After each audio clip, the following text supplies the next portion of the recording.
Hey everyone, welcome to our social media marketing full course by Simplilearn. Now imagine this, one post, one video and clever ad. And boom, you have reached millions. That's the kind of power social media gives you. And guess what? In 2025, brands are looking for social media professionals like never before, with salaries hitting up to $50,000 to $75,000 a year. So how do you get there? That's exactly what we are here to show you. So in this course, we will walk you through the secrets of mastering Facebook, Instagram, and YouTube. You learn how to create scroll-stopping ads, use smart AI tools to supercharge your campaigns, and grow a loyal Instagram following from scratch. Want to build a YouTube channel and that people really watch? We have got you covered.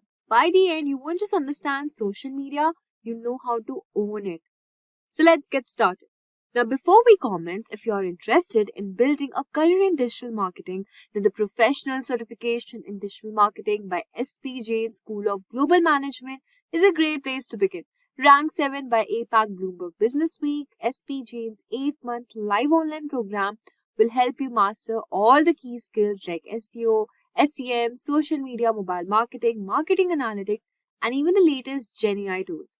You learn by doing 20 plus real projects, 10 plus case studies, and 35 plus marketing tools used by top professionals.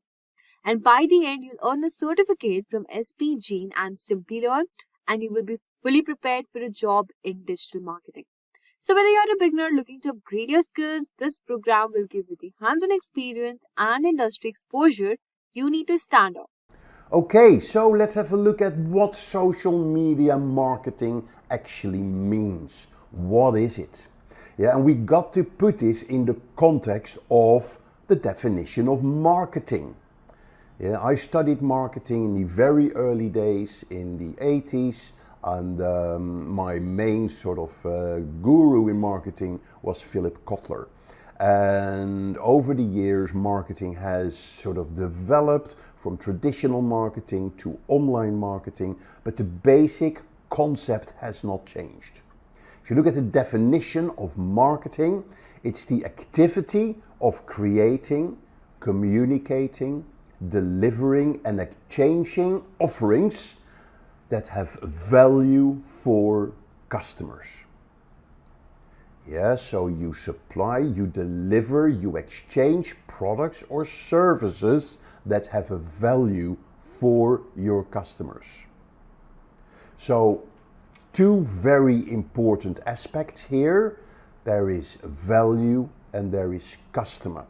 And that is what we capture in the marketing concept. You put the customer at the core of what you do. Yeah, because when you do that, you automatically will look at what value are we giving to the customer. Yep, so take social media marketing in that context. Then the second part of the social media marketing sort of term is the word social media. What is social media? When I explain social media, I'm using the 3 C's. The 3 C's of social media marketing. And they are content, their community, and campaigns. Content is the fuel of your social media. Content is the currency of social media.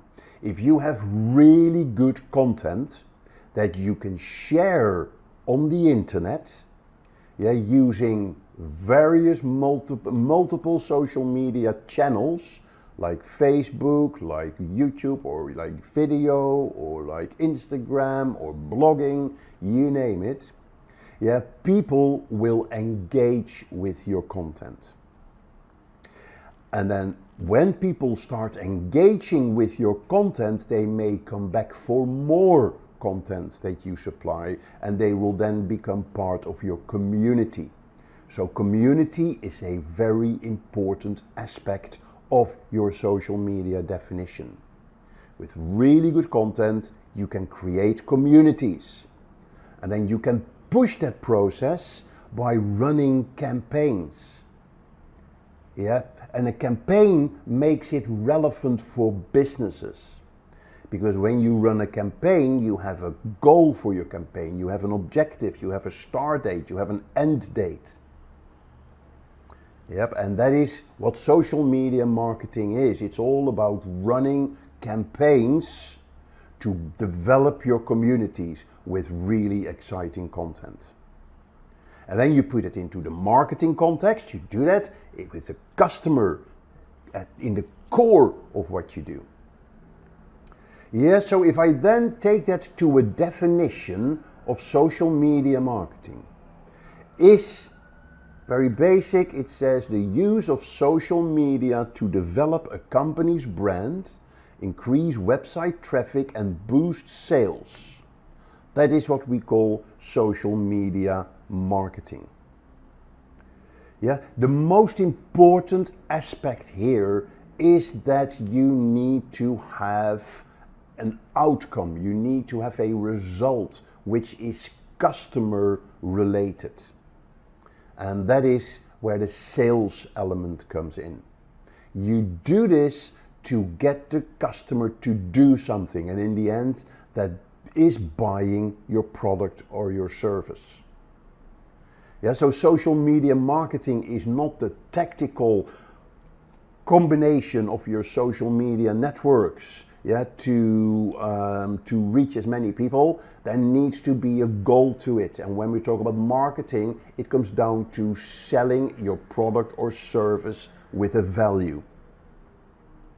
Yeah, so that is the kind of the call to action, as it were, that comes out of your social media marketing. So keep that in mind. Everything you do with your social media marketing in the end comes down to reaching your goals or achieving your objectives of developing your company's brand, increasing website traffic, or growing your sales.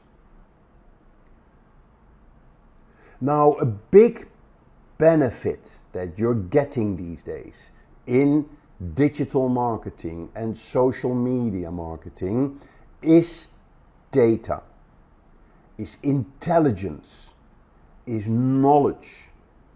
In the early days of marketing, the biggest problem has always been how to measure the success of your marketing campaigns. If I ran adverts in a magazine, how do I measure the effectiveness? If I do a PR campaign and they write about me in a newspaper, how do I measure the effectiveness of that? How can I track that when somebody buys a product, it actually is as a result of the PR campaign that I ran? So in the early pre-internet days, the only way to measure customer engagement, as it were through loyalty cards or credit cards. Yeah, with a loyalty card, you had some basic customer data. Through credit cards, you could track transactions. But it's very difficult to relate that to your marketing. Then the internet emerged. And all of a sudden, I could track traffic to my website. Yeah, I could see how many people visit my website.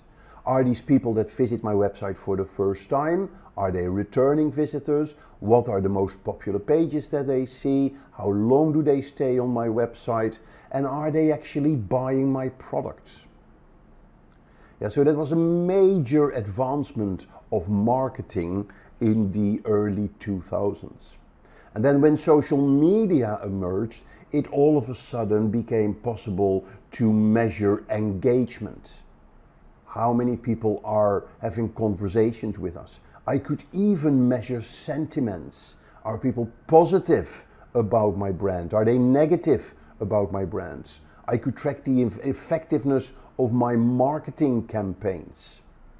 I could measure the effectiveness of my advertising campaigns that I ran online. So today's reality is that we can measure everything.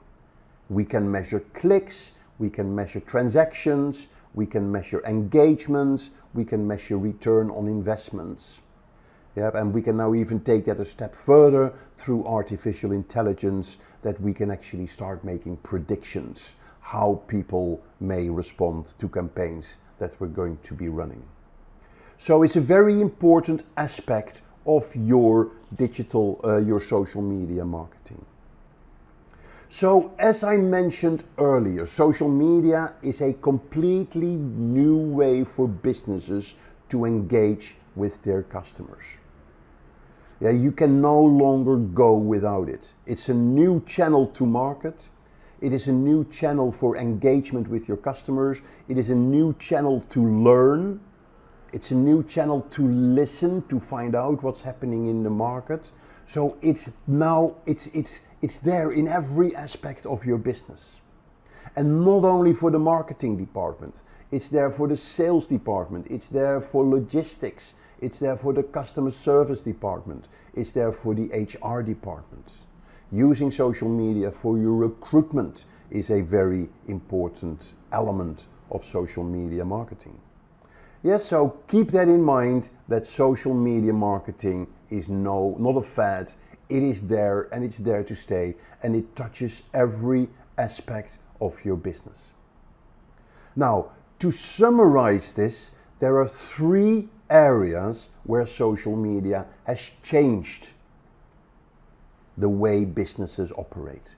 First of all, there is the connection. Social media is a new way to connect with your stakeholders. Yeah, and stakeholders in this case can be customers, they can be prospects, influencers, your own employees, using social media for internal, and not only on a local scale, this happens nowadays on a global scale.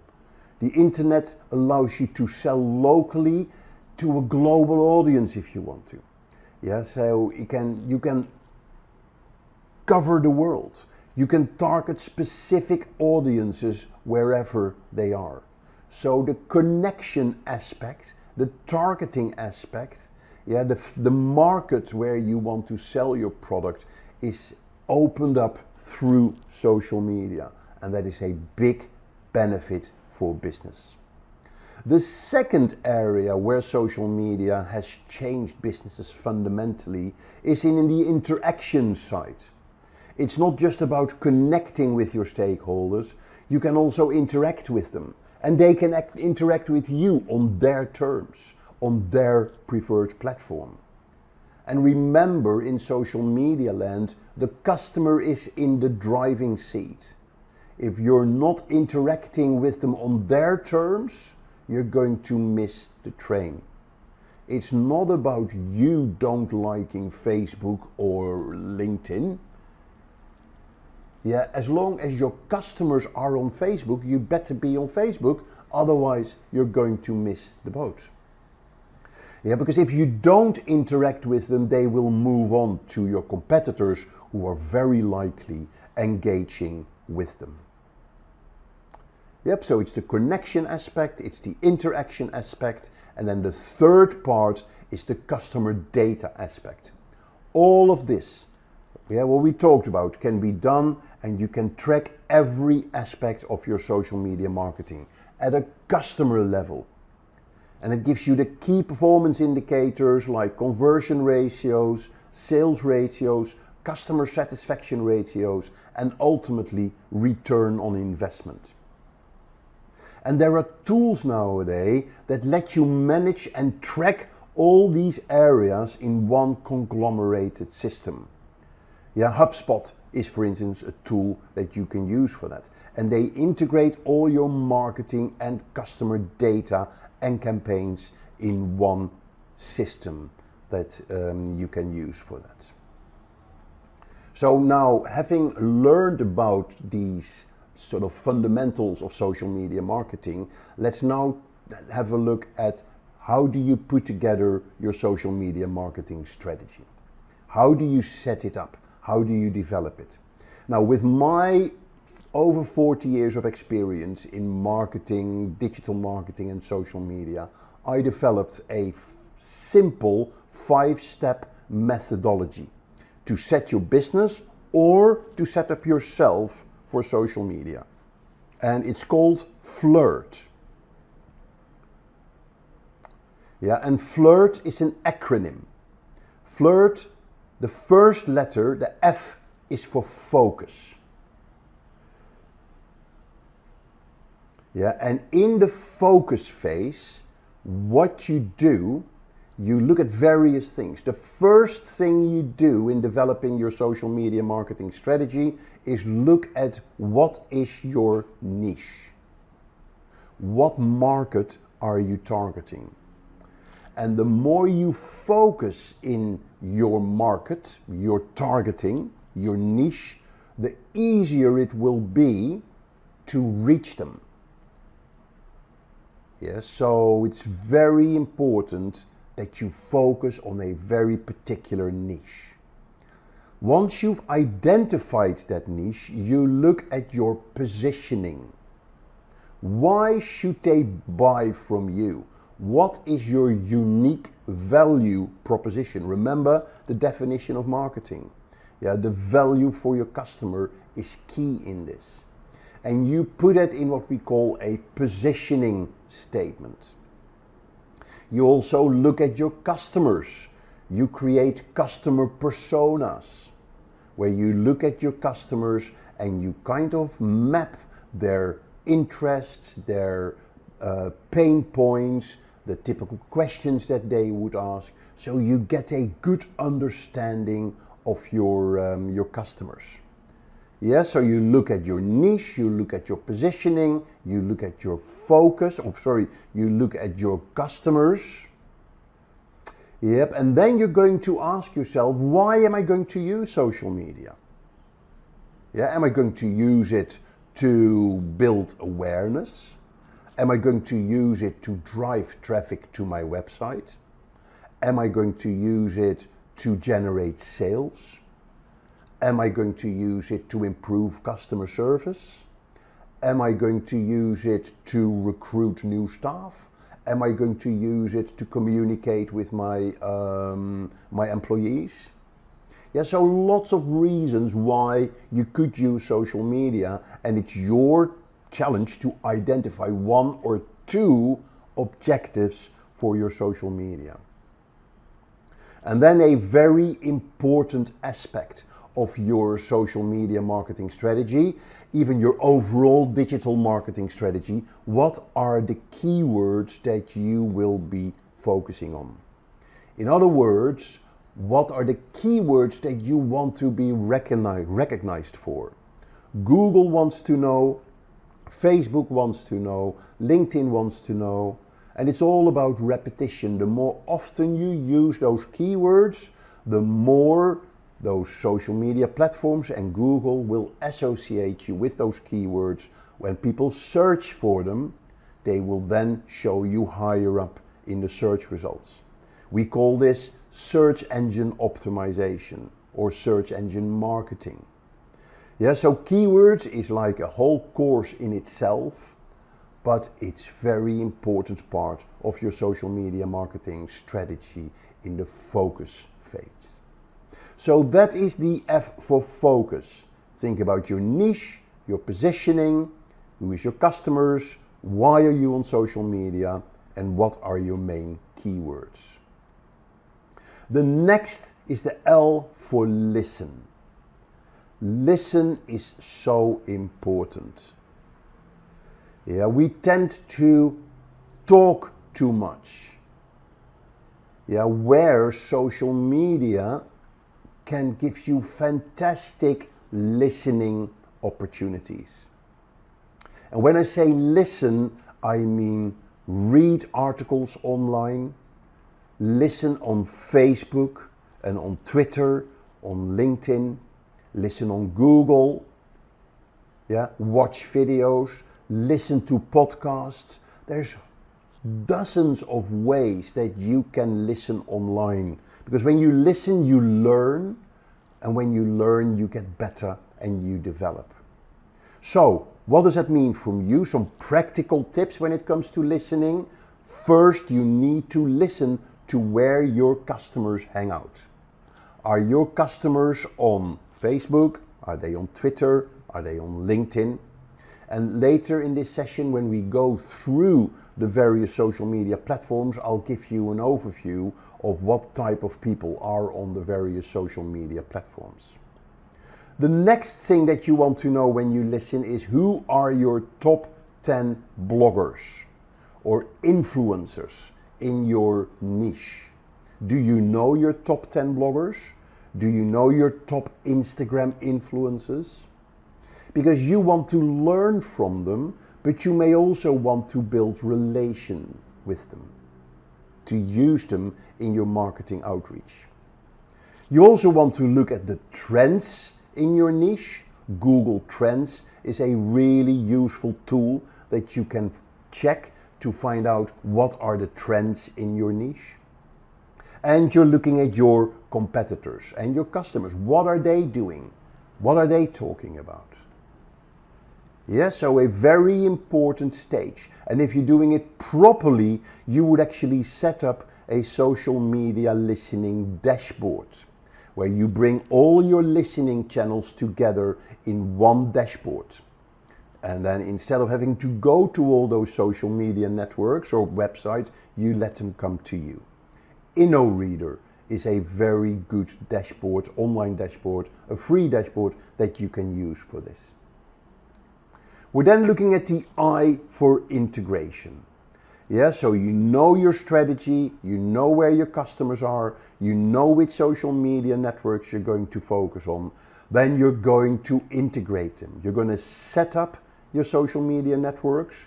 You're going to make sure the branding and the profiles are consistent. You're using your keywords. You're going to create your content calendar. And you're going to set up your blog. Blogging is very important in social media marketing because it is the easiest way to start creating content on your website and to start sharing that content through your social media channels that will then drive people back to your website. Yes, so that is part of the integration stage. And then once you've got that all set up, you're then going to reach out. It's very important that you reach out because if you're not reaching out, then people won't find you, people won't see you. Yeah, the whole essence of social media marketing is that you create as many touch points as possible on the internet for people to find you, yeah, where they start engaging with your content, going back to your website, want to know more about you, want to know more about your content, and you start building a relationship that may then turn into a sale. So reaching out, you're going to start sharing your content, you're going to repurpose your content, so turn your blog post into a video or into a carousel, or turn your video into a podcast or what have you. Yeah, you're going to share other people's content. There's nothing wrong with sharing content from other people. And you're going to run campaigns to push your content in the channels. Yeah, and campaigns nowadays are no longer sort of just posts on social media. It is a combination of organic posts, yeah, where you just share your posts on social media. Could be paid, like pay-per-click advertising, or it could be influencer marketing style, reaching out. Yeah, so very important is the reaching out stage. And then, of course, tracking is the icing on the cake, as it were. When you track, you measure your online reputation, you measure your conversions, you measure your social media activity and engagement, you're measuring your ROI, and you plan for your next quarter. Okay, time to talk about the social media marketing platforms. Let's have a look at some of the most relevant ones out there. Now, but before that, let's make sure that you understand the essence of the social media marketing platforms. How do they work? Very simple. They all work according to the same concept. What you do, you create an account on the social platform, like Facebook, for instance. You fill in your profile. On Facebook, you put in a lot of data about yourself. On Twitter, a little. Yeah, so you fill in your profile, and once your profile is ready, you're going to connect with friends or follow and be followed. Yeah, some platforms, when you send somebody a connection request or a friend request when they accept you're mutually connected, like Facebook and like LinkedIn. Other platforms like Twitter and like Instagram, when you follow somebody, doesn't mean that that person follows you. Yeah, so we're talking about followers and following, as it were. Yep, and then when you've got that, you're going to start sharing updates. And you're going to check your newsfeed where you will see the updates from your friends. Now, as a business, every platform enables you to create a Facebook page or to create a page. Yeah, and what you want to do, you create your page, you put in your company information, you brand it to your company branding guidelines, and then you get people to follow or like your Facebook page or your LinkedIn page. Yep, and then you start sharing updates. And people that liked your page, they may see your company updates in their feeds. And this is what we call organic reach. So you do a post as a business, and then the people that follow you will see your posts on their personal newsfeed. Now, in the early days of social media, this organic reach could be 40 to 50%. Which means that if you have 10,000 followers on Facebook, so 10,000 people liked your Facebook page, 5,000 of those people would see your update on their personal newsfeed, which is fantastic. And that was in the early days for social media. Many brands, they spent lots of marketing building huge communities because it was a fantastic free way of reaching out to your market. Nowadays, things have changed. Facebook has been driving this. Yeah, Facebook wants you to advertise on Facebook. All these social media platforms, they have to make money. So they have advertising sort of on their platform, and they want you to use advertising. So over the years, Facebook has lowered organic reach to less than 3%. So again, if you have 10,000 people that like your Facebook page, fewer than 300 people may see your updates in their feed.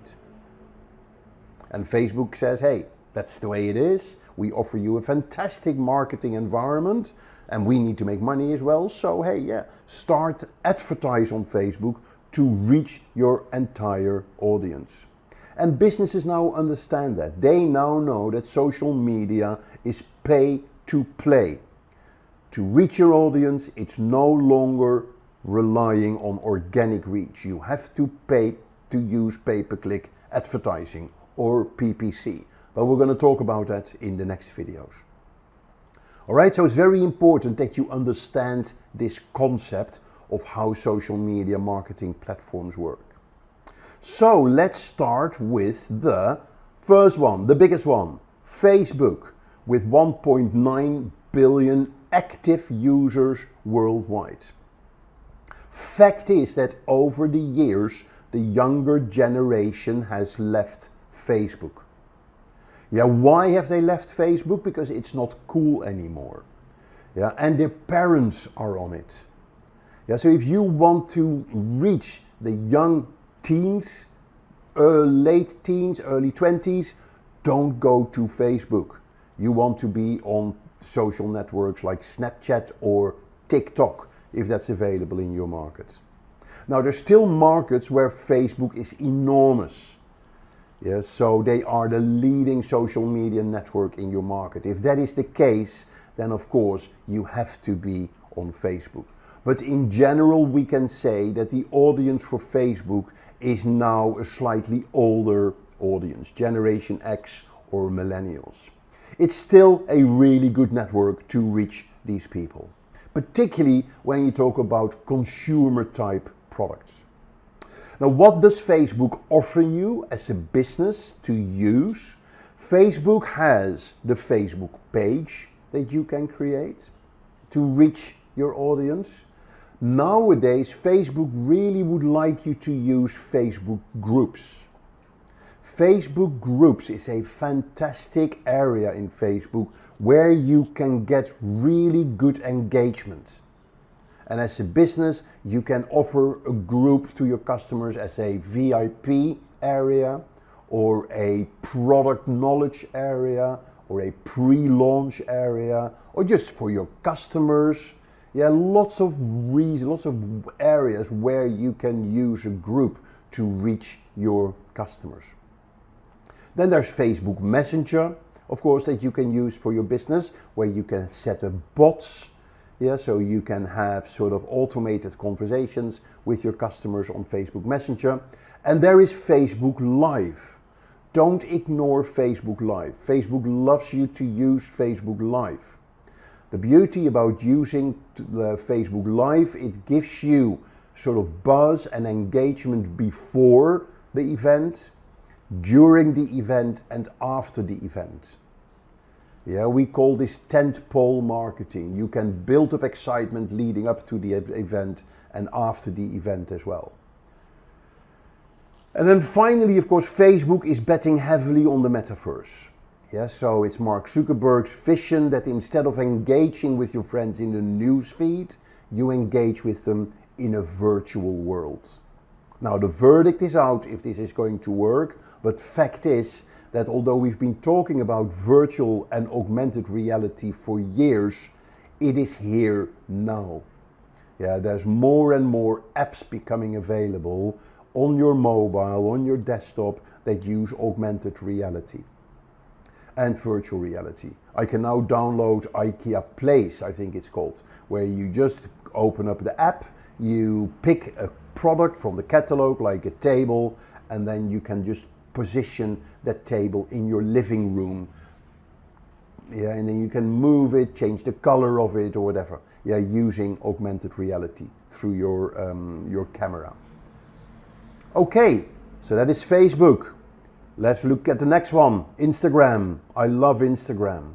Yeah, a lot of users from Facebook have gone to Instagram. Why? Because it is a visual social media platform and it has inherently higher engagement than Facebook. It's easier to reach the audience, not just your friends. Yeah, so lots of cool features in Instagram. One of the coolest features is the Instagram stories. Yep, and people now spend more time on the stories than on the timeline where they see the posts. So Instagram started as a photo sharing app. Very simple. Yeah, you made a photo, you put a filter on top of it, which almost felt like you're a photographer, and then you share it with hashtags. And you saw immediately the likes coming in, and people loved it for its simplicity. And now it has grown to a fully featured social media network that businesses can use to make their brand come to life via photos and via stories. The audience is slightly younger than the Facebook audience, but a more and more mature audience is coming on there as well. And initially it had very much a business to consumer focus, but nowadays it's not just photos that you can share visuals. I can turn a blog post into a carousel of 5 visuals. Yep, and in that way share really good content. So very powerful and very useful for businesses to reach the audience that hangs out on Instagram. All right, so that is Instagram. Let's look at the next one, and that is YouTube. Now, YouTube, of course, is not just for watching video. YouTube is a fantastic social media platform to build an audience of followers. Yeah, it's a great platform to monetize your video as well by enabling advertising to be shown before or during your videos. A lot of video creators, they do that. Yeah, and YouTube has a program for that. If you qualify by number of views that you have on your video and number of and the size of your audience, you can participate in this program, and it is a really good way to make money on for many content creators. Now check out our earlier video on how to create a YouTube channel, to find out how you can set up a YouTube channel and how you can use YouTube as a social media platform. YouTube is great for brand awareness, and since it's owned by Google, it's also really helpful for your search rankings, both on YouTube and on Google. And there's lots of different videos, of course, that you can make. Yeah, videos that do well are typical videos like how-to videos, unpacking videos, vlogs, video blogs we call them, review videos, live videos, lots and lots of ways to reach your audience, yeah, with video on YouTube. So the typical audience that uses YouTube are basically everybody from young to old. But very important to understand with YouTube that people are there for a reason. They search for something. They may search for entertainment. They may also search for answers to their questions, which is different than the videos you would have on Facebook, for instance.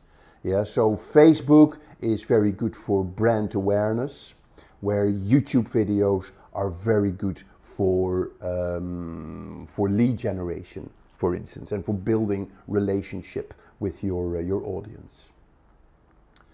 Good.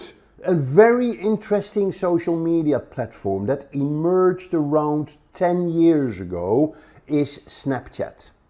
They have around 300 plus million daily active users. And let me tell you a bit about the history of Snapchat. Snapchat was a response to Facebook's problems about 10 years ago in privacy and not being cool anymore, and particularly the privacy issue, where in those days a lot of people said, who is owning my photos on Facebook? Yeah, is it Facebook or is it myself? So a lot of people, and there was always been a gray area.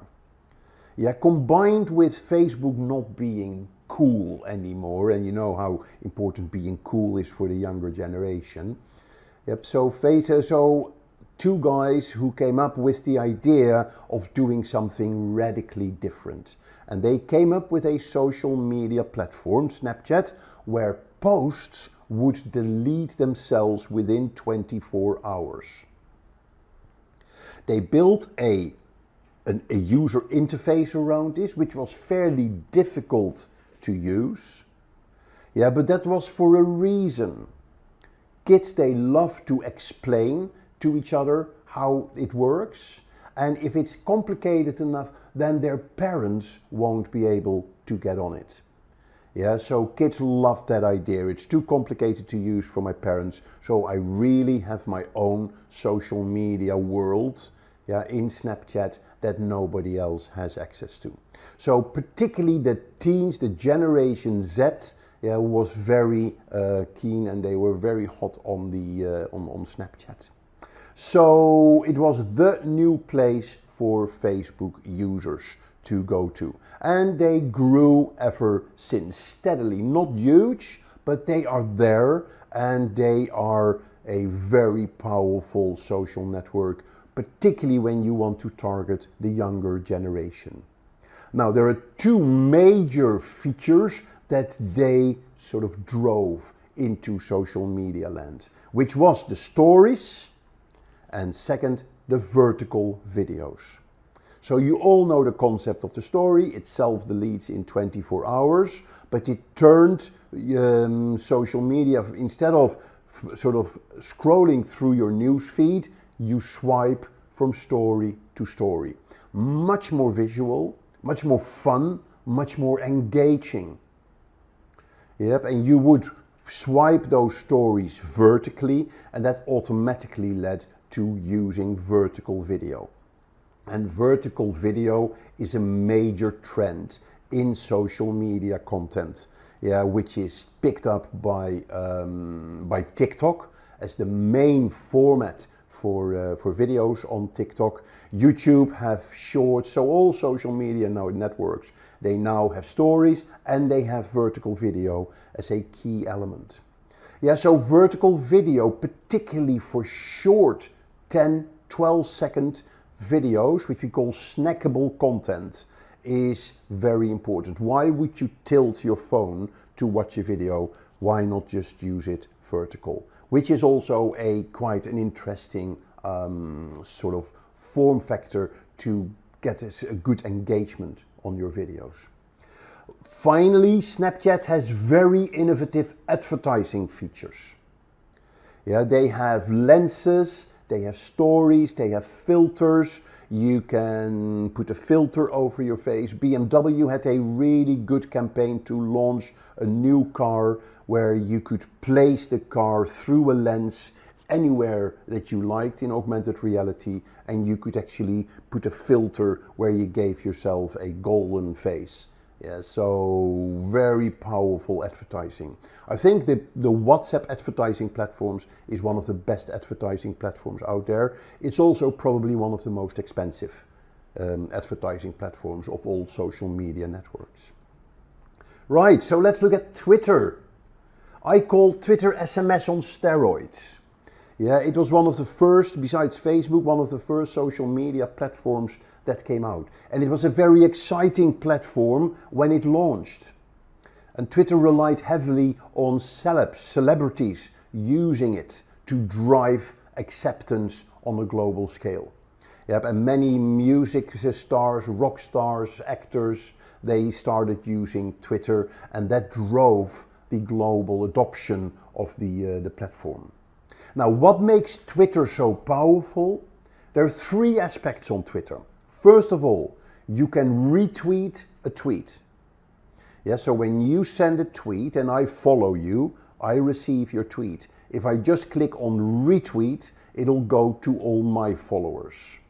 Yeah, if somebody in my follower base retweets that tweet, your tweet can go viral without in minutes.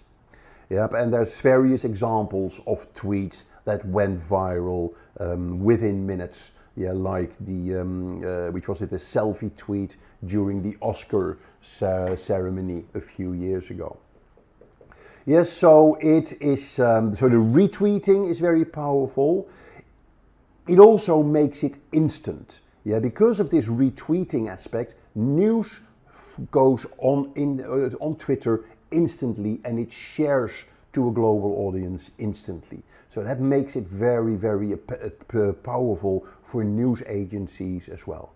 And for businesses, a very powerful feature of Twitter is the Twitter search. Each tweet is indexed, and you can search in all the tweets. You can search for the very first tweet that was ever sent. Yeah, so that makes it very powerful for brands to find content. So Twitter is really good for finding jobs, for instance, because lots of businesses, they tweet about, I'm looking for a marketing manager or a web developer. So if I search for web developer #jobs, that tweet will show up in my search results. One problem that Twitter had is that they did not keep up with the developments in social media platform functionality.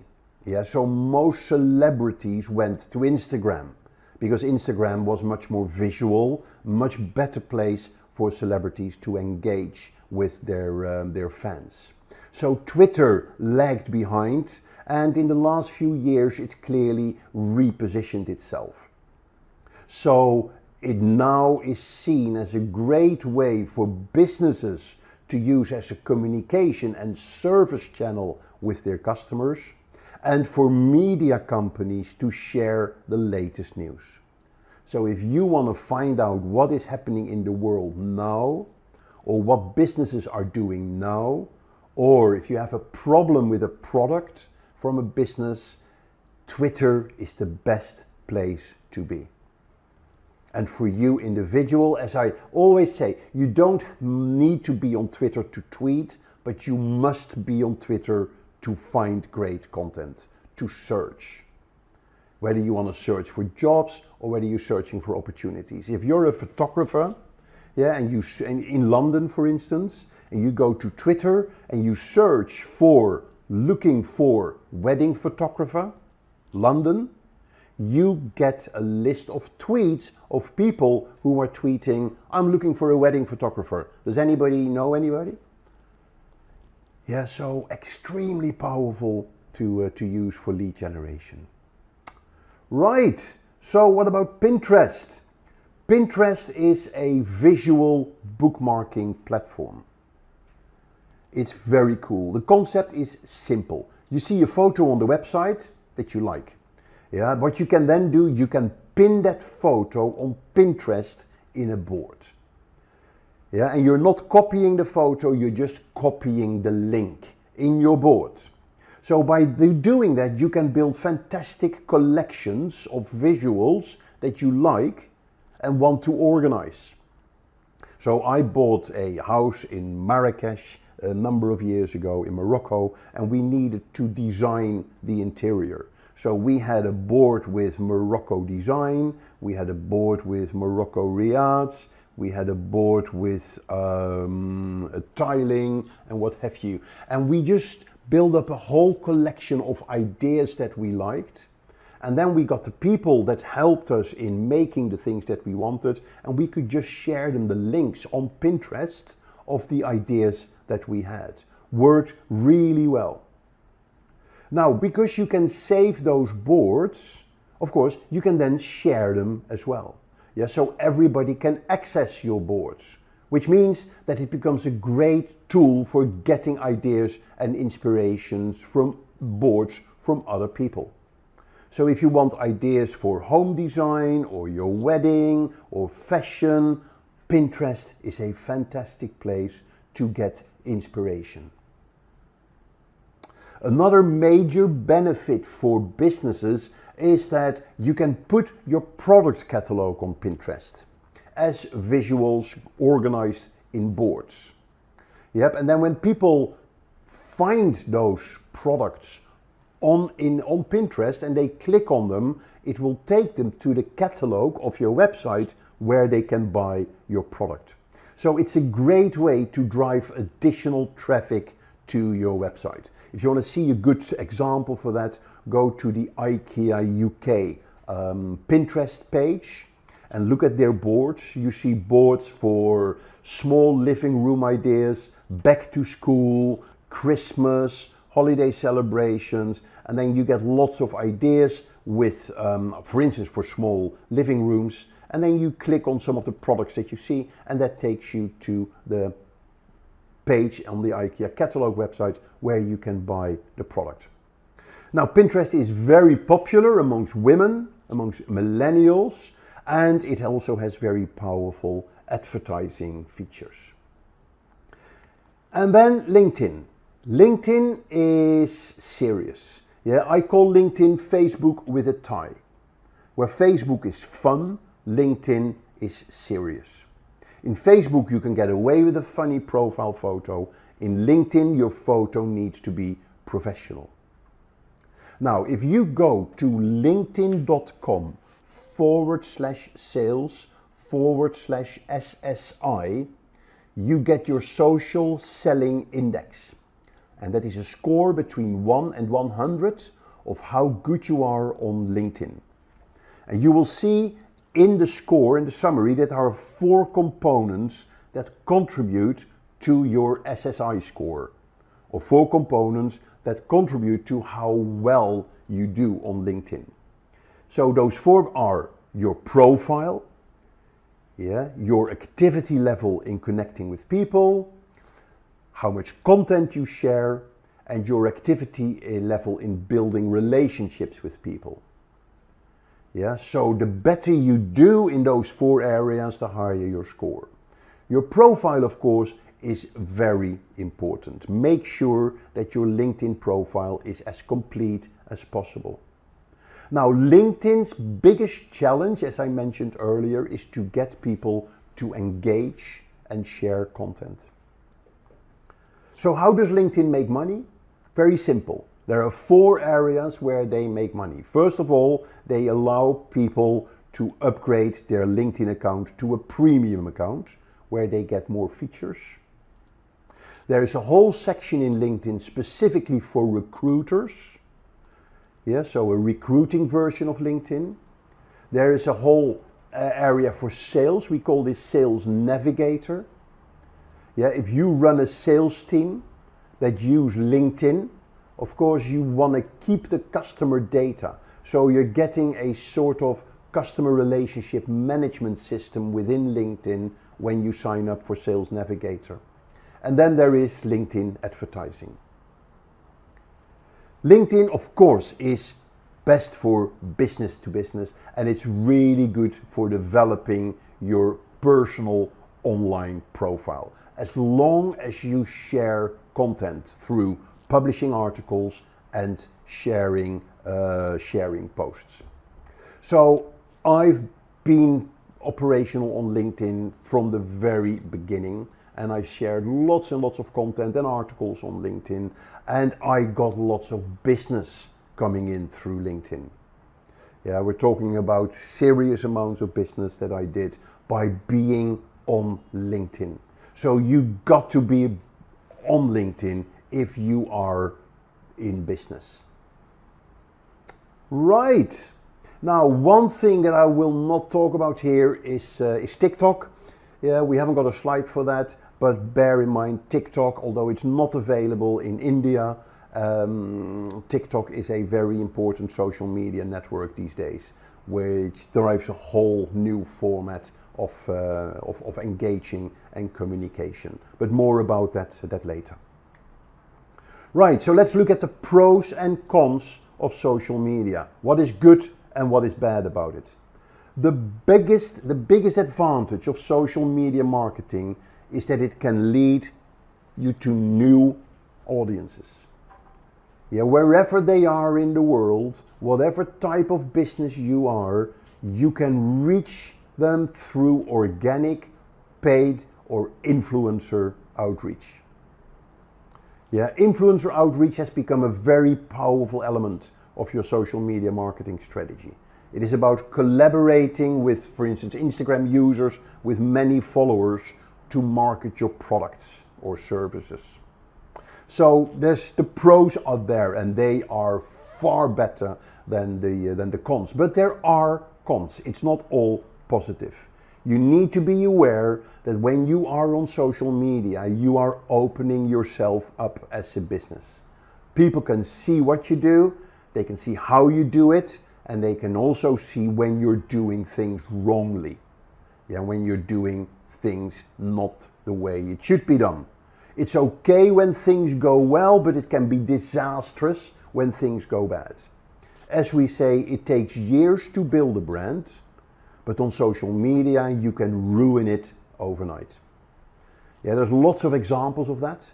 A really big example was, remember the Chinese passenger that was dragged off a United Airlines plane? YouTube and Twitter were bombarded with negative and cynical posts towards United Airlines, how they dealt with that situation. But hey, those are the cons, and there's in any marketing channel that you use, there are cons, but the pros far outweigh the cons that are there. It is there, it is a fantastic channel to reach new audiences, yeah, and it is only going to get bigger. Ever wondered what it's like to be the voice behind your favorite brands on Instagram, YouTube, or even Twitter? Picture yourself crafting viral campaigns, engaging with audiences, and analyzing data to drive success. Sounds exciting, right? That's the world of a social media manager. Hi everyone, and welcome to today's video on how to become a social media manager in 2025. This is your ultimate step-by-step guide to breaking into this dynamic field and building a thriving career. And by the end of this video, you will have a clear roadmap for starting your journey as a social media manager. In this video, you'll learn about what does a social media manager do, Get behind the scenes, look at the daily tasks that make the role so impactful, what skills you need to succeed to become a social media manager, discover the creative and analytical skills that will set you apart, where to find jobs, and learn how to land your first role, whether it's a freelancer, intern, or a team member. You'll also learn about which companies are hiring in India and in the US and what salaries you can expect to become a social media manager. This isn't just another career video, it's your complete guide to becoming a social media manager in 2025, a year with endless opportunities in the ever-growing social media industry. And by the end, you'll know exactly how to start, the steps to take, and how to stand out in this competitive field. So what exactly is social media management? Social media is the heartbeat of modern marketing. Companies are investing billions to connect with their audiences, and they need experts like you to make it happen. The demand is massive, and there's no better time to start than now. So let's get started and dive into this video. So now let's start by understanding, what does a social media manager actually do? A daily life of a social media manager is dynamic, creative, and fast-paced. You're the voice of the brand on digital platforms, and your responsibilities touch every aspect of content creation, audience engagement, and performance analysis. Let's break it down. At first, you have to build and engage audience. Your main objective as a social media manager is to grow followers and increase engagement. This means creating content that resonates with your audience and encourage interaction. For example, if you're managing a clothing brand, you might design Instagram reels showcasing the latest collection or host a fun Twitter QA session to connect with customers directly. It's all about sparking conversations and keeping the brand top of the mind.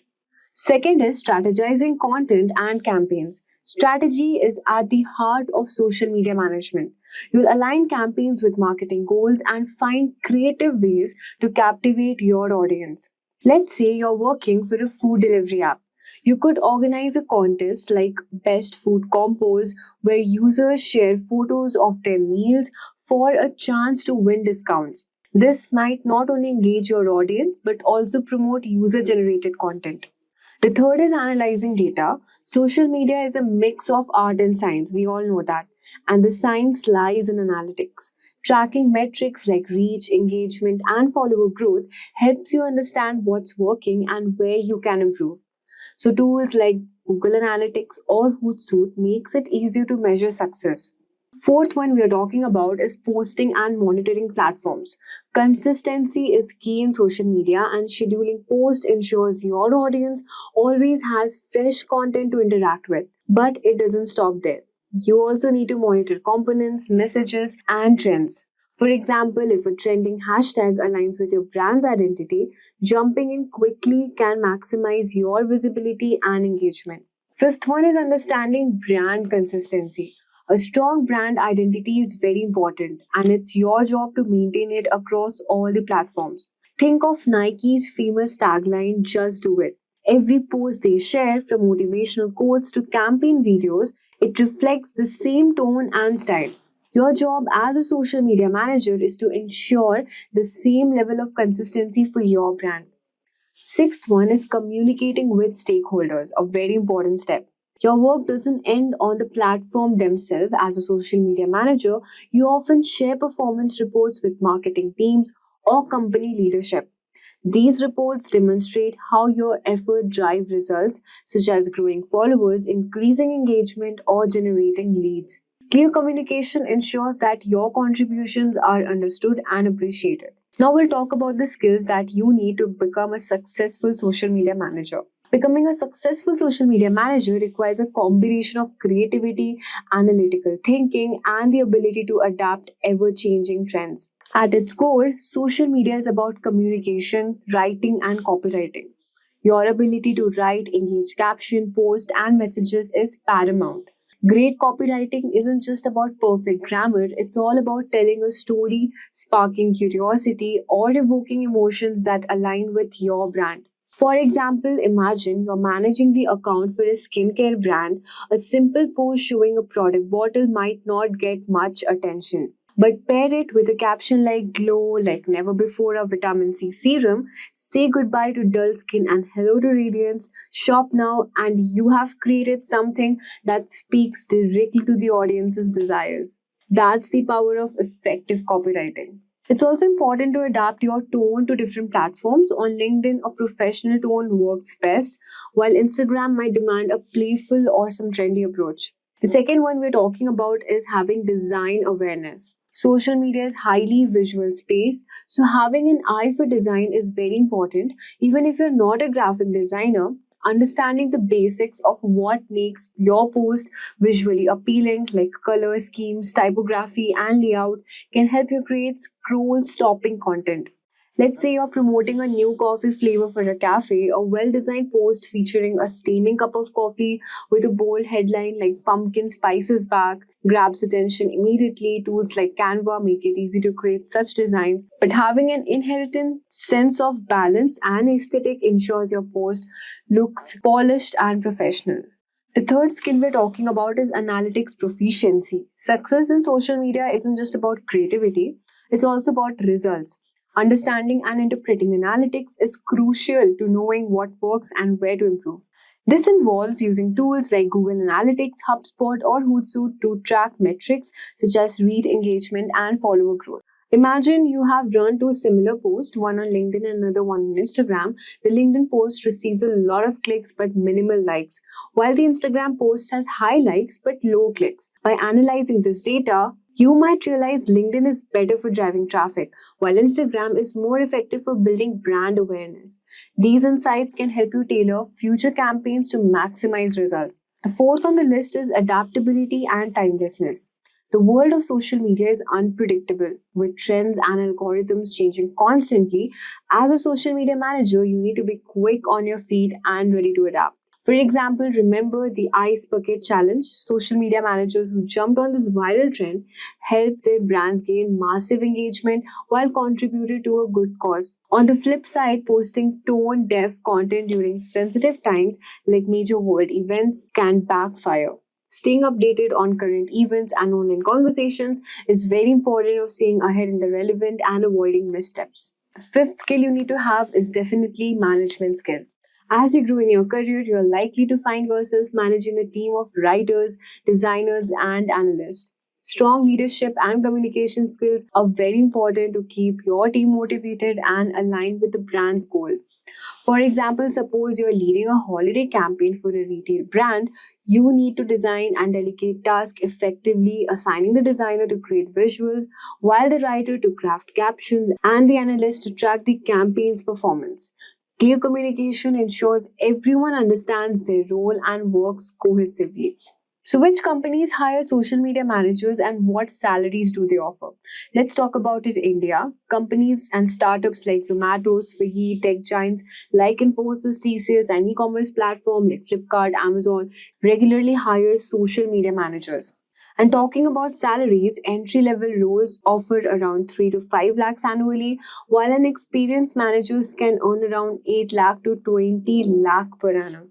In the US, companies like Google, Meta, retail giants like Target, Walmart, and even entertainment brands like Disney hire social media managers, and their salaries reflect that. For entry level position, you can expect around $50,000 to $65,000, and as senior managers can earn around $80,000 to $120,000 or more.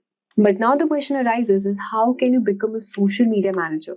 If you're passionate about social media and ready to turn that passion into a career, becoming a social media manager is a fantastic opportunity. However, like any other profession, it requires deliberate steps to build the necessary skills and gain experience. So let's break it down step by step with detailed explanation and examples to guide you. The first step is learning the basics. Social media management is a mix of art and science. You need to understand both the creative side, content creation, storytelling, and the analytical side, such as metrics and strategy. And here's how you can start. You can take online courses. Online courses are a great way to build foundational knowledge. Google's free certifications are there. These cover the fundamentals of digital marketing, including social media marketing strategy. Now let's talk about how can you build your portfolio. A strong portfolio can set you apart even if you're new to this field. Here's how you can create one. You can showcase your work, start with mock projects, create a content calendar, social media campaign for hypothetical brand. For example, design a long week campaign for a fictional coffee shop that includes daily Instagram posts, stories, and like hashtag morning brew. You can use a personal account as practice grounds, experiment with growing or following and creating engaging posts. You can also offer free services. You can also focus on results. So these are all the steps you can use to build a portfolio. Now let's talk about the third step, which is you need to now look for an entry level roles. When starting, you don't need to jump straight into the manager position. You can begin your entry level roles where you can learn and grow. Start with searching job titles and search for social media coordinator, assist with scheduling and basic content creation. You can also search for marketing assistant, which will support the overall marketing team, including social media tasks. Third one is digital content producer, where you can focus on creating visual or written content for social platforms. If you land a job as a marketing assistant, you might work on writing caption, assist with graphic designing, and compiling analytics reports. These tasks build your skills and prepare you for more responsibility. You can also find jobs on LinkedIn, Indeed, Glassdoor, check company websites directly, especially for startup and small businesses. Now let's talk about the fourth step, which is polishing your resume. Your resume is your ticket to landing interviews, and here's how you can make it out. At first, you have to highlight achievements with metrics. Second is use keywords from job description. And the third one is keeping it simple and professional. Avoid overloading your resume with visuals. Instead, focus on making it easy to read and professional. Now let's talk about the fifth step, which is network and stay updated. Social media management is a dynamic field that's constantly evolving. Networking and continuous learning will help you stay ahead. Attend digital marketing events, look for webinars, workshops, in-person events in your areas. Follow industry leaders, stay ahead of following social media experts. Like so many experts are there, you can learn from their strategies and adapt them for your work. You can also join online communities. Platforms like Facebook, LinkedIn group for digital marketers are excellent places to discuss trends, share knowledge, and find job opportunities. Now let's talk about how can you write a winning resume. Your resume is your first impression you can make. Here's how you can craft it. You can highlight metrics. For example, mention increased Instagram engagement by 40%. You can have certifications, which can include relevant ones like Google social media certification or HubSpot marketing certification. You can also tailor your resume. You can use keywords from the job description, and you can also keep it simple, avoid clutter decision. A clean professional layout is more effective. So, talking about whether certifications are really important or not, it's not mandatory, but certifications showcase your expertise and commitment. Free courses from Google Meta are highly valuable. Also, you can check Simplilearn's course as well. Talking about the job outlook and growth opportunities, social media is booming. In India, ad spend on social media platforms is growing at 3.8% annually. And in US, companies invest heavily in digital strategies. With businesses increasingly focusing on online presence, the demand for social media managers is only set to rise. So you can start by honing your skills and build a portfolio and apply to entry-level roles. Remember, the journey begins with a single step. So take that step today. Did you know that having a content marketing strategy can help you grow your business faster? It's true. But what exactly is a content marketing strategy? In simple words, a content marketing strategy is a plan for creating and sharing things like blog posts, videos, or social media updates to get people interested in your business. The main goal isn't just to sell something right away, but to offer your audience helpful or interesting information that they find valuable. Think of it like this. Instead of constantly pushing your products, you create content that teaches or entertains people. Over time, they get to know your brand and build trust. When they're ready to buy, they'll come to you because they already feel connected. For example, if you sell healthy snacks, instead of just saying buy my snacks, you can create YouTube videos showing quick and healthy snack ideas or write blog posts about the benefits of eating healthy. People will find this information useful, and when they want to buy snacks, they'll think of your brand first. So in today's video, we are going to talk about what content marketing strategy is and how to create valuable content like blog or videos that attract customers. We'll also discuss some examples of businesses which use content marketing strategy to grow, where content marketing strategy is used from websites to blogs to social media and YouTube, and how it will help to build trust and loyalty with your audience. So in short, content marketing strategy is all about using valuable content to build trust with your audience, which eventually leads them to become your customers. So let's dive in and learn how to make it work for you. So let's get started. So let us first talk about what is content marketing. At its core, content marketing is all about creating and sharing valuable content, whether it's blog posts, videos, or social media updates to attract and retain your audience. It's not about selling directly, but also informing and educating. The idea is that over time, your content will nurture your audience and lead them to take action, like subscribing, following, and making a purchase. Think of it like planting seeds over time. As you keep creating valuable content, your audience grows. So does your business. For example, HubSpot. HubSpot focused on educating their audience about marketing through blog posts, offering valuable insights. Their content wasn't sales focused, but provided immense value, which eventually drove people to trust and buy their products. For YouTube, if you're a small business owner, start by creating YouTube videos that educate your audience about your niche. For example, if you run a fitness brand, create videos that offer workout tips or nutrition advice. This helps establish you as an authority without directly selling. The next step is creating your content. Your content can take many forms: videos, blog posts, infographics, or podcasts. Start by identifying what works best for your audience. For example, a travel blogger might find success with visually appealing blog posted and YouTube travel blogs. Consistency is the key. Posting content at random won't cut it. Create a schedule, whether it's once a week or twice a month, and stick to it. For example, HubSpot. HubSpot started with a blog post on marketing topics, but later expanded into videos and webinars. They found that consistent posting helped them build trust and drive traffic to their site. Talking about YouTube, focus on content that solves problems or answers questions. If you are in the fitness space, create videos like 10-minute home workouts or healthy recipes for busy people. Over time, your audience will return for more. Now let's talk about how can you get started with content marketing. If you're new to content marketing, start by defining your goals. Do what you want to drive traffic, build brand awareness, or engage your audiences. Once your goals are clear, choose the right platforms: YouTube, blogs, or social media. For example, HubSpot's goal was to educate business owners on inbound marketing. They started with a blog, they expanded to other platforms like YouTube and social media. Start by creating videos that aligns with your goals. In YouTube, for example, if your goal is to build brand awareness, focus on educational content that introduces your expertise into a wider audience.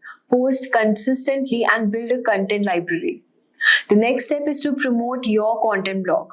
Creating content is just the first step. Now you need to promote it. Use SEO to rank higher on Google. Tools like Ahrefs or SEMrush can help you find the right keywords or target. Share your blog on social media and engage with the audience through comments or newsletters. HubSpot promoted their first blog using SEO and shared them across platforms like Twitter and LinkedIn. This helped them to build organic traffic over time. For YouTube, if you also want to run a blog, share your YouTube videos on your blog and optimize them with relevant keywords. Promote your videos on Instagram, TikTok, or through your email list to drive more traffic. Now let's talk about how can you promote your YouTube content. So YouTube is a goldmine for content marketing. To promote your YouTube videos, start by optimizing your titles, descriptions, and thumbnails for SEO. Use engaging visuals to attract clicks and share your videos through social media platforms like Instagram and TikTok. HubSpot promoted their YouTube content by sharing tutorials on SEO and inbound marketing. Their videos were optimized for search engines, helping them to rank higher in YouTube search results. For YouTube, create catchy thumbnails and titles that draw in users. Use relevant keywords in your descriptions to rank higher. Respond to comments and engage with your audience to boost interaction. The next step is about what are the two objectives of content marketing. So there are majorly two objectives. The first is lead nurturing, which keeps your audience engaged with helpful content until they are ready to buy. Next is lead generation. Attract new potential customers through valuable content. HubSpot use lead nurturing to offer free tools like the website grader to build trust. Their lead generation strategy involves creating blog posts and webinars to attract new leads. And for YouTube, if you're selling products or services, create videos that help nurture your audience by providing useful advice. At the same time, use lead generating videos like product reviews or tutorials to attract new viewers. So let's now talk about the phases to build your content. The first phase is starting small. It's very simple. Just start creating and posting content. Don't worry about being perfect. Your goal should be to test the waters and see how your audience responds. Like HubSpot, which started with a small blog, creating content around inbound marketing, and over time, they learned what their audience wanted and adopted. And for YouTube, you can start making new simple videos. Don't overthink, just get your content out there, listen to your audience feedback, and adjust as you go. The next phase is about scale and consistency. So once you've started, consistency is crucial. Begin posting regularly on multiple platforms to stay top mind with your audience. A content calendar can help you keep organized. HubSpot expanded their efforts to include videos, webinars, ebooks while maintaining a consistent posting schedule. They created a content calendar to ensure regular posting. And for YouTube, you can set a posting schedule. So whether it's once a week or twice a month, and stick to it. Over time, you can expand into different formats like question answer sessions or behind the scenes video. The next step, let's talk about time cost and long-term commitment. Content marketing is a long-term game. You won't see results overnight, but the long-term rewards are worth the wait. Many brands only see results after months or even years of steady work, so stick with it. For example, HubSpot didn't see immediate success. After months of consistent blogging and content creation, their traffic and leads started to grow exponentially. Be prepared for a slow start. You might not see immediate growth, but with patience and consistency, your efforts will pay off. It takes time for content marketing efforts to gain. Keep creating valuable content, and over time, your audience will grow. Don't get discouraged if you don't go viral right away. Stay focused on delivering value and trust that your audiences will come with time. It's tempting to chase every viral trend, but it's important to stay true to your brand and audience. Trends come and go, but valuable, authentic content will stand the rest of the time. So focus on delivering high quality content that aligns with your brand's mission. This will help you build long-term relationships with your audience. So that's how HubSpot used content marketing to grow from small startup to a global leader, and how you can use these steps to grow your business through YouTube. Start small, be consistent, and always focus on delivering value to your audience. If you found this video helpful, don't forget to like, share, and subscribe to more actionable marketing tips by Simplilearn. Imagine you started a small business, but it feels like no one knows it's there. That's tough, right? But today, we are going to help you change that. In this tutorial, I'm going to show you how to use MailChimp, a tool that helps you connect with customers through email. So, what is MailChimp? It's a popular platform that helps you send emails to your customers, make simple web pages, and even set up automatic replies, all without needing any tech skills. MailChimp is used by many businesses around the world because it's easy to use and help you reach more customers. Today, I'll take you step by step through how to use MailChimp, how to get customer contacts, create an email campaign, and set up automatic emails to keep your customers interested. And by the end of this video, you'll know how to use MailChimp to grow your business and make sure your customers always remember you. So let's dive in. You'll find the link to get started with MailChimp in the description below. So let's get started with our MailChimp tutorial. First, just go to the Google and type MailChimp.com login and just simply click on login from here. If you have an account, it's good. If you don't, then you have to sign up. Since I already have an account, I just need to log in here. Enter your username and password as well. And just click on login from here. So as you can see, we are directed to our MailChimp's dashboard here. So this is our dashboard and we have opted for the free plan. So I'm using the free plan here. So this is the navigation bar as you can see. So after we have logged into this website, we'll go to the audience section here and just select sign up forms from here. And we'll start this tutorial first by creating a sign up form. So you can also change the audience settings from here. So this is our audience dashboard here.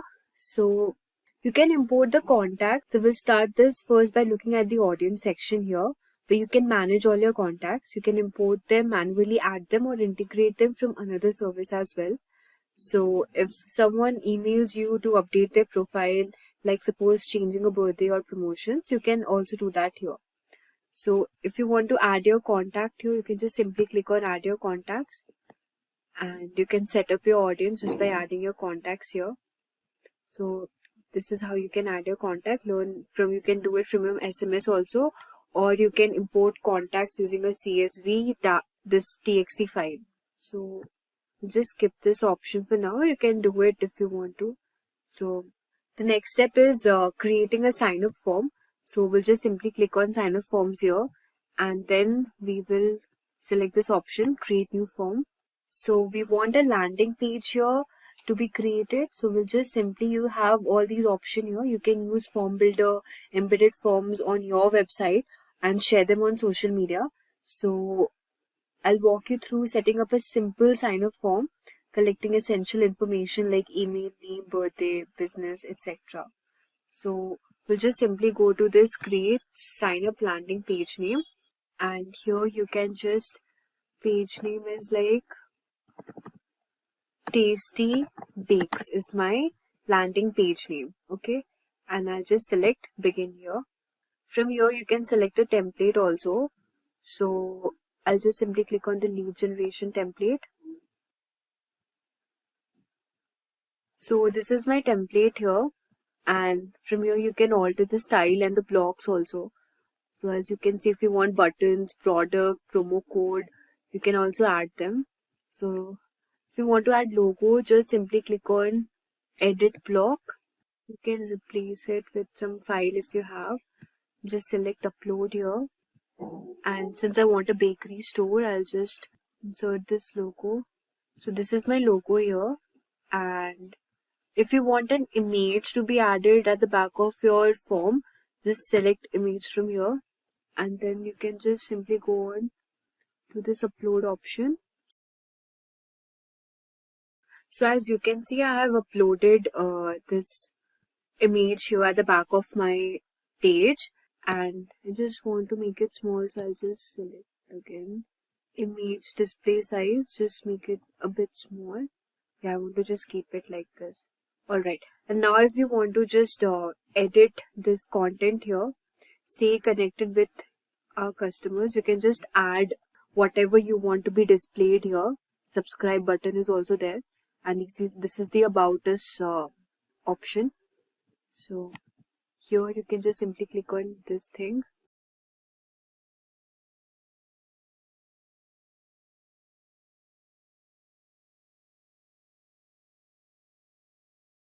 So from here you can just simply write something like sign up today with and indulge in the world of delightful tasty bakes.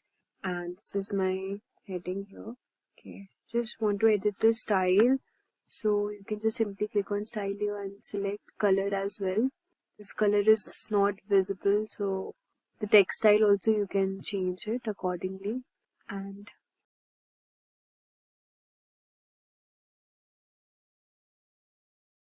so I've just edited the text here. As you can see, sign up today for tasty delightful cakes, and this is my content here, and this is the form page. So if you click this here, you have the sign up form, and from here whatever fields you want the audience to enter, like suppose I want the email address, the first name and the last name as well, you can just simply select from here. If you want birthday, company, phone number, address, you can select that also, but I just want to keep it minimal, so I'll just select all these options and then I'll add the button text is here, subscribe.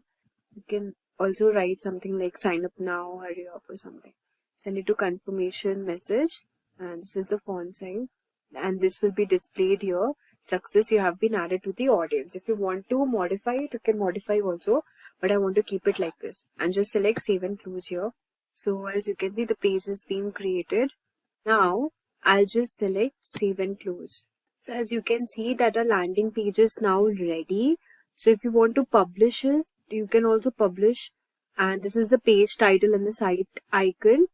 And if you want to edit the social share preview, you can edit here also.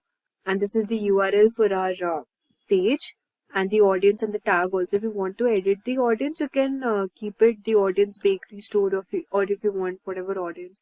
These are the tags. Contacts who sign up will be tagged automatically. And this is the content of our website and the settings and tracking. So I think it's good to go. So I'll just click on publish here. So as you can see that our landing page is now ready. So we can share a page also. We can just simply click here to our page, and we will be redirected to our page. So as you can see, this is the page we have created. You have to enter your email address, first name and the last name, and just click on subscribe. So this is the page we have created here. Like, let's suppose you are entering your email address name, and just you click on subscribe. So this thing will be shown here, success, you have been added to the audience. And now we'll just go back to our page again here. So as you can see, this is the recent form which we created, the bakery store. So now that we have a landing page ready to capture customer details, let's send them some deals. Go back to the main MailChimp page and then click create. So we'll just go back to the main MailChimp page, which is this, and we'll just select on create. And now we will create a regular email here, and we'll just select on this email, create regular email. You can enter your internal email name. Suppose I want it to be Tasty Bakes, and we'll just select on begin here. So now you can edit the name also. This is the internal mail we have. So as you can see, to whom are you sending this mail? You can add recipient. So this is, as you can see, to whom are you sending this mail? You can add recipients here also. From, suppose I subscribed to my form using this email ID, which is shown here, and subject is also there. Since now we do not have much audience here, so it's like this. You can also send the time and the subject and write the content as well.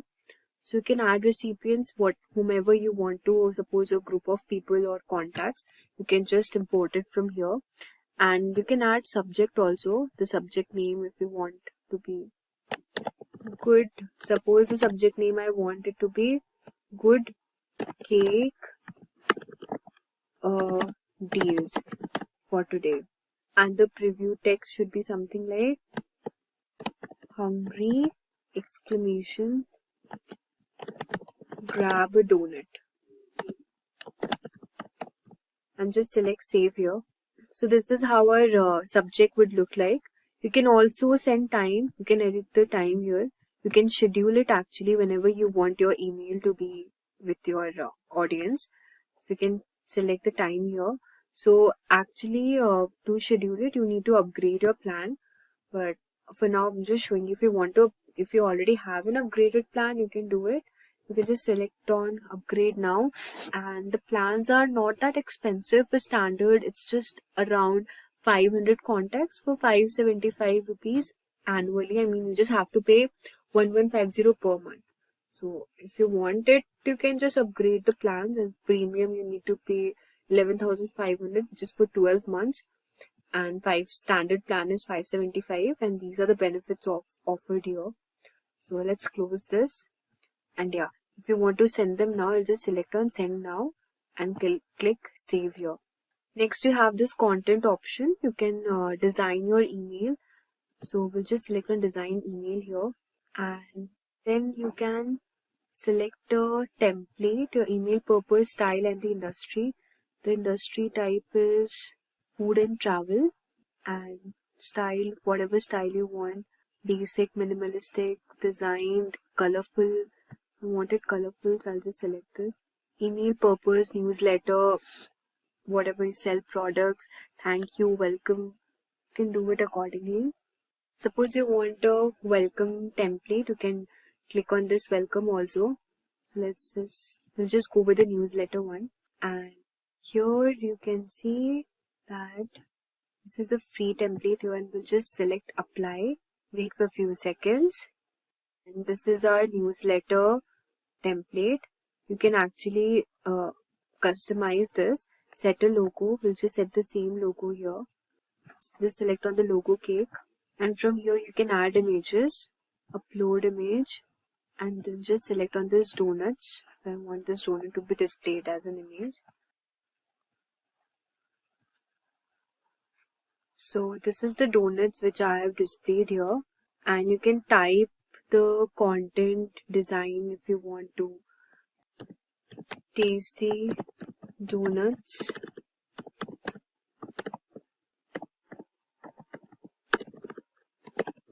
subscribe, and check out the check out for more discounts.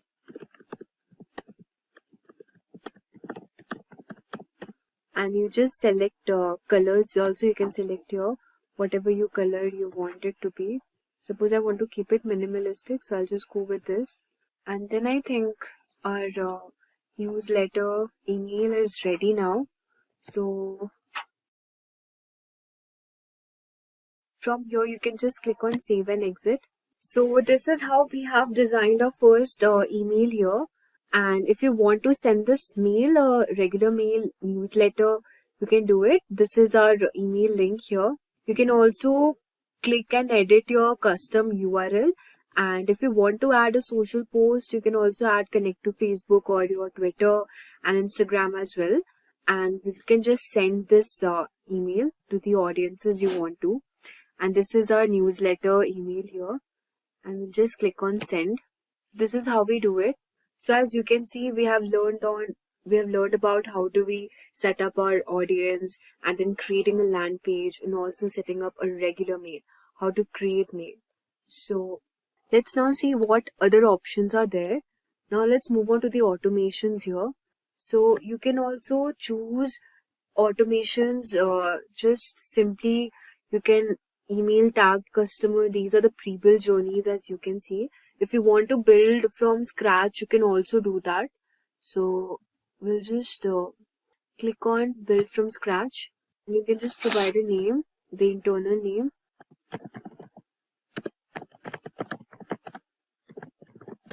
Good donuts, and just click on start building. So we are creating a map of our contacts journey. So this is how we will automate it. We can just choose a starting point here. So as you can see, these are the starting points which are popular with other MailChimp customers. The tag added, sent a mail, sign up for emails, birthday. So if you want to send a special discount, offer a gift, just say happy birthday. We can do that also. We'll just select on this.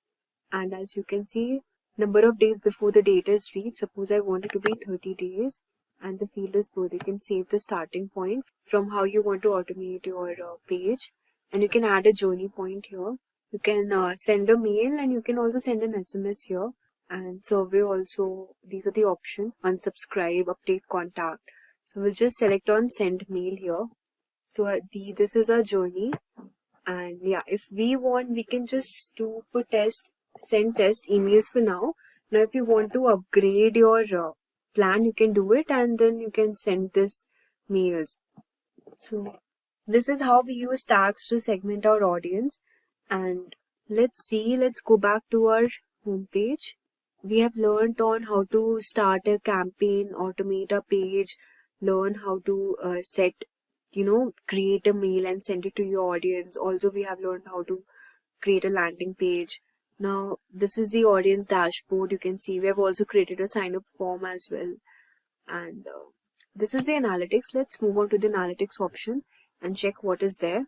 So this is the analytics option here, and this is the date range. This is the marketing dashboard basically. So you can see the performance, and you can also compare the message performance here. This is the performance all over the time, how your web page is performing, and the conversions as well. the delivery, total number of deliveries. So it's pretty good. But if you want to access this dashboard, you need to upgrade to standard plans. Let's move on and see how we can create reports also. So just select on report here. So see, this is the report here, and the bakery store, 1 total contact, 1 email subscriber. Since we do not have much number of subscribers and contacts here, it's just showing this much. And view by status, ongoing, completed, types. These are the types: ads, postcards, surveys. You can check it by emails. You haven't sent an email. We haven't sent an email yet, so this is how it's showing. So this is our landing page. As you can see, we can check and view the report also of our page. So as you can see, this is the page, this is the URL, it was published on this much, the audience and the tags here. So 1 visit, 1 click, 1 subscribe. Since we just made this website now, we won't be getting much audience here. So let's go back again. You can also send emails here. Let's see if we haven't sure we can create an email. Tasty Bakes, and just click on begin here. So we had already learned about this. Let's go back to the main page. How do we send an email? I think I already told you before. I think that's it for this. We have this audience. We have already gone through this audience section here. Analytics as well. Let's check on the website. What do we have in website? So you can also create your website, or you can connect existing Wix website as well. So if you want to create your website, you can set up your site here. You can also start selling products and offering services, but for this you need to connect it to your store. So let's see what do we have if we want to set up a site. Just simply click on this option. So this is the name I would like to use for my website here, and just click on edit my site. As you can see, this is a logo for our website, and you can just simply edit from here. You can add pages also. So let's look at the number of pages here. If you want to add page, you can also add link as well, website address and the name.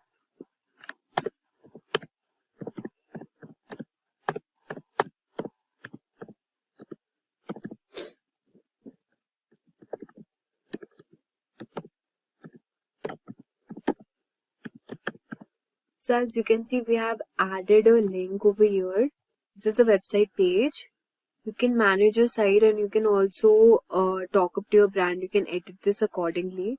If you want to edit, you can also edit this. We have the styles also. So paragraph, text, the button and everything. If you want to change the button like this, or you want to make your website heading something like this, you can also do it accordingly. And I want to keep it like this only. So I'll just select this font from here, and the colors as well. The colors I'll just like this one more, but you can keep it like this. I think white looks better, so let's keep it white as only. Then we'll just click on preview here, and now you can edit your page. This is the Tasty Bakes, and this is the logo. If you want to keep your discount option for your food, then you can just simply write here something like 70% discount for first time users.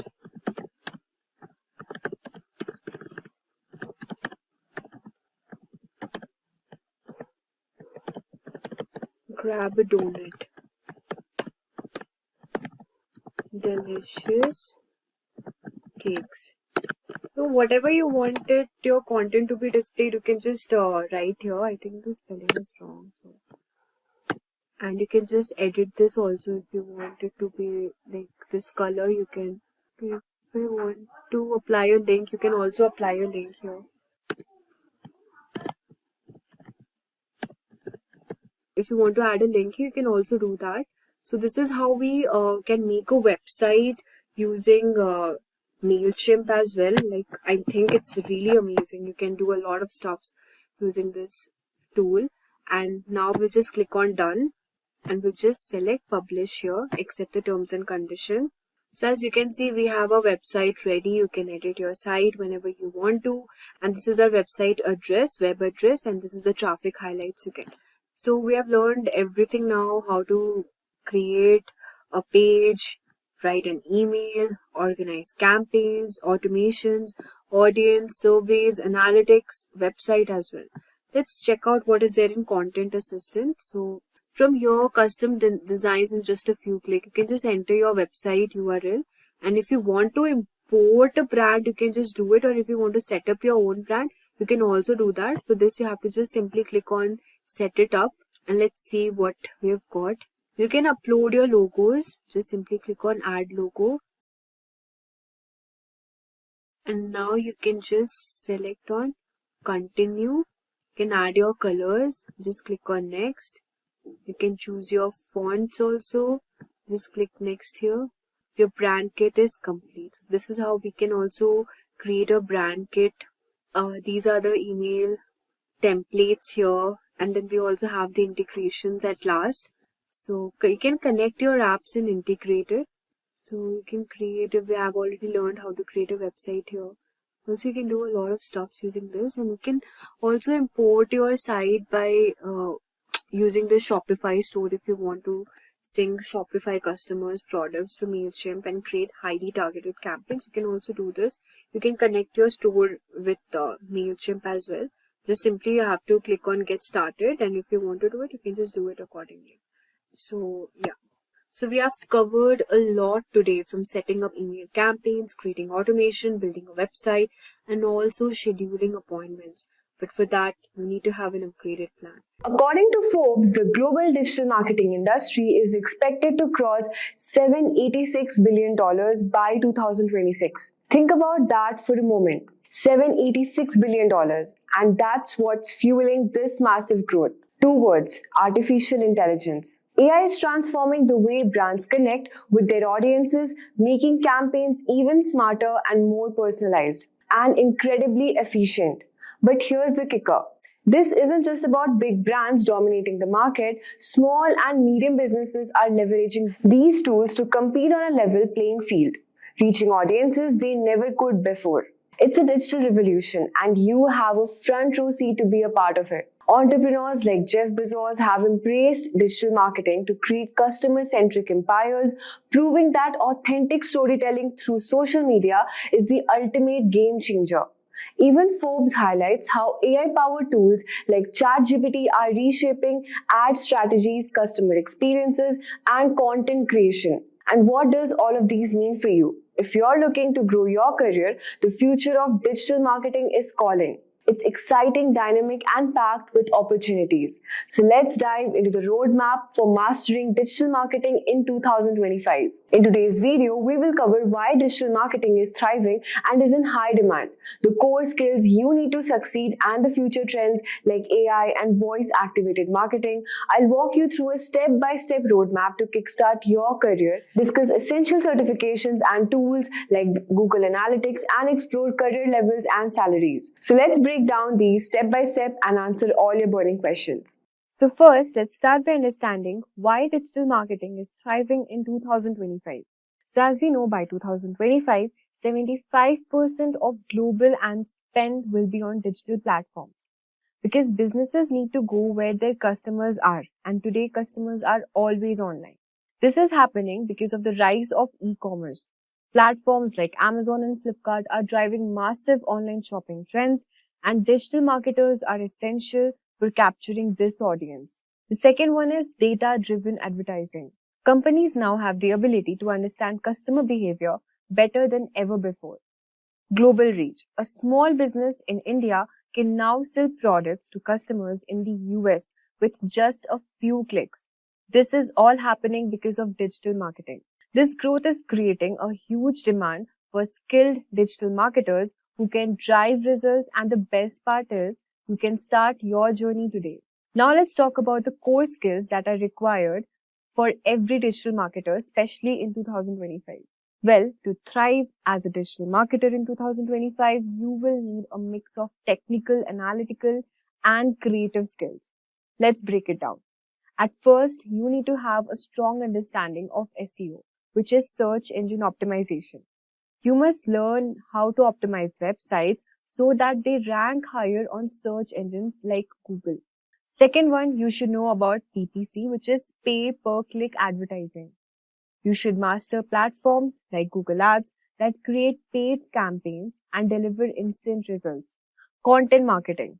From blogs to videos, crafting engaging content is key to attracting and retaining customers. Hence, learning content marketing is very crucial. Next is social media marketing. Build communities and run targeted ad campaigns on platforms like Instagram, LinkedIn. The next one is data analysis. Tools like Google Analytics will help you track performance and improve campaigns. Also, you can use tools like HubSpot to streamline repetitive tasks, making your campaigns more efficient. These aren't just skills, they are your toolkit to dominate the digital marketing space. So now that you know what core skills are required, let's have a look at the future trends in digital marketing. The future of digital marketing is both exciting and fast-paced. Here's what's shaping 2025. At number 1, we have artificial intelligence. AI is no longer just a buzzword. We have tools like ChatGPT that can write, ad copy, analyze data, and even predict customer behavior. Imagine having hyper-targeted campaigns just created in minutes. Next one, we have immersive technologies. AR and VR are revolutionizing the customer experience. Think virtual try-ons for clothes or immersive virtual tours for real estate. We will also have voice-activated marketing. With smart speakers like Alexa and Google Home, voice search is exploding. Optimize for conversational keywords to stay ahead. The next one is ethical marketing. Consumers demand transparency. Brands that prioritize sustainability and ethical practices are leading the way. The future isn't just about technology. It's about creating meaningful, human-centered marketing experiences. Alright, let's break down this step by step. Now, if you're wondering how to start and grow in digital marketing, here's your ultimate roadmap. And trust me, whether you're just a beginner or looking to switch careers, this guide will set you in the right path. So the first step is learning the basics. First things first, you should learn the basics of marketing. I know that sounds old school, but hear me out. Every successful marketer, whether they are running million-dollar campaigns or writing viral posts, understanding the core principles of marketing is very important. But you don't have to read textbooks all day. You can start small. You can watch free YouTube videos, especially from Simplilearn, or you can enroll in Google's Digital Garage. It's free and perfect for beginners. Get familiar with concepts like the 4 P's of marketing, which is product, price, place, and promotion, and the buyer's journey as well, which is awareness, consideration, and decision. So let's move on to the second step, which is understanding digital marketing channels. Now, once you have got the basics, it's time to explore the core digital marketing channels. Think of these as the tools in your toolkit. Each one has specific purpose. We have SEO, which is search engine optimization. Imagine this as planting a garden. You want your website to be at the first page of Google when someone searches for a related topic. Learn about technical SEO, keywords, and link building. Tools like SEMrush and Ahrefs will help you find the right keywords and track your progress. The second one is pay-per-click advertising. This is your shortcut to the top of the search engine. With platforms like Google Ads, you pay to get your ad shown to the right audience. Mastering Google Ads can open doors to jobs as a campaign manager or paid media specialist. It's high impact and in demand. Next is social media marketing. Social media isn't just about posting cute pictures. Platforms like Instagram, LinkedIn are marketing powerhouses. Learn to engage your audience, run targeted ads, and analyze performance tools like Hootsuite. Next one is content marketing. Think blogs, videos, and infographics. Content builds trust with your audience and keeps them coming back for more. Tools like Canva and Grammarly are great for creating and polishing your content. The next one on the list is email marketing. Did you know that email marketing has the highest ROI of any channel? Learn to segment your audience and automate campaigns using tools like MailChimp. Each channel serves a unique purpose, but together they are unstoppable. The next is you can build your online presence. Before you market for others, you need to market yourself. This is where you build your personal brand. You can create a website or blog. Platforms like WordPress and Wix makes it easy to get started. No coding needed. Write about what you're learning in digital marketing, SEO tips, campaign ideas, or even tool reviews. This shows potential employers that you are serious. You can also set up social media pages, create professional profiles on LinkedIn, Instagram, and Twitter. Share posts about industry insights, tips, and your learning journey. But why is this really important? Well, the employers will Google you. If they find an active blog or LinkedIn page full of insights, you'll instantly stand out. Plus, it's a great playground to test what you're learning. The next step is gaining certifications. Certifications are your golden tickets in digital marketing. They prove your skills and make hiring managers take you seriously. Here are some must-haves. First on the list is Google Ads certification. Learn how to create and optimize PPC campaigns, which is paid per click campaigns. Google Ads specialists are in high demand, especially for freelance gigs. Google Skills Shop offers free certification program. The next one is Google Analytics 4. GA4 is a game changer for tracking website performance. It also shows how people interact with your site, what's working and what's not. Companies love marketers who can turn data into actionable insights. The next step is gaining hands-on experience. Here's where the magic happens. You learn the most by doing freelance projects. Start small, offer to run social media campaigns or Google Ads for local businesses. For example, creating a Facebook ad for a neighborhood cafe and track how many new customers they get. The next one is internships. Interning at agencies or startups gives you exposure to tools like Google Ads, HubSpot, and Hootsuite. Next we have is mock projects.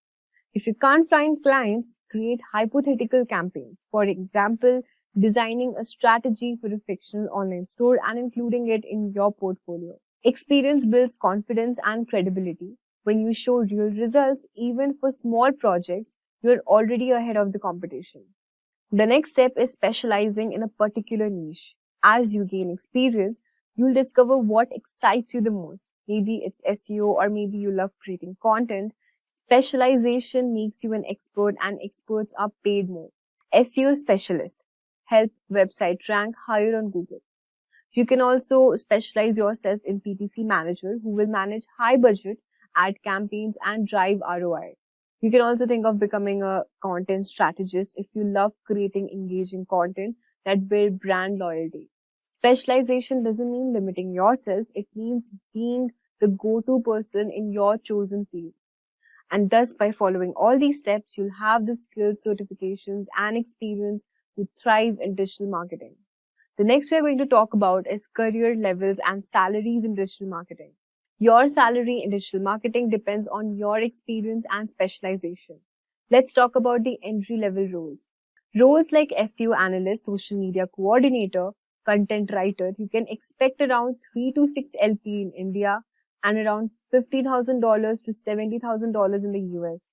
Talking about the mid-level roles like digital marketing specialist, PPC manager, content strategist, you can expect around 6 to 12 lakh per annum in India and around $70,000 to $100,000 in the US. For senior level roles such as digital marketing manager, SEO manager, paid media director, you can expect around 15 to 30 LPA in India and around $120,000 in USA. Leadership roles like digital marketing, chief marketing officer, you can expect around 40 plus LP in India and $150,000 in the US. The key is growth in specialization and consistent skill building. To stay ahead in this dynamic field, join online communities and continuously learn new tools like ChatGPT. Most importantly, adapt to industry changes and keep experimenting. Digital marketing is your ticket to an exciting and rewarding career.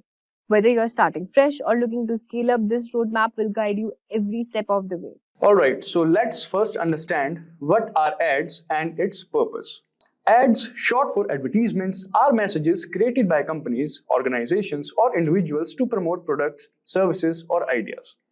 These messages are designed to reach a specific audience and persuade them to take a particular action, such as buying a product, signing up for a service, or supporting a cause. Ads can be found anywhere: on TV, radio, website, social media platforms, billboards, newspapers, and more. The main purpose of ad is to inform and influence people. So here are some key purposes of ads. First, awareness. So ads help create awareness about a product, service, or idea. When a new product is launched, companies use ads to let people know it exists. For example, if a new smartphone is released, ads will inform potential customers about its features and benefits. Then comes interest. So ads aim to spark interest in the target audience by highlighting the unique selling points and the benefits. Ads can make people curious and eager to learn more. The interest can lead to further research such as visiting a website or reading reviews. Then comes the desire. So effective ads create a desire for the product or service. They appeal to emotions and show how the product can solve problems or improve the customer's life. For example, a car ad might emphasize safety features, making it potential buyers feel that owning the car will protect their family. Then comes action. So finally, ads encourage people to take action. This action could be making a purchase, signing up for a newsletter, or visiting a store. Google Ads have clear calls to actions like buy now, sign up today, or visit us. So in summary, ads are powerful tools used by businesses to communicate with their audience. They create awareness, generate interest, foster desire, and encourage action. By understanding the purpose of ads, we can better appreciate how they influence our decisions and behavior in our everyday life. Now, with so much of our time spent online, advertising has taken a new form. Let's dive into Facebook ads, a powerful tool that leverages the massive audience of Facebook to reach people exactly where they scroll. We will explore how Facebook ads work and how they can be used to target specific demographics and achieve your marketing goals. So what is Facebook ads and how it works? So Facebook ads are like online billboards that businesses create to reach people using Facebook and its app like Instagram and Messenger. So these ads can pop up in different spots such as your news feed where you see posts from friends, stories where short temporary posts are there, and the marketplace where people buy and sell items. So businesses can choose from different types of ads such as single images, videos, carousels with multiple images or videos, slideshows, and collections of items to best fit their goals, like getting you to visit their website or buy something. So businesses use these ads to get your attention and encourage you to do something, like visit their website, buy a product, or sign up for a service. Because Facebook knows a lot about what you like and do on its platforms, it helps businesses shows ads to the people most likely to be interested in them. This way, if you love fitness, you might see ads for new workout gear, and if you're into cooking, you might see ads for the kitchen gadgets. It's a way of business to put their messages right where you're likely to see them while you are spending time online, making it easy for you to discover and learn about the new products and services that might interest you. Alright, let's understand how Facebook ads work. So first, targeting. So one of the standout features of Facebook ads is their advanced targeting capabilities. You can define your audience based on a wide range of criteria such as demographics, that is age, gender, education level or job title, then location, that is target users in specific cities, regions or countries. Then there is interest like hobbies, favorite activities and interest, example sports, music. Then comes the behavior. In behavior, there is purchase behavior, device usage, and other user activities. So this precise targeting ensures that your ads are shown to the people who are most likely to be interested in your product or service, maximizing the efficiency of your ad spend. Then comes ad creation. So creating a Facebook ad involves designing the ad content and selecting the format. Here are some tips for effective ad creations. That is visuals. Use high quality images or videos that capture attention. Then message. Craft a clear and compelling message that highlights the benefits of your product or service. Then there is call to action, that is CTA. Include a strong CTA like shop now, sign up or learn more to guide users on what to do next. Then come next, that is budget and bidding. So you set a budget for your ad campaign, which can either be a daily budget or how much you want to spend per day or a lifetime budget. that is the total amount you want to spend over the duration of the campaign. So Facebook uses a bidding system where you bid on how much you are willing to pay for your ad to be shown to your target audience. The platform that works to get the best results within your budget. So it works like that. Then comes the ad placement. So you can choose where you want to put your ads to appear. So Facebook offers automatic placements where it optimizes your ad delivery across all its platforms. That is Facebook, Instagram, Messenger, Audience Network, or you can manually select specific placements. So basically this ad placement things works like that. Then comes the performance tracking. So Facebook provides detailed analytics and insights into how your ads are performing. You can track metrics such as like impressions, how many times your ad was shown, then clicks, how many times people clicked on your ad, then conversions, actions taken by users after seeing your ad, then cost per action, that is CPA, the average cost of a desired action. This data helps you understand what's working and what is not working, allowing you to make informed decisions about your ad campaigns. Then comes the optimization. So based on performance data, you can make adjustments to improve your ads. This might include tweaking your targeting criteria, changing your ad creative, or adjusting your budget. Continuous optimization is key to maximize the effectiveness of your ads and achieving the best return on investment, that is ROI. Alright, now let's understand this with the help of a demo example. Alright, so this is basically the structure of Facebook ads. We have gone to the campaign, and yeah, let me explain to you guys what all things are there. So first of all, we have this campaign tab. So this section lists all of your ad campaigns. Then we have this create button, as we can see. So if you click on this, we basically click on this to create a new campaign. Then there is campaign list, as we can see. So this shows the campaigns you have created with columns for. And as you can see, there is on and off toggle button is there. So this toggle is used to enable or disable a campaign basically.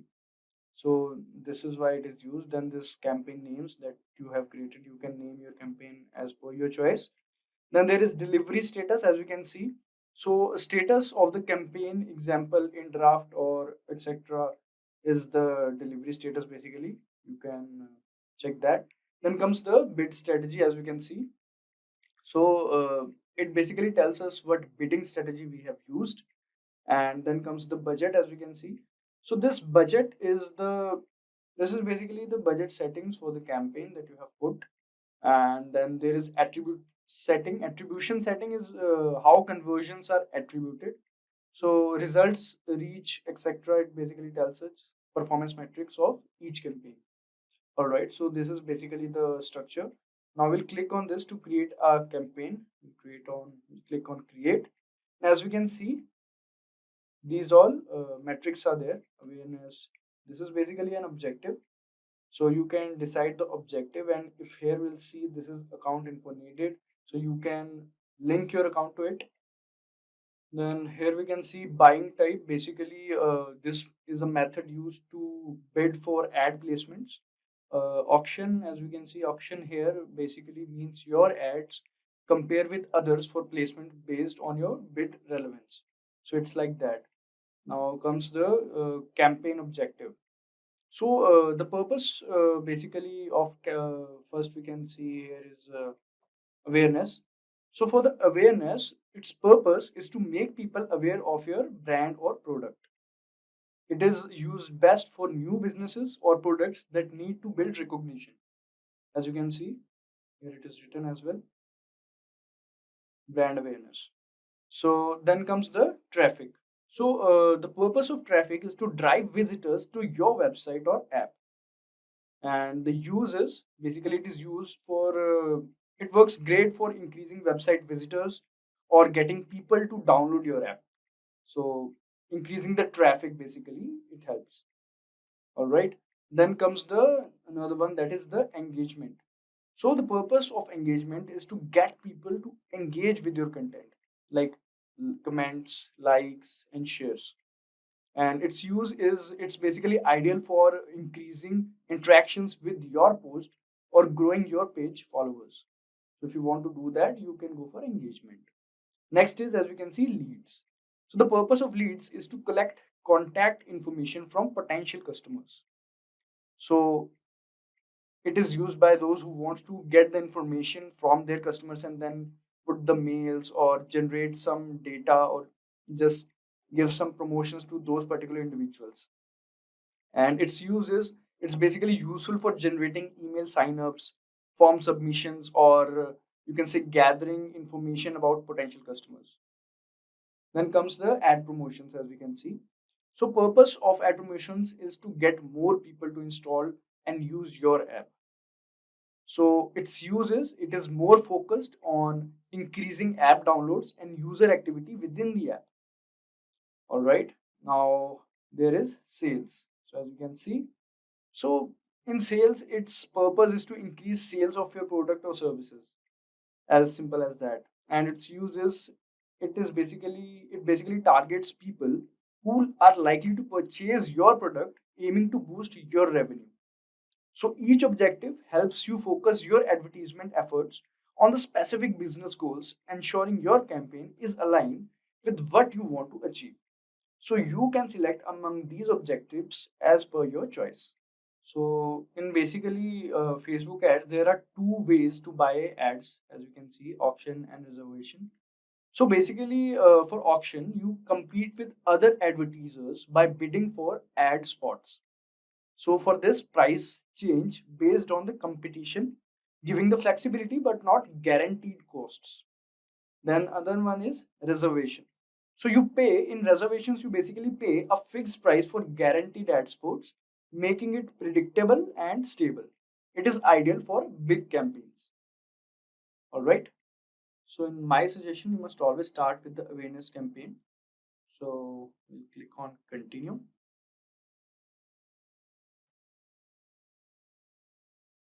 All right. So the new layout for you guys, as you can see. So here, as you can see, this is the new awareness campaign. So this is the main folder for your campaign. Basically inside this folder, you can have your ad sets and ads. All right. Now then there is new awareness ad set, as we can see. So this is a subgroup within the campaign. Here you define your target audience, budget and schedule. Then comes the new awareness ad. So this is the actual advertisement that people will see. So you must have the image, carousel or video ad before doing all these things. So you must have your ad in hand because you have to do all the things here. Then you have to add or upload the ad basically. All right. Now, so I've told you about all these three. Now comes the main area, that is the campaign name. So basically, this is the campaign name. You can select your own campaign name and you can name your campaign here. For example, it's named like new awareness campaign, but you can change it and make it any campaign name like that. So as per your choice. There is special ad categories, as you can see. So the purpose of special ad categories here is, this section is where you declare if your ad belongs to special categories like credit, employment, housing, social issues, elections or politics. So these categories have specific rules because they are selective topics. All right. So the benefits are basically, declaring your ad category helps ensure your ad follows Facebook rules, preventing it from being rejected. So this is what special ad categories is. So basically, this all layout lets you set up the basic details of your campaign. Now let's understand about each one of them. Let's first name this one as any random name. We'll name it K Joggers. Our anime joggers. So this is the template name according to me. Let's add campaign as well. All right, now you can keep the rest as it is, like you don't have to change anything else. Like you can change the objective over here if you want to. Again, we can leave A/B test in this as well, and we can just click on next. All right. So as you can see, this is the new layout for you guys. All right, so this is new awareness ad sets and this is ad set name. So this is where you can name your ad set basically. Let's name it anime joggers ad set 1. All right, so like you can name as per your choice. The purpose basically, this is where your name, you put the name of your ad set, and you can create a template to reuse the settings for future ad sets. As you can see, create template. If you want to create a template to reuse the settings for future, then you can do this. All right. Now here is, as we can see, performance goal under awareness. So this is where you set what you want to achieve with this ad set. Here it's set to maximize the reach of ads, meaning you want as many people as possible to see your ad. So it is pretty simple as well. As we can see here, they have written in maximize reach of ads, we'll try to show your ads to as many people as possible. Then maximize number of impressions, we'll try to show your ads to people as many times as possible. Okay, so they can show people number of times, many times, to a single person also they can show. All right, then there is maximize ad recall lift. So we'll try to show your ads to people who are likely to remember seeing them. All right, so you can select this as per your choice. It's your own choice. You can select. So let it be like this only for me. Maximize reach of ads.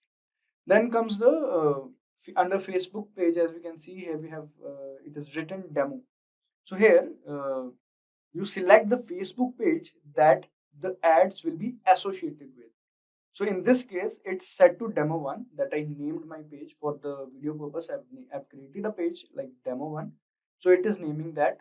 So if you have more page, like more than one page, then you can select from here. All right. After that, there is, as we can see, cost per result goal, as we can see. All right. So this is optional. Yeah. So here you can basically set a target cost for achieving your desired result. For example, how much you are willing to spend for every 1,000 people who see your ad. This helps control your spending. All right, now there is budget and schedule. So here is daily budget. So you set how much money you want to spend per day on your ad. Here it's set for 200 per day. And this means Facebook will try to spend 200 rupees each day to show your ad to people. The maximum amount it might spend in a day is 250, and the maximum weekly spend is 1400. You can change as per your choice. And then there is what we call schedule here. You can see. So the date and the time when your ad campaigns will start. Here it's set to 11 June 2024. So you can change it. As we can see, this is the date that it is not selecting. You can select 14. Now it is not showing the error. So yeah, so the date and time is when your campaign will start. Here it's set to like 14 June, and the time is also mentioned. And the end date, as you can see, set an end date. You can click on it. You can choose to set an end date of your campaign, meaning when it will stop running. All right. Now, as we can see, budget and scheduling. Here you can see. So it allows you to schedule when you want your budget to increase during specific times, like holidays or special sales period. So this feature helps you allocate more money to your ad during times when you expect high traffic or sales, optimizing your spending. Then there is ad scheduling, as we can see. So the purpose determines when your ads will be shown. Here it sets to run ads all the time. So it's like that. You can choose to run your ads continuously or only at certain times of the day. All right. Now there is audience controls, as we can see. So it allows basically to set criteria for where your ads should be shown. So you can specify the locations, demographics, and other details about who should see your ads. And here, as we can see, the location is set to India. You can edit it as well as per your choice. So yeah, we have set it to India. You can search for locations, browse it, the map will open, and like that. Then advantage plus audience, as we can see. So Facebook's technology automatically find the best audience for your ad. If you provide an audience suggestion, Facebook will prioritize showing your ad to people matching that profile before expanding to others.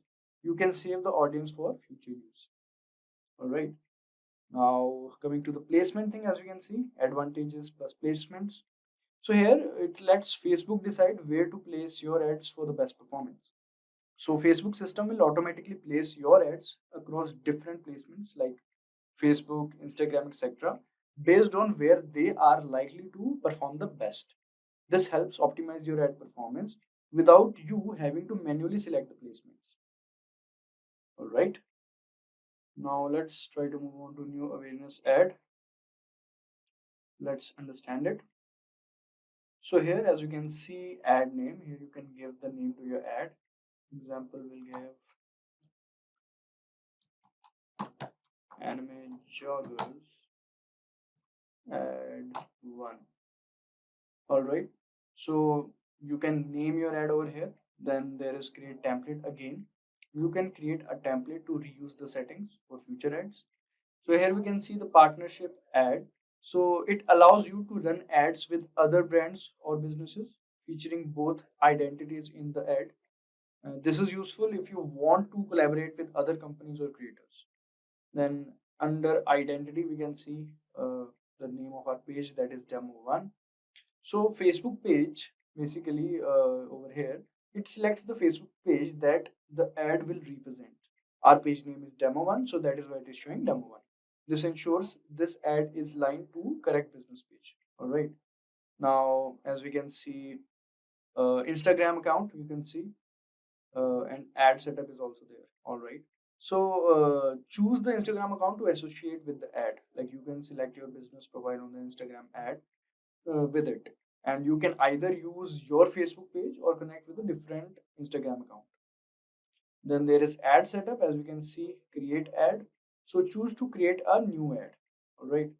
So select the structure of your ad, like single image or video, that is one image or video, carousel, that is the multiple images or videos that people can swipe through. Then there is collection, that means a group of items that open into a full screen experience. So it's like that. All right. Now after that there is we can see ad creative. So it selects the media, that is the images or videos, and text for your ad. Then the media placements are there, as we can see. These are the media placements, feeds and streams, stories and reels, Facebook search results. So choose where your ad will appear. Either it's feeds, stories, or search results. You can also you have the option to add music to your ad depending on the placement. So as you can see, add music. So you can select among these. All right. Then there is what we call primary text and event details. As you can see, primary text. So the main text that appears in your ad, you should put it over here. And this text is what people will read when they see your ad, basically. It is recommended to keep it under 125 characters. All right. Now, event details, talking about the event details. So, include the details about an event, such as the name, date, and time. This helps promote events and allows people to get reminders. All right. Then there is languages and tracking. This is the language. So, language basically add translations to reach people in more languages. This helps make, I repeat, so this helps make your ad accessible to a wider audience by providing it in multiple languages. Then comes the tracking. All right. So, as we can see, tracking over here. So, tracking basically tracks the action of people take after seeing your ad. And type of events, basically website event, like action people take on your website. Then app events, actions people take in your app. Then offline events, actions people take in your physical store. And here the preview icons are there, so you can switch between different views to see how your ad will look on various devices. So you can do like this. This loading, I believe. Yeah, the Facebook story, the Instagram reel story, reels. So you can preview your ad on a desktop, mobile device, or other formats to ensure it looks good everywhere. All right, now let's click on publish. We have to upload the ad as well, but we haven't did that. We have not did. I repeat, we have not done that. So as you can see, they're asking for add payment information because I'm doing it in some other laptop. So I have not added it, but you have to in order to move forward. But I believe you guys have understood the basics and how to move forward in the Facebook ads situation, and you can proceed on your own. You can like publish it, and the first window will open. So now that we have walked through the demo, let's move on to the specific requirements you'll need to create effective Facebook ads. All right, now coming back to what are requirements. To create and run Facebook ads, you need to fulfill a couple of essential requirements. So that is active Facebook account. You need to have an active personal Facebook account. This is the account you use to log into Facebook, interact with friends, and use various Facebook features. An active account is necessary because it allows you to access Facebook's ad creation tools and manage your advertisement activities. Your personal account is necessary to log into Facebook and across the ad management tools. It is the first step to getting started with Facebook advertising. All right. Now, second requirement is Facebook business page. So in addition to personal account, you must have a Facebook business page. This is different from your personal profile and is designed specifically for businesses, brands, organizations, and public figures. A business page provides a dedicated space where you can showcase your product or services, post updates, engage with your audience, and run ads. So the business page serves as the hub for all advertisement activities. It allows you to create and manage ads, engage with your audience, and access insights and analytics to see how well your ads are performing. Having a business page ensures that your ads link to legitimate business presence on Facebook, which helps build trust with your audience. All right, we appreciate you joining us on this journey to master Facebook ads. Remember, Facebook ads is a powerful tool, but like any skill, it takes practice to master.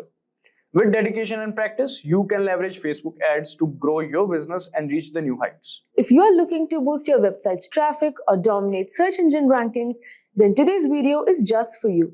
We are diving deep into keyword research, a crucial part of any successful SEO strategy. By the end of this tutorial, you'll know exactly how to find the right keywords to help your content reach its full potential. So let's get started. To kick off things first, let's understand what keyword research is. Now, keyword research is all about discovering the exact phrases and terms your potential audience is typing into search engines. Now, by identifying these keywords, you can create content that directly addresses what people want to know, buy, or learn about. This not only drives more visitors to your site, but also helps you connect with those who are most likely to engage with your content. In essence, keyword research is the backbone of a strong SEO strategy, guiding you in crafting content that resonates with your audience. Now that we know what keyword research is, let's dive into why it's so important. Picture this, you are hosting a party. Would you invite random people who might not even be interested?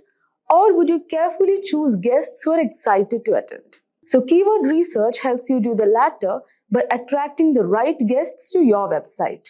When you know the exact keywords your audience is searching for, you can tailor your content to meet their needs. This increases your chances of not only driving more traffic, but also engaging visitors who are genuinely interested in what you have to offer. The better you understand your audience search behavior, the more effective your content will be. Remember, it's not just about quantity. Getting the right kind of traffic is key to conversions and overall success. Moving on, let's talk about the different types of keywords you'll encounter in your research. This is important because not all keywords are created equal, and understanding the distinctions can greatly impact your strategy. So, short tail keywords are broad and usually consist of one or two words like SEO or marketing. Now, these keywords have high search volumes, which means lots of people are searching for them. However, they're also highly competitive, making it tough to rank for them unless you have a very authoritative website. Next comes long tail keywords. Now, long tail keywords, on the other hand, are more specific phrases like how to do keyword research for SEO. Now, while they have lower search volumes, they tend to be less competitive and more targeted, attracting visitors who are further along in their buyer's journey. For instance, someone searches for best budget laptops for students is likely closer to make a purchase than someone just searching for laptops. Now, next type of keyword is LSI, which is latent semantic indexing keywords. Now, these are related terms that search engines consider relevant to your main keyword. Now, for example, if your main keyword is digital marketing, then LSI keywords could be online marketing, SEO strategies, or social media advertising. Now, even in this example, if you have given best leather shoes, the LSIs would be official and casual wear, best footwear brand, original leather shoes, etc. So using LSI keywords helps you create more contextually relevant content with search engines' favor. Now, by balancing these types of keywords, you can create content that appeals to both broad and niche audiences, giving your website a better chance to rank well across different searches. So, alright, now that we have covered the types of keywords, let's explore some of the tools that can help you find them. So, keyword research tools are like treasure maps. They guide you to the keywords that can drive the most traffic to your website. Number one is Google Keyword Planner. So Google Keyword Planner is a fantastic starting point, especially for beginners. It's free and provides a wealth of information, including search volumes and competition levels for various keywords.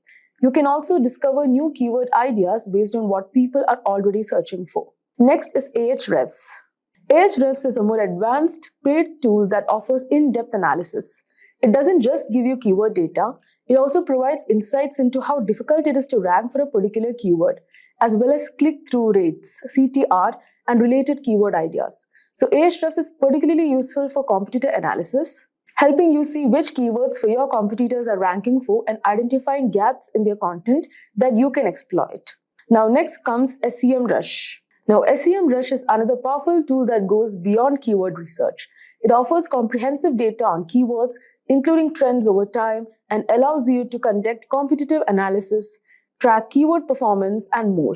SEMrush is a go-to for many SEO professionals because of its all-in-one capabilities. So these tools simplify the process of keyword research, allowing you to focus on creating content that will resonate with your audience and perform well in search engine results. So with so many tools at your disposal, the next step is figuring out how to actually find the best keywords for your content. So here's a step-by-step approach. Number one, start with a brainstorming session. So you can list down potential keywords related to your topic. Think about what your audience might search for and consider different variations of those phrases.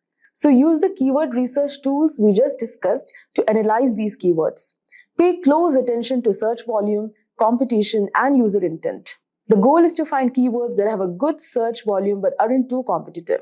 And next, consider user intent. This is crucial. Ask yourself, what is a searcher hoping to find? If someone is searching for best travel laptops in 2024, they are probably looking for product reviews or recommendations. Tailor your content to meet that specific intent, and you'll have a much better chance of converting those visitors into customers. So by following these steps, you can pinpoint the keywords that will not only drive traffic, but also ensure that the traffic is relevant and likely to convert. Now, one of the most effective ways to find high-quality keywords is by analyzing your competitors. This might sound like a spy mission, but it's completely above board and incredibly valuable. So tools like SEMrush allow you to see which keywords your competitors are ranking for. So this gives you insight into what's working for them, and more importantly, it highlights gaps in their strategy that you can exploit. For instance, if you notice that a competitor is ranking well for a keyword like affordable SEO tools, but their content is outdated or lacking in detail, you can create a more comprehensive and up-to-date piece to outrank them. So by leveraging competitor insights, you can stay ahead in the SEO game, ensuring that your content is always relevant and competitive. Now, finding the right keywords is only half the battle. The next challenge is using them effectively in your content. So here's how you can do that. Number one, place your primary keywords in strategic locations such as title, meta description, headers, and throughout the content. This signals to search engines that your content is about, helping you rank for that keyword. Number two, avoid keyword stuffing. This old school tactic doesn't work anymore and can actually hurt your rankings. Instead, focus on naturally integrating keywords and using variations. For example, if your primary keyword is digital marketing strategy, you could also use online marketing strategy or effective digital marketing tactics to make your content more readable and engaging. Now, the third one is using LSI keywords to add depth and context to your content. This not only improves readability, but also helps search engines understand the broader topic of your content, which can positively impact your rankings. Remember, the goal is to create content that's both optimized for search engines and enjoyable for your readers. Lastly, keyword research is not a set it and forget it process. It requires regular monitoring and adjustment. SEO is a constantly evolving field, and what works today might not work tomorrow. So make it a habit to regularly check how your keywords are performing. Use tools like Google Analytics to track your rankings and see which keywords are driving the most traffic. If you notice that certain keywords are underperforming, consider tweaking your content or trying out new keywords. So by staying on top of your keyword strategy, you can ensure that your content continues to perform well and adapt to changes in search trends. There you have it, a comprehensive guide to keyword research. I hope you found this tutorial helpful and that you are now ready to start finding the best keywords for your content. Remember, keyword research is all about understanding your audience and creating content that meets their needs. If you enjoyed this video, don't forget to hit the like button and subscribe to the channel and ring the notification bell so you never miss an update. The people who choose to keep up with your content on the Instagram. They are like your own personal cheerleaders, following you through every post, story, and update you share.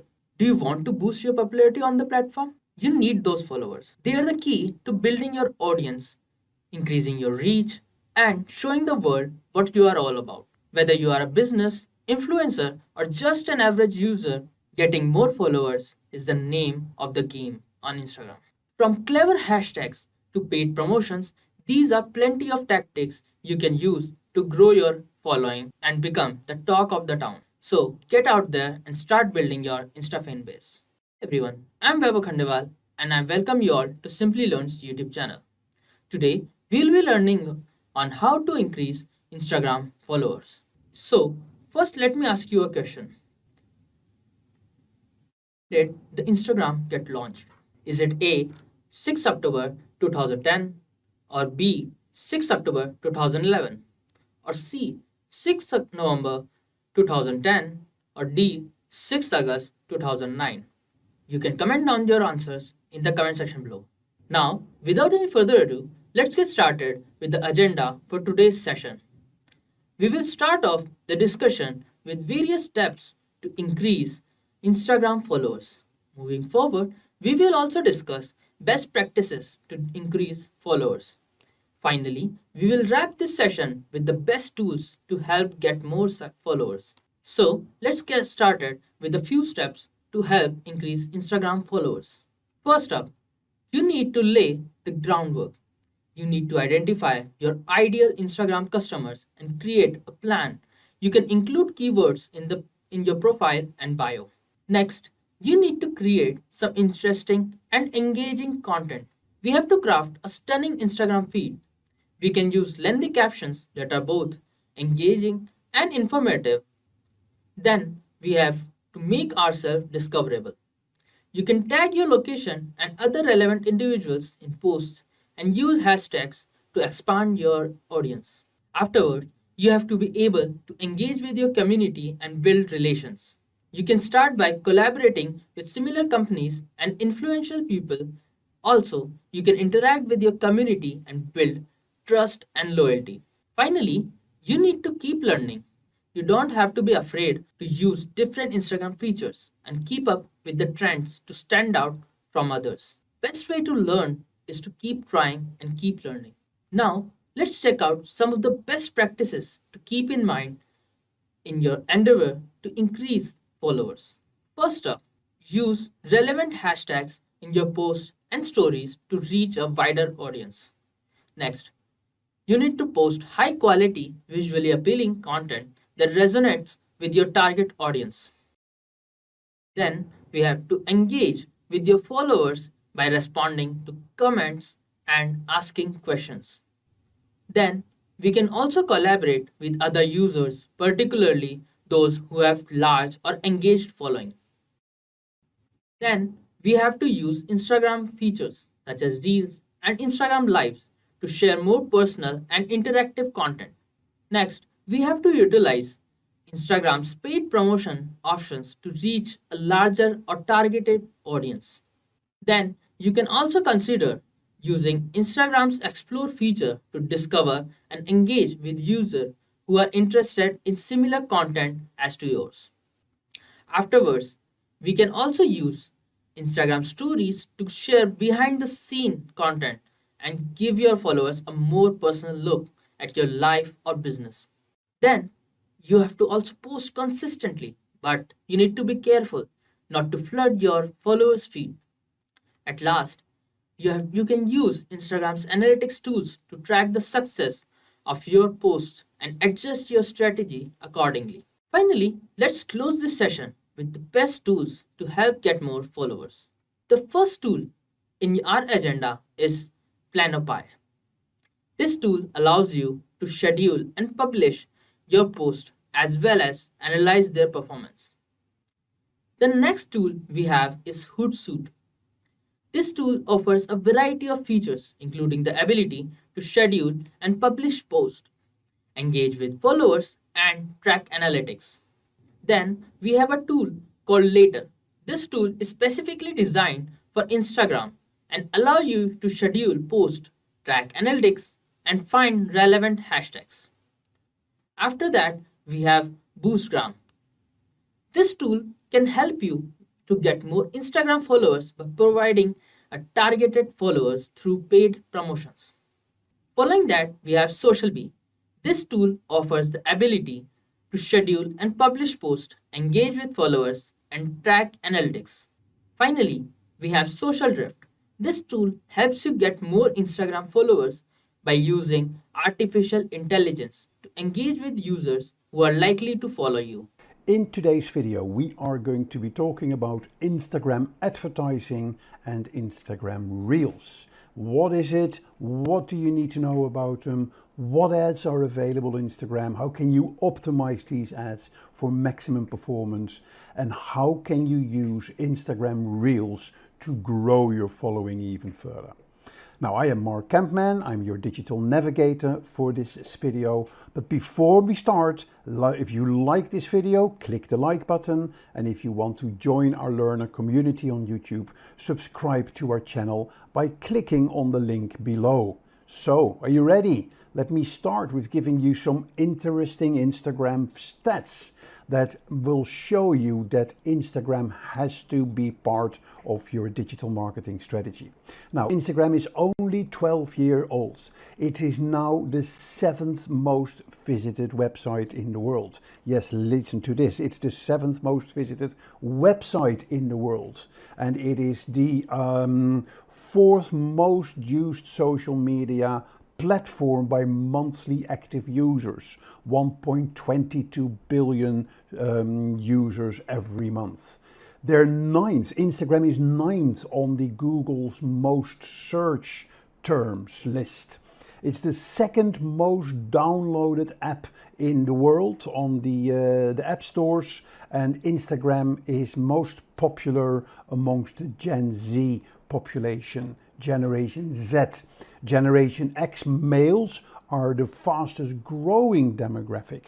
Yep, and that takes Instagram into a B2B, into a business world as well. India has the most number of Instagram users in the world, and people spend more time on the Instagram stories than in the Instagram newsfeed, telling you a lot about the importance of stories these days.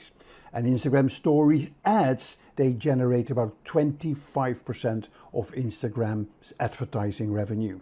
Now, do you need any more facts to convince you that Instagram is one of the most popular social media networks and that it has to be part of your digital marketing strategy? So let's dive a bit deeper into the Instagram advertising opportunities and the reels that you can use in Instagram.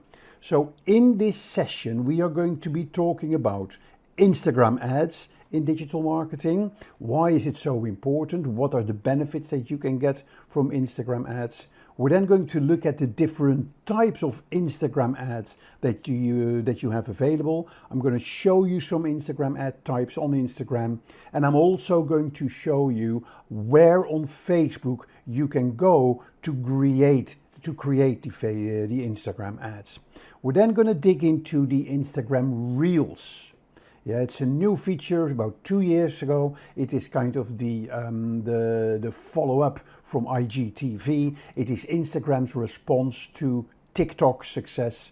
Yep, and Instagram Reels are short vertical videos that are very powerful in the and used by many people these days. So we're going to dive into these. We're going to see the benefits that you can get as a business for them, and I'm going to show you quickly where to go on Instagram to set up these Instagram Reels. I'm then going to give you a few tips on the Instagram Reels, and then we're going to close off today's session with some frequently asked questions that I'm getting a lot when it comes to Instagram advertising and Instagram Reels. So, are you ready for this? Let's get started. Let's look at Instagram ads in digital marketing. So, let's talk about Instagram ads and branding first. Why is it so important to use Instagram advertising for your branding? Well, more than 25 billion businesses use Instagram to promote their services and products. Yeah, so when they are all working on developing their brand through Instagram. So 90% of the Instagram accounts, they follow at least one business on Instagram. And 62% of users say that they are more interested in a brand after seeing them in an Instagram story. So it's a very important platform for brands to connect with their users. Yeah, and many Instagram users, they actually use Instagram to research new products and services.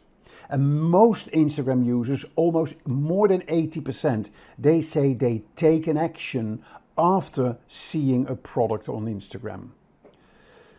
Yes, so no surprise that many brands are active on Instagram. Yeah, and on average, you can say that the brands do about 1.5 times posting every day.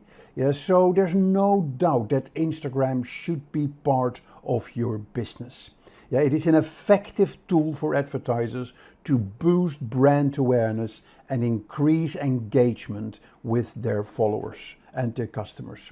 And it's not only a platform to showcase your brand, but also a channel through which you can interact with your followers and build customer loyalty. And then I'm not even talking yet about the e-commerce opportunities you have on Instagram by opening up a shop, by promoting your products on Instagram. So a platform where you definitely have to be. So it can act as a new channel for your business, which can extend your online presence. And when you are on Instagram, you can promote, you can sell, you can increase sales of your business. Yeah, and you can gain many, many benefits from being on Instagram. And here are just a few of them. So you can keep up with what's happening in the world. So if many people, if everyone, billions of people are on Instagram, why aren't you? So there is the new Instagram shop feature that can help you and your brand to get more sales. So you can open up a shop on Facebook, you can then connect that shop with your Instagram, and you can promote your products. You can tag your products in your Instagram posts, and that will lead to sales through your Facebook and your e-commerce shop. It's fantastic for competitor analysis. What are your competitors doing on Instagram? What are they promoting? What are they advertising? You can learn a lot about what works and what doesn't work in the market. Instagram is also a place where you can connect with your customers, where you can deliver customer service. Yeah, so it's not just offline or not just on Twitter, but you can use that on Instagram as well. So Instagram these days is a very normal, a very basic platform, and it's almost like you're having your website. Customers expect you to be on Instagram as well these days. So if you do that properly, it can help you in getting more customers, growing your online customer base on Instagram, and it can help you in developing your brand to generate more sales and to grow your online reputation. By setting the tone and the style of your posts, you can immediately develop and present an online sort of identity that you can then transfer into your online reputation. Another powerful aspect of that you have with Instagram is that you can work with influencers. Yeah, there's many influencers, many Instagram users with large followings. They offer their services to brands to help them in promoting their products and services. So that is not enough for you. Finally, yeah, the virality on Instagram is very, very strong. So if you have good content, good posts, good stories, good reels, you can go very high and wide and far through the Instagram world, and many people will view your videos and share your videos. So it's a platform you can no longer ignore, and you definitely want to be there. So in 2020, a new style of post was created, which we called the Instagram Reels, which is kind of the follow-up of the IGTV, which was a kind of a vertical video kind of YouTube channel that you could get on Instagram. Now, it is sort of a response of Instagram to the growth of TikTok. And creators on Instagram like Justin Bieber, Lizzo, Stanley Tucci, they really helped to transform this feature from almost like a TikTok wannabe to a full-blown competitor of TikTok. They are full screen vertical videos that can be up to 90 seconds long. Yeah, they come with many unique editing tools and an extensive library of audio tracks as well. So it's very easy to make these short videos and to start sharing them. And you will see that the views and the engagement that you get with these reels in Instagram is extremely high. On top of the sounds, Reel can include multiple video clips, filters, captures, and interactive backgrounds. So you can add stickers, all the tools that you expect that you see in stories, that you see in TikTok, you see that in the Instagram Reels as well. Now, they're clearly different from Instagram Stories.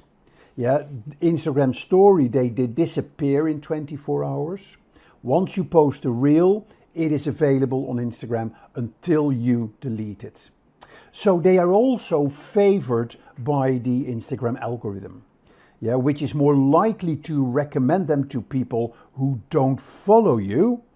Yes, so it is a very good tool to grow your following. But we'll talk about Reels a little later when we go into after we've gone into the advertising on Instagram. So let's look into advertising on Instagram. Here are some interesting facts about Instagram advertising. Each month there are 2 million advertisers active on Instagram. Yeah, so that is a big number of people. The estimated advertising reach for Instagram users is 1.32 billion users. Yeah, so and that is an important one. The Instagram advertising reach has outpaced Facebook's advertising reach in the last year. So, and did you know you can reach 22% of the global population age 13 or older in Instagram. So a platform, an advertising platform that you cannot ignore. Yeah, and through Instagram Reels, you can reach another potential audience of close to 1 billion people. So, and interesting fact to know is that the split in female and male is about 45 and 55% on the advertising audience for the Instagram Reels. So how do you create Instagram ads? Through the Facebook Advertising Manager. Yep, and we've done a short or a video about Facebook advertising in in an earlier video of this series. But so I'm not going to go into this, but I do want to show you a new feature in the Facebook and Instagram advertising setup. But before we go into this, let's have a quick look at Instagram and see if we can find some ads. So if I go out of here and I go to Instagram, yeah, so here you see my mobile. Let's log in and we're going to Instagram. Yeah, so just by browsing through your newsfeed, you will already come across ads. Yeah, so let's see where we see an ad popping up. So here you see one. Yeah, so Sahara Services Official, and because it's an ad, you see it's a sponsored ad. And here you see the type of ad that we see here is a photo ad. Just one photo that they have with a call to action, in this case, visit the Instagram profile.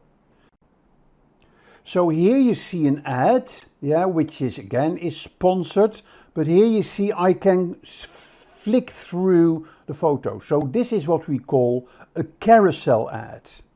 Yeah, so there are multiple photos, or in this case videos, so you could also see this as kind of a video ad. But this is a combination of a video ad and a carousel ad, where you can flick through multiple photos. So what I've done, I've saved a few ads. Yeah, that is easier, so I don't have to browse. So if I click here on the saved, and here you see some ads.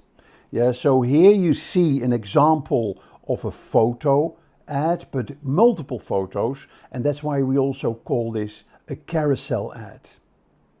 Okay, here you see an example of another carousel ad. Yeah, so you can see that it's an ad because it says sponsored. Again, multiple photos and a call to action. Yeah, here you have a photo ad where it's just one photo, and here you see another carousel ad with two photos, and here you see a video ad. Yeah, so these are the ads that you see on in the newsfeed. Besides that, there are ads in the stories, and here at the top you see the stories. So let's go here, browse through the stories. So here you see, and we immediately see here a sponsored ad from Barcelona, Tanja. Yeah, and this is a video ad. Yeah, what I like about the ads on the stories, and that's why they are so powerful, they have a very sort of natural blend with the stories before and after them. They don't really look like ads, and particularly if you're making them full screen vertical ads, yeah, they blend in very well with the news feed, yeah, of the story feed. Yep, so here you see another ad, yeah, with as a story. So you can, the call to action, are you looking for the click on the more? Yeah, and then you can have different more information in the ad as well. So very powerful. Yeah, here you see another ad.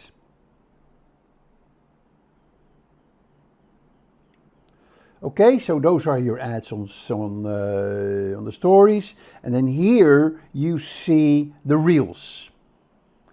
Yeah, now,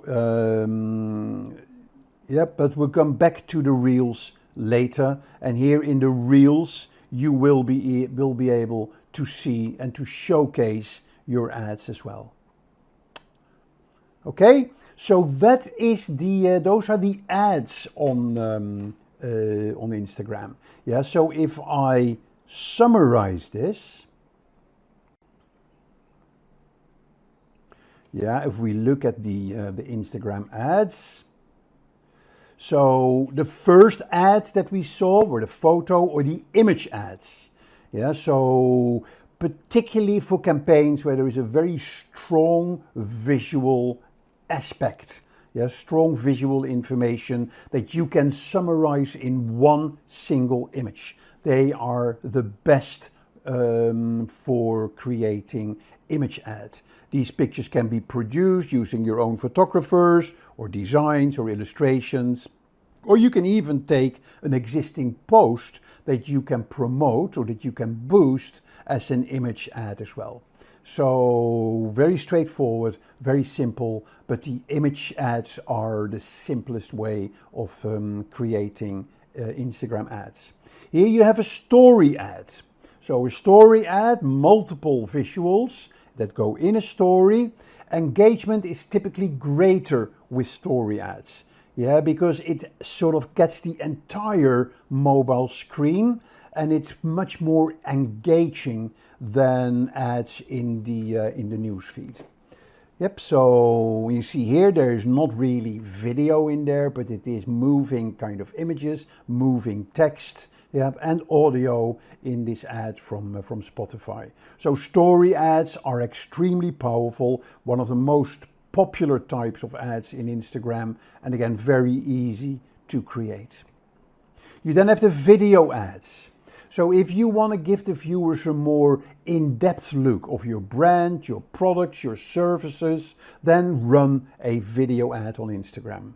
So make them short, you can make them square, you can make them full sort of vertical, full screen.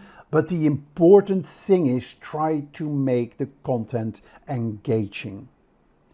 Yep, and that is where video ads are so powerful, and they can bring a message across in a very powerful way. Video ads on Instagram, they are probably the ads with the highest conversions, yeah, for people that view the ad and if you want them to take an action. So, yep, so those are the video ads, and then you have the Reels ads. So intermixed with Reels, you can have 30-second long ads that are sort of comparable to story advertising. So they're full screen vertical videos. And again, they properly merge with the organic Reels. Yep, and they have feature, they have sound, they feature sound and music. So very powerful ads where you can get very good call to actions, learn more, buy now. Yeah, different sort of call to actions that can really lead people to either to drive them to your website or drive them to your shop where they can buy your product. Yep, and then we have the carousel ads. And the carousel ads is what I showed you, where you have a collection of photos or videos that people can swipe through. Yep, so they can, particularly they work really well in your Instagram feed, and they are really good for showcasing multiple products in your ad. What you also see is that people use carousel ads where they have one large sort of horizontal photo that they split up in 3 sections. So it is almost like browsing through the photo from left to right. So very powerful ads that you can get on Google, on Facebook, and on Instagram advertising. Okay, now before we go into the Reels, let's go to Facebook ads and show you a new feature on the advertising for Instagram advertising. So here you see the Facebook Business Manager.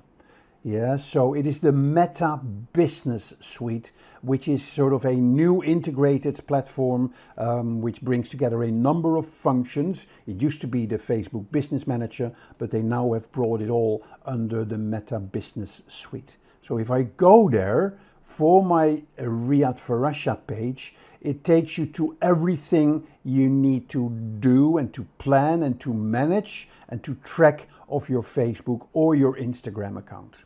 Yeah, you see here, I can manage the Facebook page and I can manage the Instagram page. Now, we're not going to go into the whole of the Meta Business Suite. I just want to show you the advertising. And a new feature here in advertising, if I click on All Tools, and then I click here on Add. Yeah, so this is kind of a quick creation of ads. I can automate my ads, I can choose a goal for my ads, or I can boost existing content. And I just want to show you how easy it is these days to make an ad for your Instagram. So if I want to boost a post, Yeah, or I can get more leads or whatever I want to do. Yeah, boost an Instagram post or reel. Let's go into that. Yeah, so content type, I'm just going to do a post for this sake. Yeah, so we're going to boost this post. Yep, and then here you will see how the ad will look like in your Instagram feed in this case. Yep, and that's where you can change the text of your ad. So it's a really good feature to quickly launch an ad of an existing post. Make sure you've got your ad blocker switched off to get access to this. Yeah, you can have other previews as well. Let's see what that will give us. Yeah, so here you see the feed in Instagram Explorer. Here would the Instagram feed. Here would be how it looks in Instagram Stories. Here is how it would look in Instagram Reels. Yeah, so really useful tool to quickly see how your ad will show on Instagram, yeah, for an existing post. And then of course you can have the same facilities if you want to create a new post.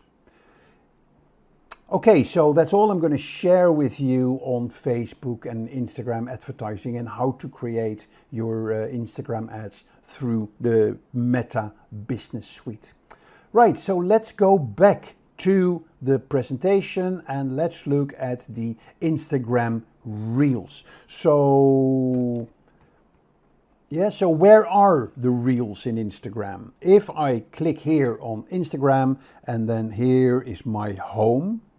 Yeah, if I click at the bottom on the little icon here, I can then go to Reels. And this is exactly like TikTok. I can just flick up and that takes me to the next post.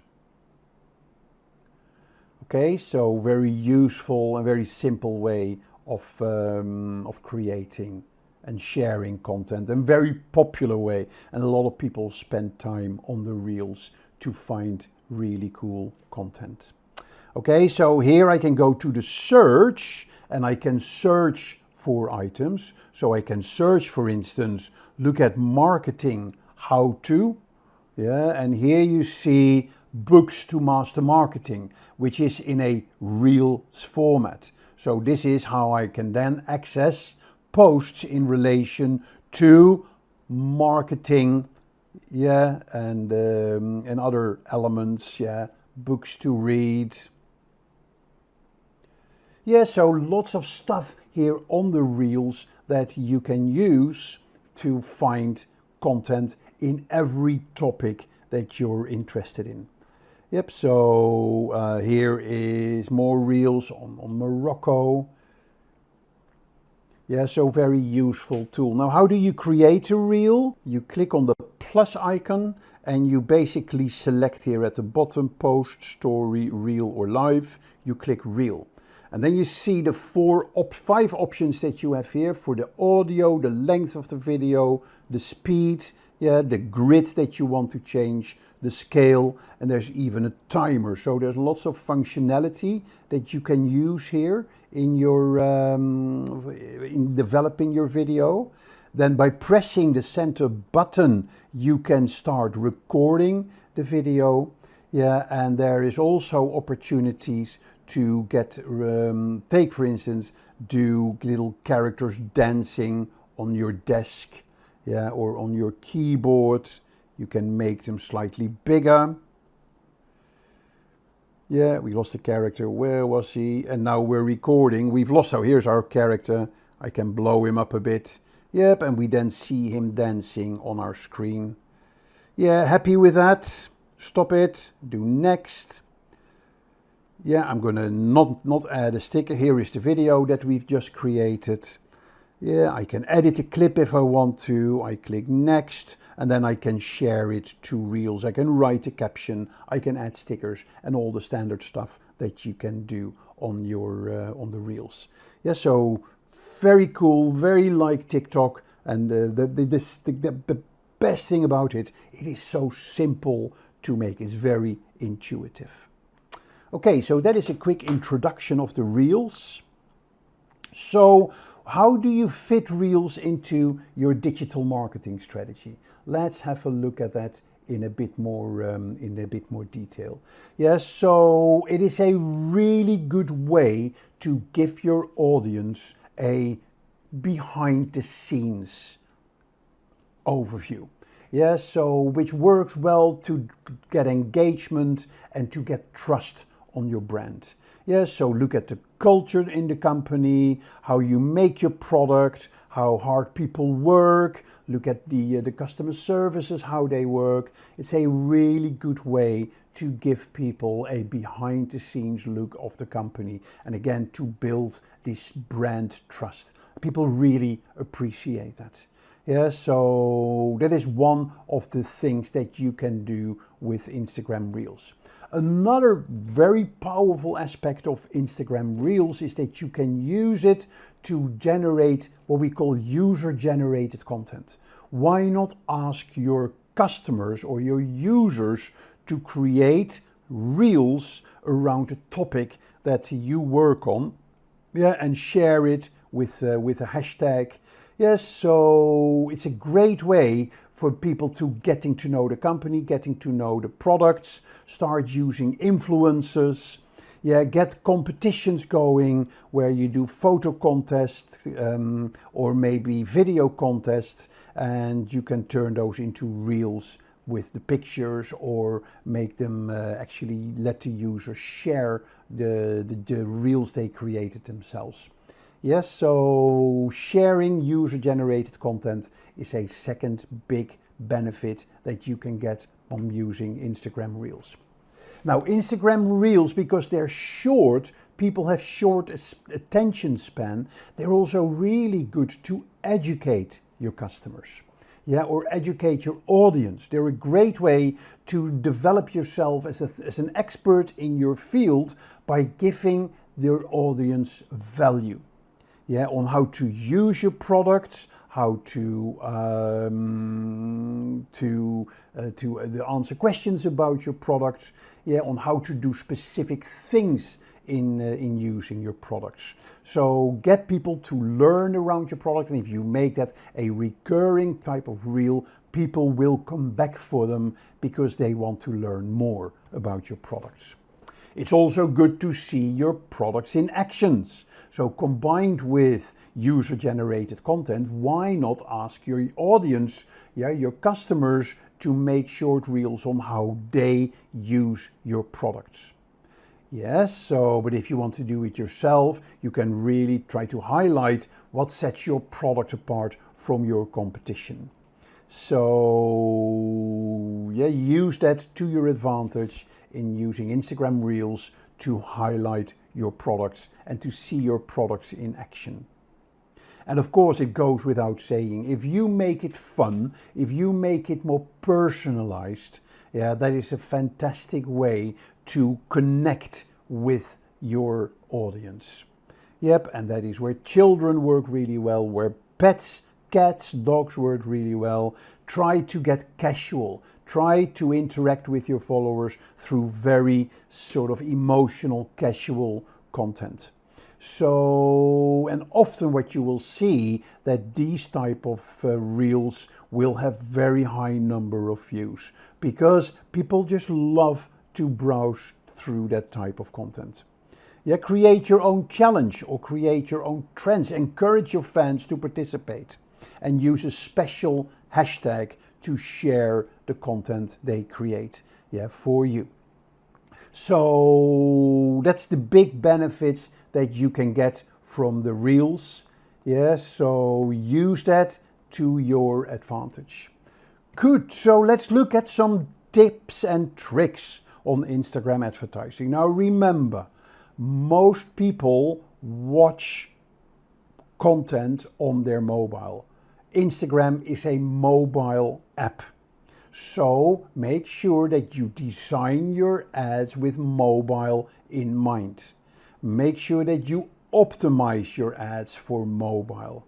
There's nothing worse than seeing an Instagram story ads with a horizontal video and then black above and below. Yeah, so optimize it for the mobile. And mobile is vertical. So use that vertical format because the immersion is better, but also it's much easier to crop a vertical video to a 4:5 aspect ratio or a square ratio than a landscape video. Yeah, so make sure you design your ads for mobile first. Tip 2, let the visuals speak for themselves. Yeah, make your ads less wordy and use font sizes that are optimized. Use color. Yeah, use capitals. Make sure that it is optimized for mobile devices. Use big fonts that stand out. Use colors that stand out, and let the visuals speak for themselves. Tip 3, use animations, use motion graphics. It is not just video that you need to have, but animated text, animated things happening on the screen, they are videos as well. So let the screen come to life either through video or through animation and motion graphics. And of course, very important, keep the branding, keep the messaging that you have, keep it at the front. Yeah, in the first 3 seconds, people will decide if they want to watch the entire ad or continue to scroll. Yeah, so make sure that in the first 3 seconds, you capture people's attention and you've put your branding and your message across. And then, of course, use sound. Yeah, use sound in your ads. So although a lot of the people, they may want to watch it without audio, make it accessible by people with muted volume. Use trendy soundtracks to engage those who choose to listen to your videos. Consider using captions as well or text overlays.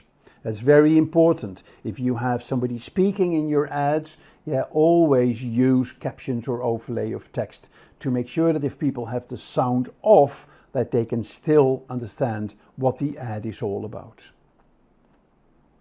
Right, so that is all on the Instagram ads and the Instagram Reels. So let's look at some of the questions that I'm getting from people when we talk about Instagram Reels and Instagram advertising. So one question I'm getting a lot is, if I do my Reels, I didn't get much engagement. What should I do to improve? So now, first of all, in general, Instagram Reels have a very high engagement. So they're probably the part of Instagram with the highest engagement that you will see. And I will show you. So if I go to my Instagram here on my Riyadh Farasha, let me close this here. So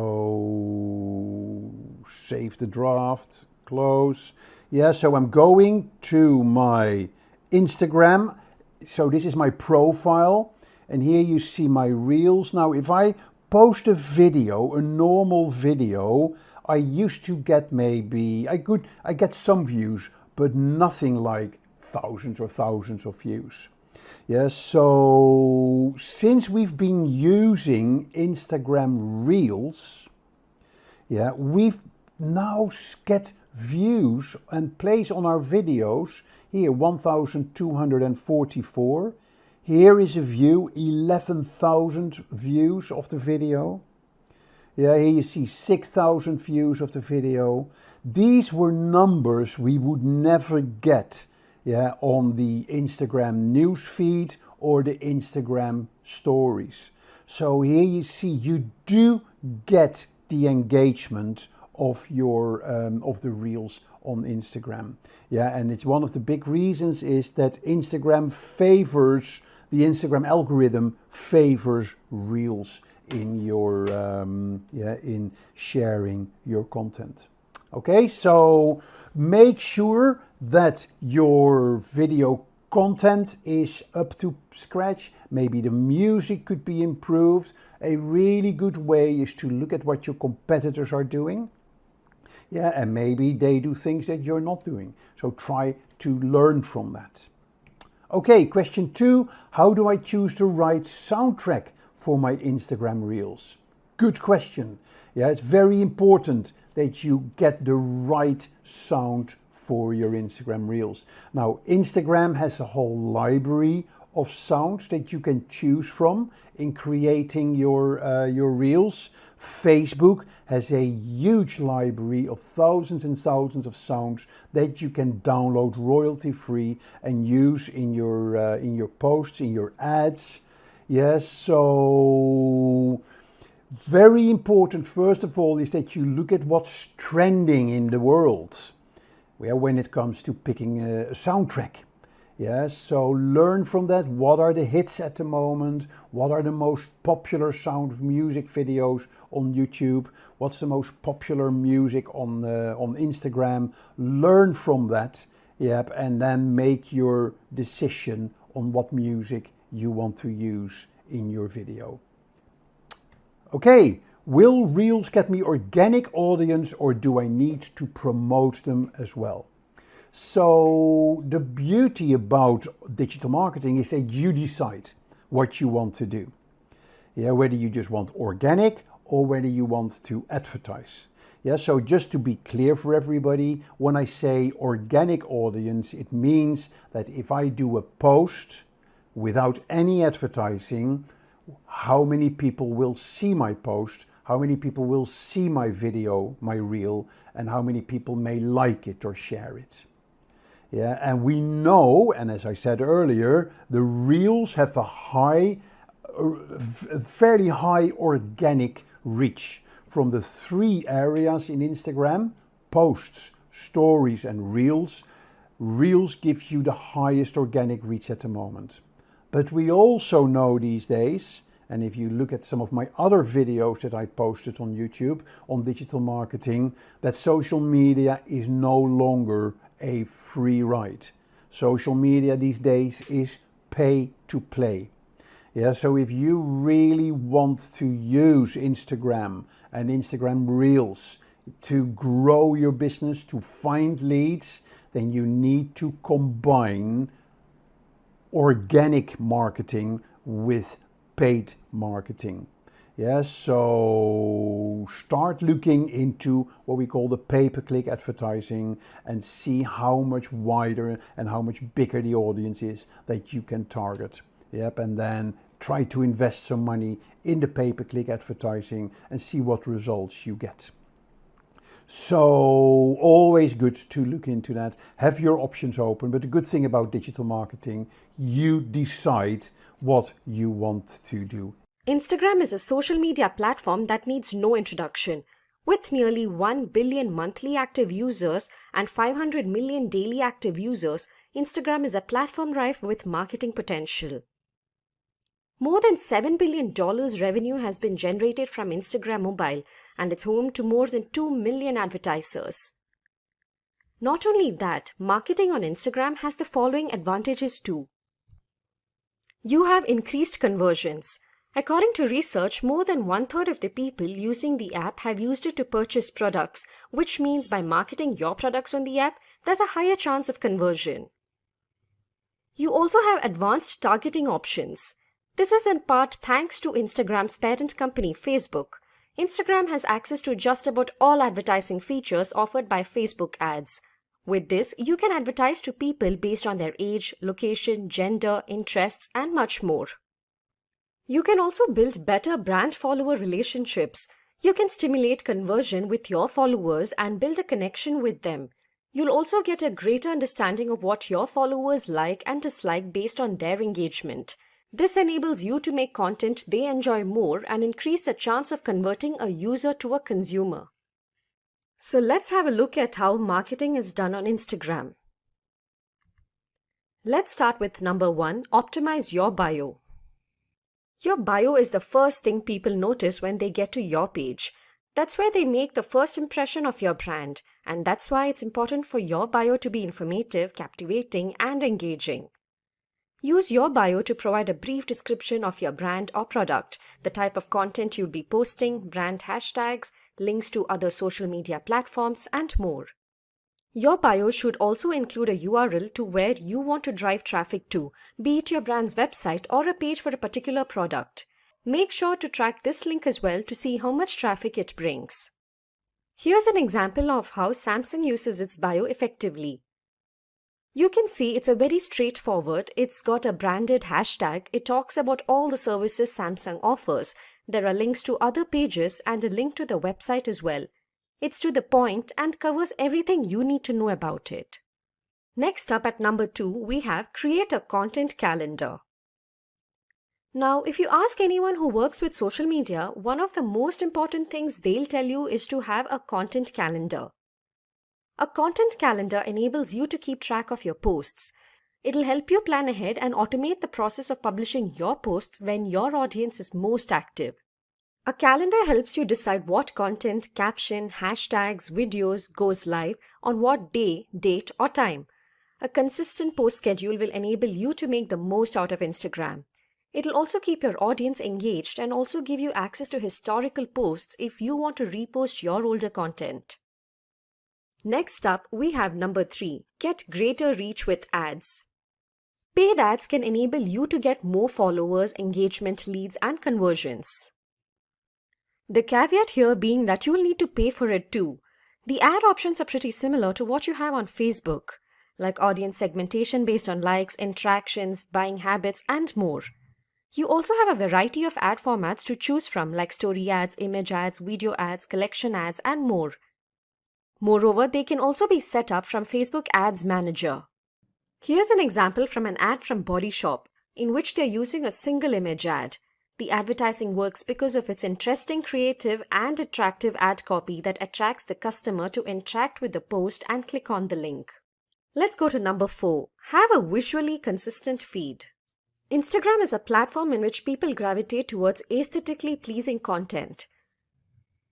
To authentic expressions and diverse perspectives, the objective is that your feed needs to match with your brand's identity and must appeal to the audience within your industry.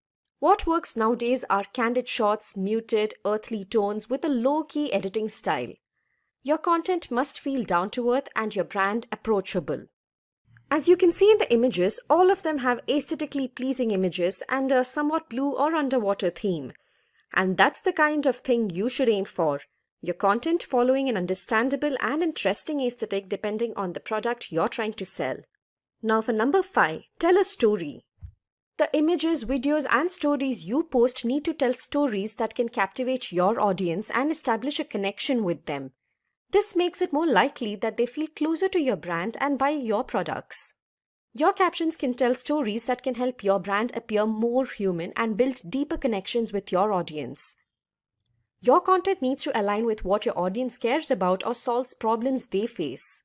Here's an example of how the page Patagonia talks about forests in America. Each of their posts tells stories about a different issue that affects nature. Their brand on Instagram revolves around bringing awareness to such issues. That's the kind of stories you should tell with your brand. Next up, number 6. Use the right hashtags. Using the right hashtags can make the difference between your post showing up on the Explore tab for everyone to see and it getting lost in a sea of content. Your hashtags shouldn't be too generic like #NewYear or #style since they'll have too much competition. Instead, mix up trending and industry-specific keywords to connect with your followers. Research on successful hashtags and limit yourself to less than 7 in each post. The more the hashtags in your post, the more likely it seems spammy, untargeted, and unprofessional. Find out what and how many hashtags your competitors use and how you can do something similar. You could also create a hashtag for your brand. These need to be short, easily memorable, and involve your brand name in some way. Let's now go to number 7. Take advantage of UGC. UGC or user-generated content gives your followers to further involve themselves with your brand. UGC also by them as well. Regardless of the field your brand belongs to, UGC can be used to convert followers into advocates of your brand. Here's an example of how Starbucks uses user-generated content and takes advantages of their audience to advertise their products. In this post here, they are attracting customers with an image of happy children dressed in products sold at Starbucks. The post posted by another user would be appreciated by the audience and improve brand loyalty. Next up, number 8. Take advantage of video ads. Most Instagrammers state that users have visited websites, searched, or told a friend after being influenced by posts.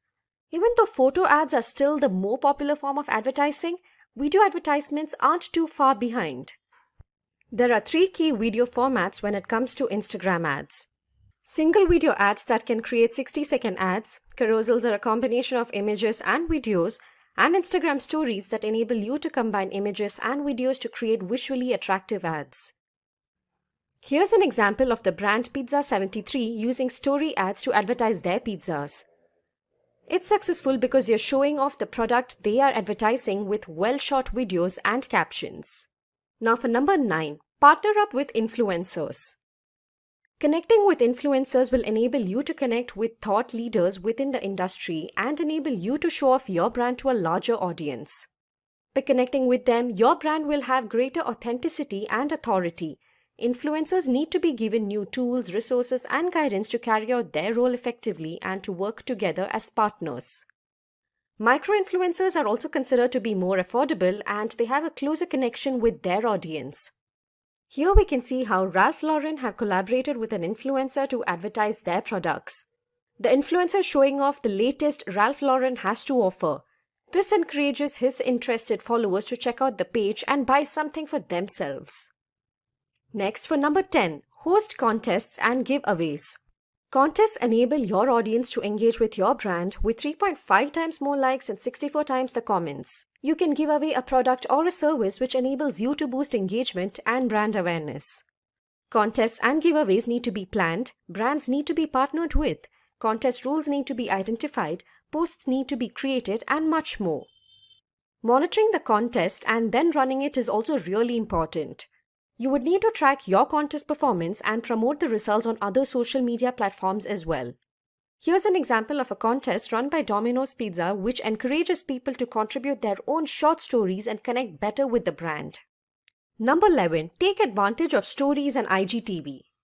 Stories enable you to create a combination of photos and videos that disappear after 24 hours. Stories can greatly influence your reach and engagement rates, even giving your story the chance to show up in the Explore section. It can also help make your brand seem more approachable and authentic. Adding links to the Instagram stories can also help with driving traffic to your website. IGTV, on the other hand, although now seemingly on the decline, still has a few advantages to offer to the savvy marketer. IGTV provides you a unique, mobile-friendly layout that serves as an evergreen content very well, like featurettes and interviews. Another new tool they have introduced is Instagram Reels, Instagram's answer to TikTok. Instagram released Reels through which users would be able to upload 15-second clips, and since it released very recently, it's rife with marketing potential. Finally, we have number 12, track and learn. Identify effective hashtags, visual styles, and the best times to post. Doing this, you can develop the best practices for your brand. Social listening and analytics will help you fine-tune your marketing strategy and increase Instagram engagement. Welcome to today's training where we will be talking about YouTube channels. We're going to be talking about what are YouTube channels, how do you set them up, how do you optimize them, and how do you subscribe to them. But before we start, let me quickly introduce myself. I am Mark Campman. I will be your digital navigator for this video. And if you like the video, please click the like button, or if you want to join our YouTube community, why don't you hit the subscribe button? So what's all this about in YouTube? Why is YouTube so popular? What makes it so special? And why do you need a YouTube channel? Well, the numbers, they speak for themselves. Over 2.5 billion people open YouTube at least once a month. That is 1/3 of the world's population. YouTube generates around $30 billion of revenue in 2021. That is $78 million a day. These are extraordinary amounts, and this is primarily advertising revenue. Now, 25% of global mobile usage is for YouTube. It's one of the most popular mobile apps. And YouTube is the main source of video for 78% of its users. Look at the younger generation. They don't watch terrestrial TV, they watch TV on YouTube. So on the back of this, a whole community of video creators have emerged. People who go on YouTube to present, to share, to discuss, to debate, to invent, to compare, and become famous with posting their videos. We call them YouTubers. And I don't have to mention people like Gangnam Style, Justin Bieber, Shawn Mendes, Ariana Grande, Dua Lipa. And what about brands that made it big on YouTube? The Dollar Shave Club, Blendtec with Will It Blend?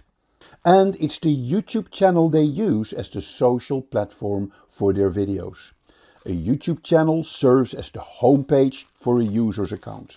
Anyone can view YouTube without having an account. However, you need to create a YouTube channel if you plan to upload videos, add comments, or make playlists. But more about how to do this later.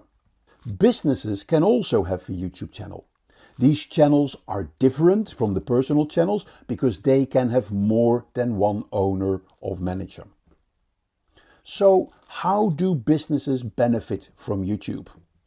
Well, posting on YouTube will help people find you on Google. Remember, Google owns YouTube. By consistently utilizing YouTube for your business, you can increase your chances of showing up in the search results and improving your own rankings. YouTube will also expose you to a huge global audience.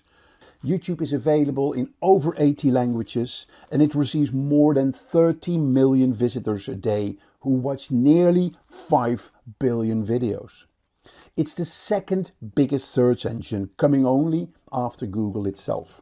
And the YouTube app, again, as I said earlier, is one of the most popular apps in the store. YouTube gives you qualified traffic. People on YouTube often have a question they search for, and if your video can answer the question they have, you will get a qualified lead.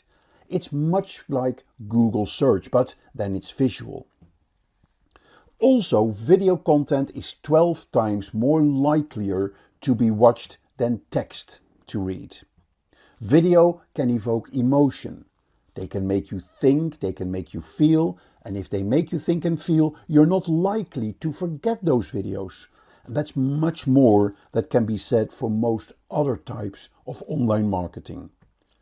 Video also helps to humanize your brand. They bring it to life, taking your messages from flat and static to dynamic and engaging. Videos help your brand build trust and loyalty in a unique way. You can also use YouTube ads to reach an even bigger audience. YouTube advertising runs through the Google Ads platform and has some very powerful features. And more about these ads on YouTube later. Videos can also be repurposed across many other channels, so they can help you drive additional traffic to your website. You can share them on your social media channels, you can embed them on your own website, or you can include them in your email marketing.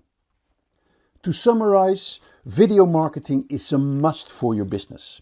And if you're not on the video train, you will miss the next stop. Publishing regular videos is key, and YouTube offers you a YouTube channel as your YouTube homepage for all your videos. So here's a bit more background information about the YouTube ecosystem. It's important to know that there are 3 players in the YouTube ecosystem. There's you, the viewer. There's the content creator or the people that upload their videos. And there are brands who want to reach you to sell their products. And it's YouTube's challenge to keep everybody happy in this ecosystem. To keep you happy, to show you the best videos. Keep content creators happy by enabling them to make some money, and to keep brands happy by connecting them with the biggest audience possible. So, how do brands connect with you? Very simple, through advertising. Showing your short video ads before or during the videos you watch. In fact, 84% of YouTube viewers bought from brands after watching videos or ads they see on YouTube. And then how do content creators make money? Very simple. YouTube enables them to earn ad revenue from ads that run before or during their videos. Every time an ad shows in front of or during the video, they get a percentage of the ad revenue. And I'm sure you've seen those ads while you were watching YouTube videos. But not every YouTube content creator qualifies for this. You need to have at least 1,000 subscribers to your channel and a minimum of 4,000 watch hours on your channel. In other words, advertising in YouTube is the oil of the YouTube ecosystem. It keeps everybody happy. And there are a variety of ads marketers can choose from. Many of them find pre-roll, skippable ads the most effective. You know, those ads that you can skip after a few seconds. Just a little side note here, YouTube ads on mobile are the most effective, for the simple reasons that many people watch videos on their mobile. But also, many people have ad blockers on their desktop, so your ads will not be seen on their desktop. YouTube has recognized the power of mobile video and mobile ads and has announced that it will share 45% of ad revenue on YouTube Shorts. Now, what are YouTube Shorts? YouTube Shorts are short vertical videos, and they are YouTube's response to the phenomenal growth of TikTok. And vertical videos are key these days. If you want to boost engagement, consider using vertical videos. And here's why. It has a 90% higher completion rate compared to vertical videos. About 80% of consumers claim that the format is more engaging, and 65% of people find brands using vertical videos for their advertising to be more innovative. So, enough of the theory. Let's look at the YouTube channels and look at what you need and how to set up a YouTube channel. First of all, you need a kit to make videos. Whether it's your computer, your webcam, a camera, a smartphone, and of course you need video editing software. And very important, you need an indoor or outdoor environment to make your videos. And then of course you need to make the video. This will be a topic for another Simplilearn video in its own right. But here are a few tips. What make people watch videos? People watch videos when they are educational, informational, entertaining, funny, controversial, or shocking. Lots of examples in these categories of videos in YouTube. Now, what type of videos do people like to watch? There's a whole range of different types of videos. But if you want to look at the most popular ones, you talk about unpacking videos, review videos, challenge videos, haul videos, parodies, covers, live videos, how-to videos. It's a whole range of styles of video, of topics of video that you can create, whether it's for consumer videos or for business videos. Now, what type of videos can you make? There's a whole range of different types. There's standard format video, which is horizontal. There's the vertical video, which I talked about a little earlier. There are stop motion videos. There are time-lapse videos. You could do 360 videos.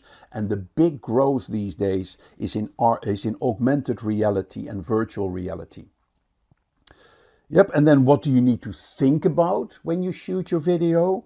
There are 3 very important aspects of making your video. think about light, think about sound, and think about having a stable camera position. Yeah, light is very important. There's no better light than outdoor light. And if you haven't got out, if you don't shoot outdoor but indoor, make sure you have a good lighting setup. Sound can be very deceiving. If you're interviewing somebody on a video outside, you think there is no wind. But then when you hear the video back on your computer, you hear the wind. It's quite an interesting phenomenon, but it's a fact. So best is to have a high quality microphone that you use when you interview or when you record your videos. And think about a tripod as well. Make sure your camera is in a stable position. So that's the theory behind all this. Let's now look at some YouTube channels and show you how to make a YouTube channel. And here is the Simplilearn YouTube channel. A very clear channel with lots of content for people to learn about all topics in technology. So here you see the banner, yeah, with some good messaging in there. You have your logo. Here you see the number of subscribers. Yep, so you see it's a verified account by YouTube, and here is the subscribe button.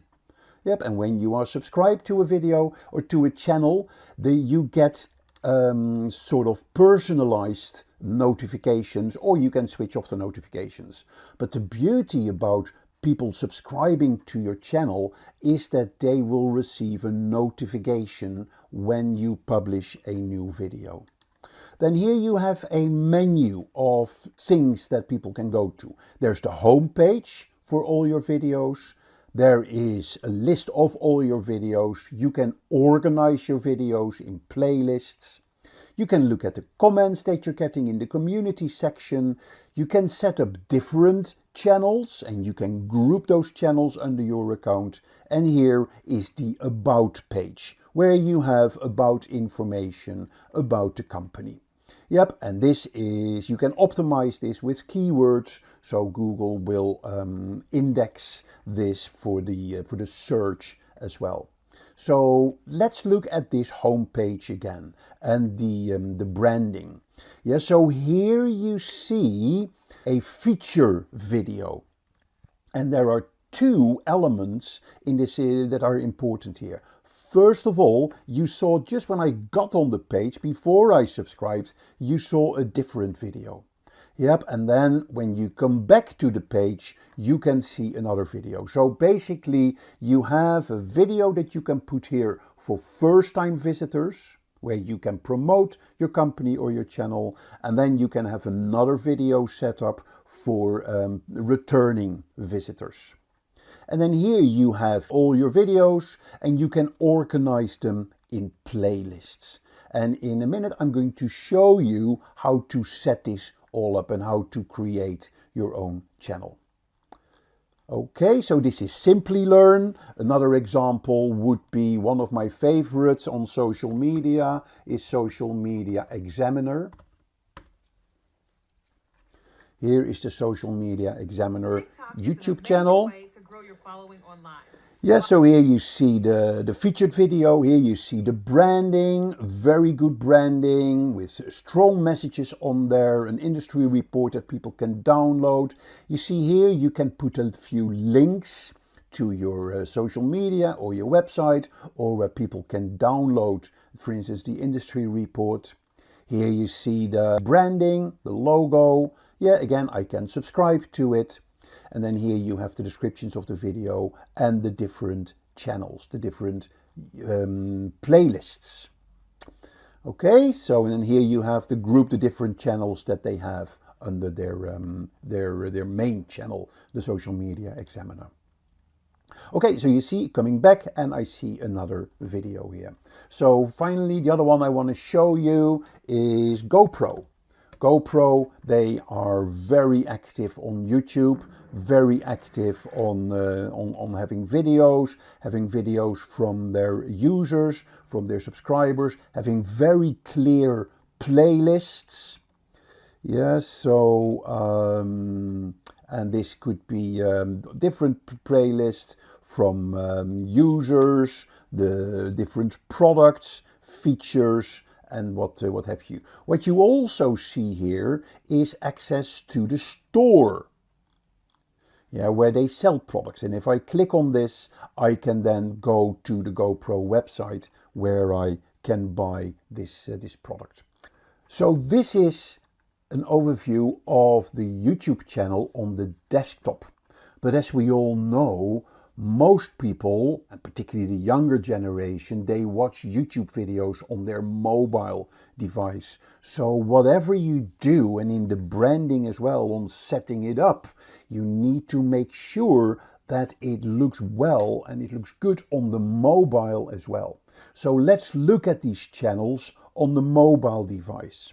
Yeah, so here you see the mobile, you see exactly the same elements of it. You see your banner, you see your logo, number of subscribers, and your feature video, and then you have your other videos.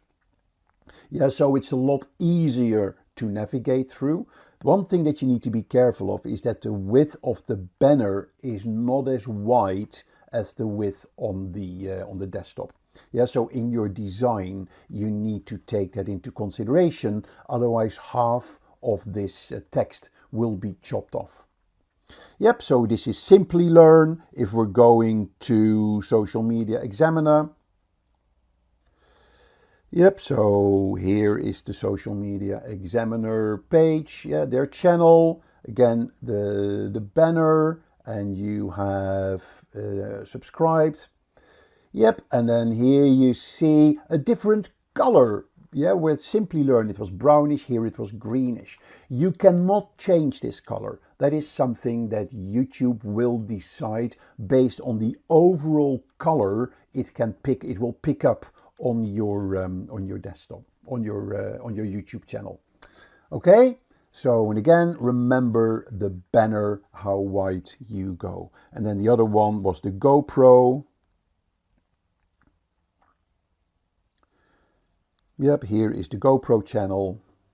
Same look and feel, but here it is grayish, yeah, with the banner, the logo, and then the feature video. Right, time to have a look at how I create a YouTube channel and how I optimize it so I can grow my number of subscribers to my channel. Here you see the overall YouTube interface, and it's very important that you get into YouTube and that you sign in with your Google account. And once you have your Google account set up and you're logged into your Google account, you can create a YouTube channel. So how do you create a YouTube channel? Here you see your user, yeah, and here you see your user icon. And for me, it's just a Y. I haven't put any visual there yet. Yep, and if you haven't done anything on YouTube yet, then this is the screen that you will see. Yeah, here you see the videos that you can all access, the subscriptions, how you can explore, and you can use YouTube without having uploaded any video yourself or without having created a channel. If you want to upload a video on YouTube, you click here on the plus. Of course, everything I'll show you, you can do on the mobile as well. But my experience, if you are in admin mode and you want to add text, you want to add your about, you want to make different selections, then it's much easier to work on the desktop. So for demo purposes, I'll be showing it on the desktop. Okay, so if I click here on my user icon, I get to the menu of things I can do in my account, my Google account and my YouTube account. Here you see create a channel. I can also go to YouTube Studio, and in YouTube Studio I can edit all my videos and optimize them. I can switch to another account. I can look at my membership, my data. I can look at the device theme I'm using. the language, the restricted mode, whether you want certain videos not to have presented to you, your location, keyboard shortcuts, etc. But what we're going to be looking at is the create a channel. So I'll just click on create a channel, and here I'm going to add my name. And my name is basically, I'm going to call it Mark Cube. Yeah, so my channel is called Mark Cube. I can upload my picture here. I can also do that at a later stage. So let's create the channel first, and then I'll show you how to do the branding. So we'll click on create channel. Yep, and then you will see that your channel is ready. So what I can do now, of course, I can upload my first video. I'm not going to do that yet. I'm going to go straight into customize my channel. And then once my channel has been set up, I'll show you how to upload your first video. So here is customizing your channel. And there are three elements to it. There is the layout of your channel, there is the branding of your channel, and there is the basic info of your channel.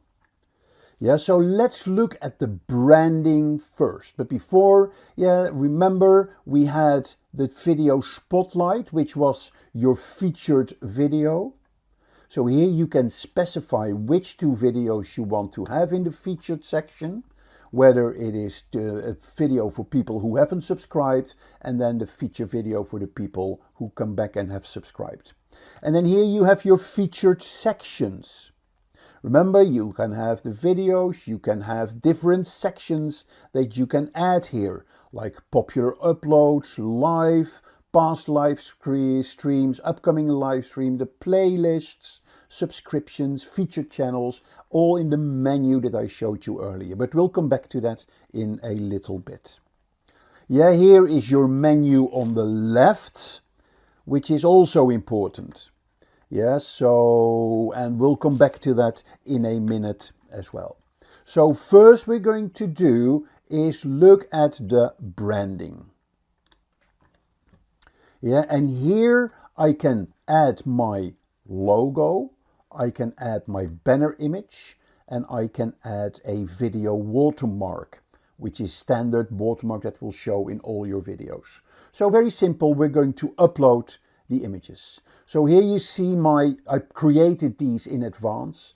Yeah, so here you see my YouTube logo. Yep, so very simple icon, and I can now select, okay, what section do I want, and make sure it fits within your image area, and you click done, and you have your icon, your picture set up. Here you see the banner image. You see at least 2048 by 1152 pixels and 6 megabytes or less.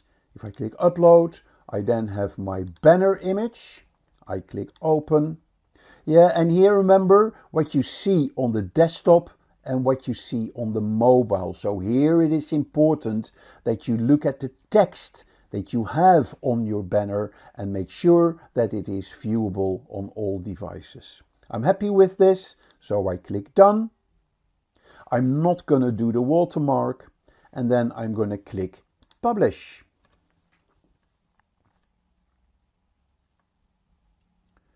Yep, so the changes have been published. So if I'm now going to look at my channel, view the channel on YouTube, you now see I have my banner, I have my banner here, I have my logo, but of course there's still a lot I have to do. I have to look at work on the about, I have to add maybe some other items in the menu, and of course I have to upload a video.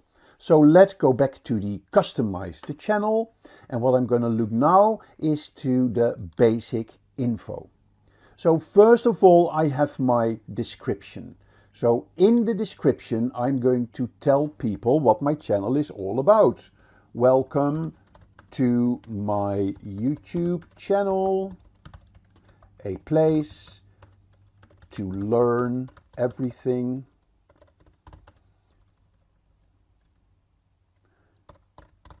there is to know about digital marketing. Yeah, and I can make this as big as possible. I have 1,000 characters available, and very important, think keywords here. Yeah, if you follow digital marketing courses, keywords are the cornerstone of your digital marketing strategy. I can add a language, and here I have my channel URL, and I can change this if I want to. Yeah, so it's a standard web address for your channel. It includes your unique channel ID. Yeah, but you can change this as well. Yeah, so I can say here, Mark, no, actually I cannot change this. I will be able, I think, to change this. Let's have a look. Customize. A customized URL is a shorter, easy to remember URL that you can share with your audience. And where you have 100 or more subscribers, you have at least 30 days old of your channel, you have uploaded your branding as well. Yeah, so to have your to have your customized URL, you need to have these 100 subscribers and have a channel that's at least 30 days old. So I can't change this right now. And then here you can add the links. Remember the links that you see on your banner? You can add a link.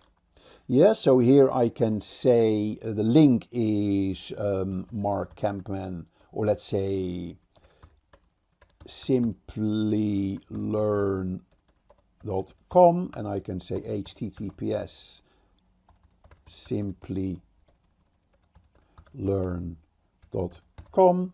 Yeah, and I can add a link. I can say Facebook, and I can say https facebook.com/Simplilearn, and I'm going to add Instagram, and I'm going to say https instagram.com/Simplilearn.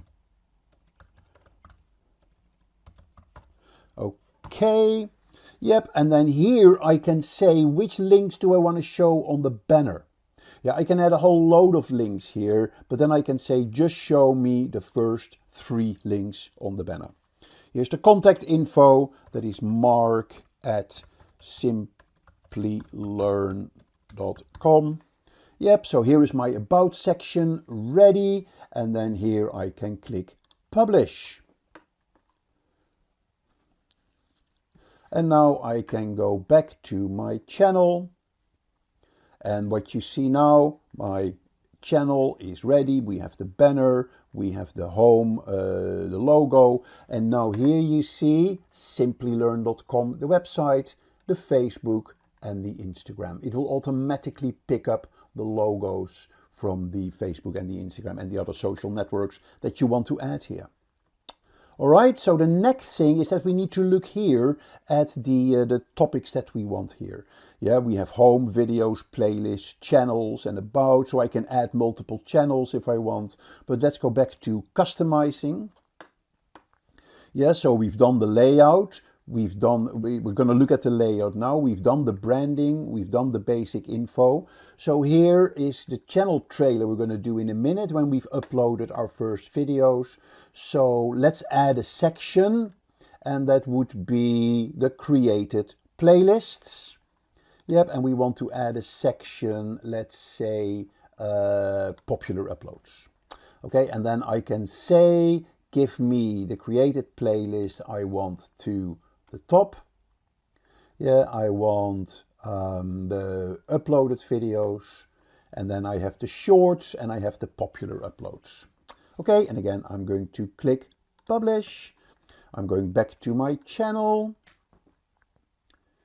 Yep, so, and now you won't see the order yet because I haven't put in any videos, of course. But you will see as soon as we start adding videos, then you can see that we that you get the order that we've specified. Okay, so finally, before we're going to upload the video, when we go into customizing your channel, you need to be aware here of the features as well. Yeah, the menu items that you have. So here is your channel dashboard. So in your channel dashboard, you see the videos that you uploaded and it gives you basic channel analytics. Yeah, and here you have some news from YouTube about new features, new training, etc. Here you see the content. So here you see a list of the videos that you've uploaded. Their visibility status, is there a restriction on the video, what is the date that you uploaded, and you get some basic analytics, views, comments and likes. Okay, here are your playlists that you've created. Here you get your basic YouTube channel analytics. Yeah, you're looking at your comments that you get. So here you can sort of review the comments. You can set some moderation guidelines here. You can also add subtitles to your videos. Now, we'll go into that in more detail when we go into YouTube and uploading videos and how to optimize your YouTube videos. But Google will automatically subtitle your videos, and you can edit the subtitles that Google will do. Yeah, and very important to remember, if you use the Google subtitles for your video, it will not be indexed for search, for the simple reason that there may be words that Google misinterpreted in your video. So you always need to edit the video, take the typos, the words that are misunderstood by Google, change those, and then as soon as you then change the revised version of the subtitles, Google will then index the transcribed file, yeah, for search. Here is copyright information. Here is monetization of your videos. It's important. We talked about this earlier. Yeah, so remember where you can have advertising showing before or during your videos. And that is, you will have to become part of the YouTube Partner Program. And once you're a member of the Partner Program, you'll be eligible to earn money from your videos. But you need to have a minimum of 1,000 subscribers and a minimum of 4,000 watch hours on your videos. You need to set up two-step verification, and you need to agree to the community guidelines. Okay, here is customization of your channel. Yeah, we sort of went through this earlier. And then here is a little nugget in YouTube that not many people are aware of, and that is the audio library.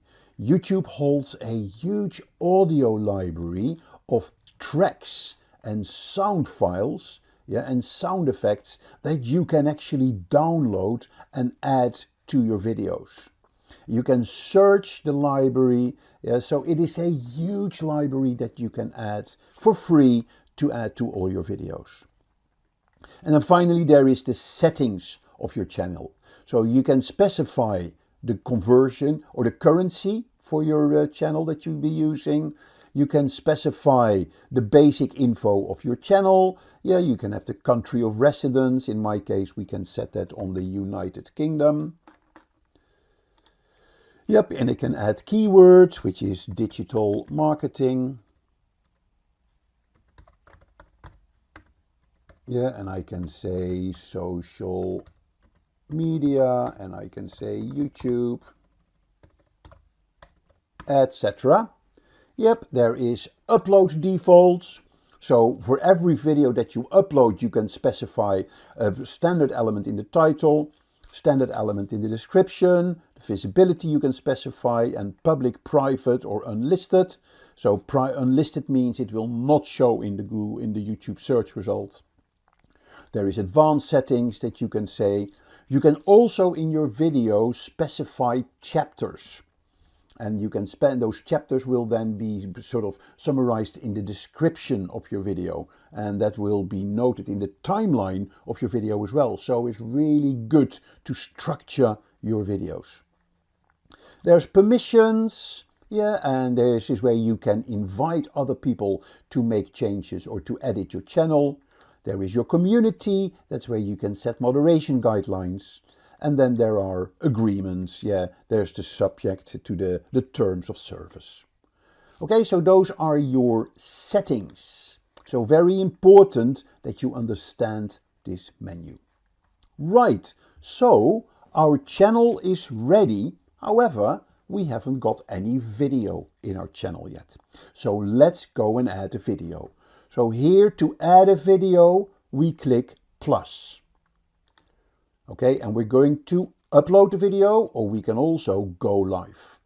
Yeah, so that's where we're going to do a live broadcast or a live stream. So upload the video, and here I'm going to drag and drop a video, or I can select the file, and here is my About Us short infographic. Yep, so here is the About Us infographic, that is the title. Of course, I can make that as exciting as possible. Here I can tell the short introduction to our company. I can select a thumbnail. Of course, it hasn't selected the thumbnail yet because it is still uploading and optimizing the video. Yep, you can then say what playlist do you want it to be part of, what audience. Yeah, there is an automatic kids filter. Is it made for kids or is it not made for kids? So it's like a business type of theme. Yeah, here is paid promotion. Is there paid promotion in the video? Do you want automatic chapters? Allow automatic places. You can add tags. This is all about optimizing your video, and that is for a different video that we will be talking about how to optimize your YouTube videos. Okay, and then it is going, okay, so that is all done. We're then clicking next. Yeah, I can say, do I want subtitles? Do I want to add an end screen? Do I want to add cards? Remember, you see that on videos where at the end of the video you see two cards where you can click on to go to another video. Again, I'm not going to do that for this video, and I'm going to click next. Yeah, there is some copyright checks on music, and then we click next, and here is the video. I can then save and publish. I want it to be public. I can schedule the publication. Yeah, so, but this is all there is to it, and I'm going to click publish. So I have now published my video. I can share it straight away on social media. Again, we're not going to do that. I'm just going to click close. And now I see my video in my content list. Yeah, I see a thumbnail, I see the title, I can see the different details. And if I now go back to my channel, I can see my video in my channel. But you see here, I have just put it as an upload because I haven't added any playlists yet. Yeah, so I need to go here to my customize my channel, and I'm going to click first. I'm going to add the channel trailer, and the video I want to add to this is my About Us infographic, and people that subscribed, I'm going to give them the same video. I am now going to add a playlist. So here are my playlists. Oh, I first need to publish this. Yeah, there we go. I'm now going to go to my playlists, and I'm going to create a new playlist. And that is sort of info graphics, or let's say video graphics. All right, and I'm going to create my playlist. Okay, so now I'm going back to my content, and I'm now going to say, go to edit this video. Yeah, let's see if the playlists are here. Yeah, go to the details, thumbnail. So here I now, in the video details, I'm going to my playlists, and I'm going to select the video graphics playlist. Done. And I'm going to click save. So now you see, if I go back to my channel, yeah, so I'm back to my channel, that my channel now looks slightly different. Yeah, I have my presentation, my featured videos. Okay, and I have my playlists. And I have my uploads.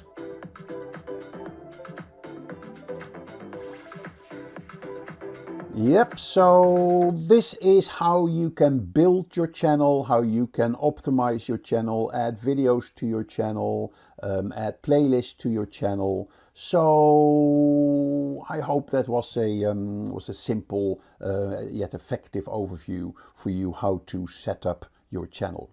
So that is it on the channel. So let's finish today's video with giving you some tips on how to promote your YouTube channel. It is very important that you promote your channel for the simple reason you want to get subscribers. Yep.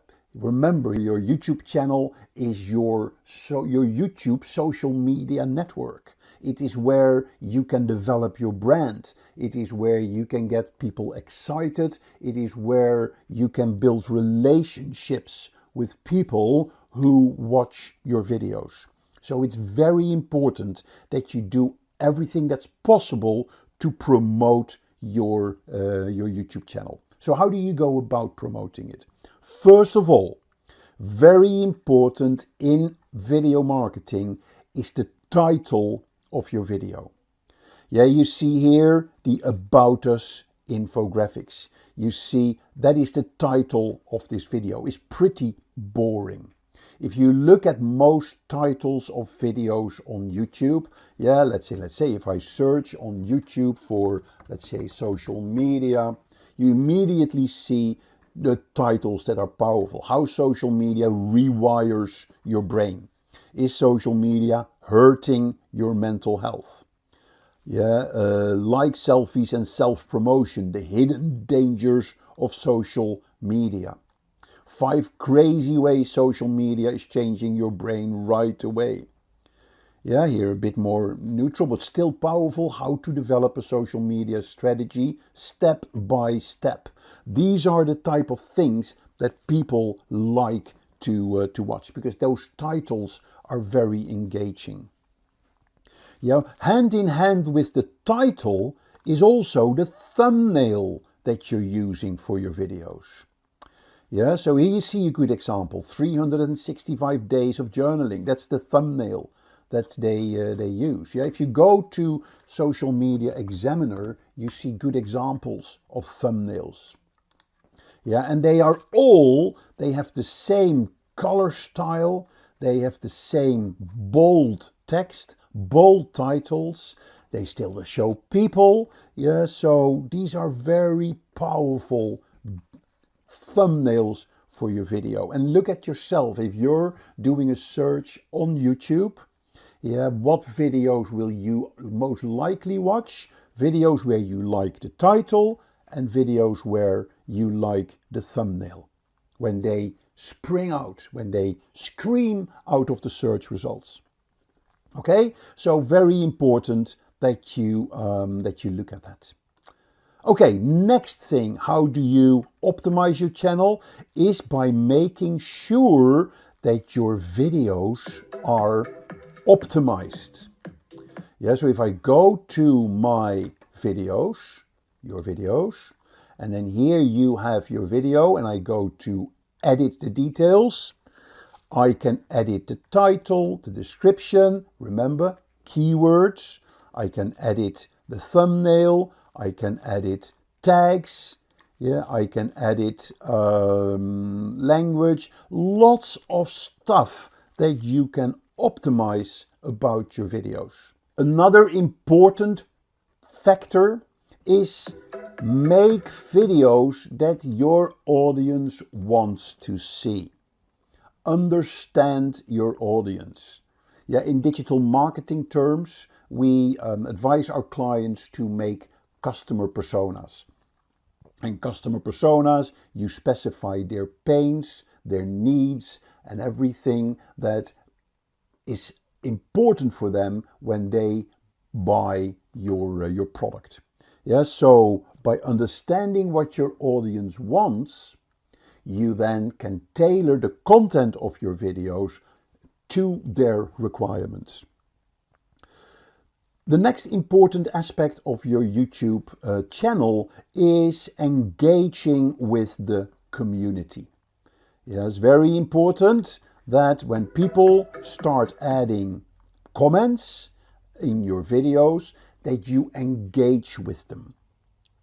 Yeah, that is one place where you sort of build your community. You engage with people, but you also engage with YouTubers in your market, associated with your market.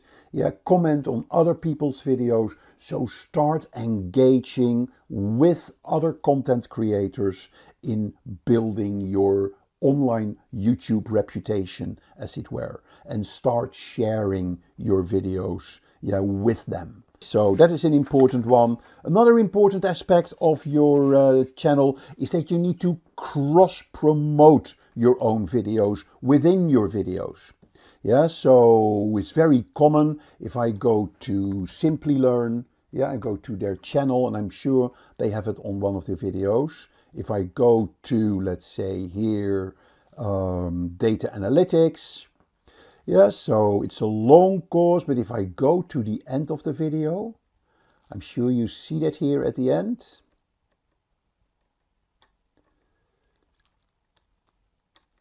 Yeah, so you see here at the end, the next video that they promote. So you cross-promote your other videos within your video that you're showing. It's a very powerful aspect of growing your YouTube channel, cross-promoting your video. Yeah, another one is very powerful, is what we call video series. Yeah, they are very good in driving traffic to your channel.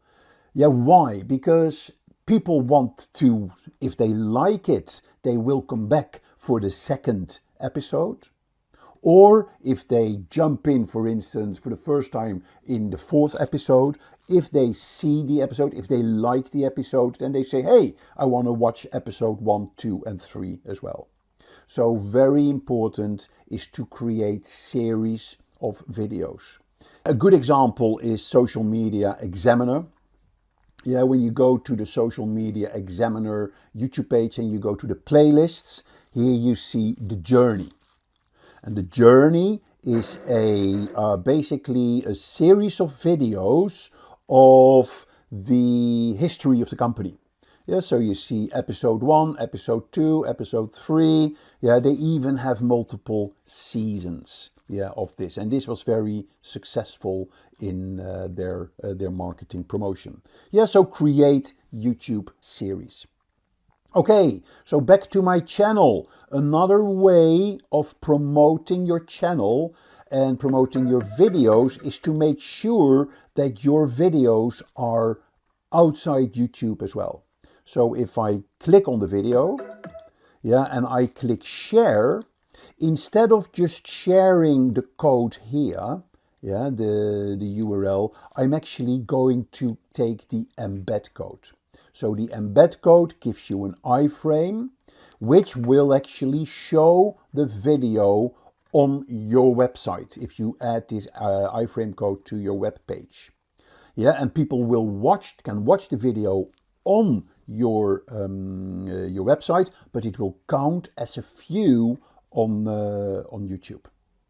Yep, and then when people click on YouTube, it'll take them to your channel where they can subscribe to your channel. Yeah, we talked about playlists, very important to promote your channel. Yeah, the playlists are important, and make sure you add calls to action to your video at the end of the video. Get people to do something, to buy something, or to sign up or to register for an event. Going live always works in promoting your channel.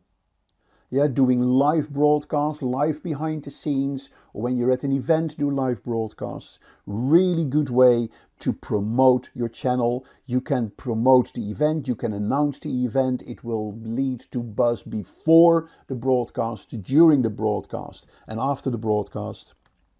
Yeah, we talked about collaboration with other creators, with other brands. And then, of course, very powerful, you can actually promote your own ads by advertising. Yeah, so I can go to Google Ads, I can create a video ad, and the video ad is my short video, and then that video will show before and during videos that people watch. Yep, and that will drive views on your videos, and views obviously will turn into subscriptions to your channel as well. And then last but not least, of course, is publishing your videos and your YouTube content on social media channels as well. Yeah, Twitter, of course, is a very obvious place to promote your videos, but use it on other social channels as well. Now, Facebook doesn't necessarily like it when you link to the YouTube video, because Facebook wants you to upload the whole video. Yes, so then people will stay within YouTube, within Facebook, to watch the video. But there are other social media channels where you can promote your videos as well. Okay, well, that concludes the session on your YouTube channels. I hope you liked this. Yeah, so remember, a YouTube channel is your social media network for your videos on Google and on YouTube. Yep, and it gives you a fantastic tool to widen your reach, to reach a global audience, and to start building relationships with your subscribers. Yep, and help them in the process of familiarizing themselves with your products or your services, ultimately leading to them in buying your product or your service. YouTube ideas for 2021. YouTube is the social media platform that needs no introduction. Launched back in the year 2005, YouTube was a fresh breath of air for the people who were slowly becoming aware of the hype that surrounded the internet. Several other platforms like Dailymotion, Vidme, and Vimeo, which admittedly have their own fans, have tried to stand up against the behemoth that is the YouTube and failed. Slowly but surely, marketers began to realize the enormous potential that YouTube offered.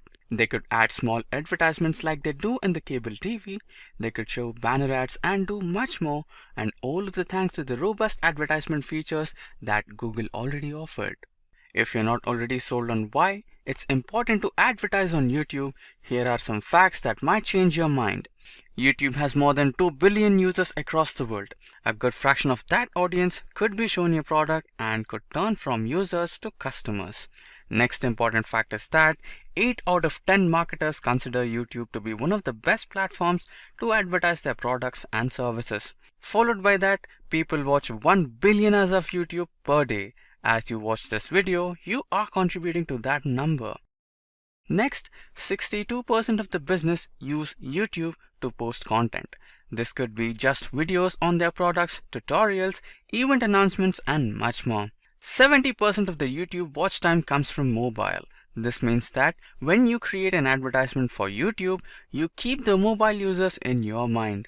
And finally, 90% of the people say that they've discovered new products or brands on YouTube, which means that by posting on YouTube, your brand awareness is highly likely to increase.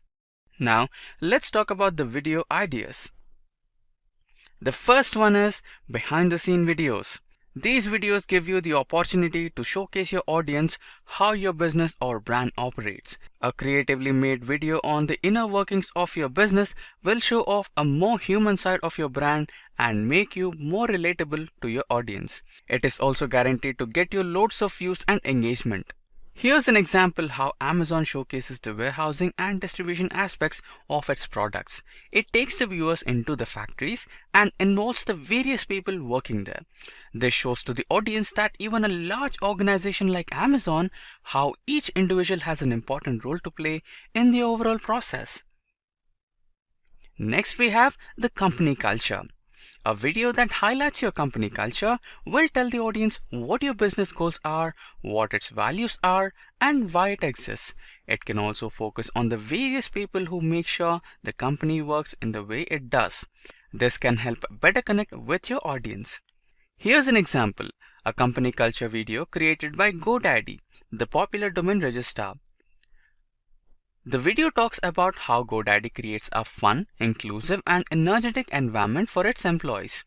It includes interviews of employees talking about why they enjoy working in GoDaddy so much, and this helps the audience relate with the company and could also catch up the interest with some potential job seekers.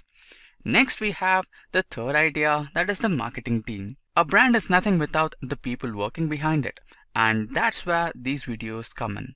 These videos will help shine a light on the people who create the products that the audience knows and loves. This helps create a personal connection with the audience. These individuals can end up becoming mascots for your brand. Here's an example of Meet the Team focusing on Olympus Group. The video goes into the history of Mascot Maker's brand and the people that make it a grand success. The light-hearted tone of the video also greatly helps with making it more relatable. Now we have number 4, product showcase or announcement. A product showcase video aims to show the features and benefits of the brand's latest offering to its audience. These short, concise videos can inform the audience about everything they need to know about the new product or service.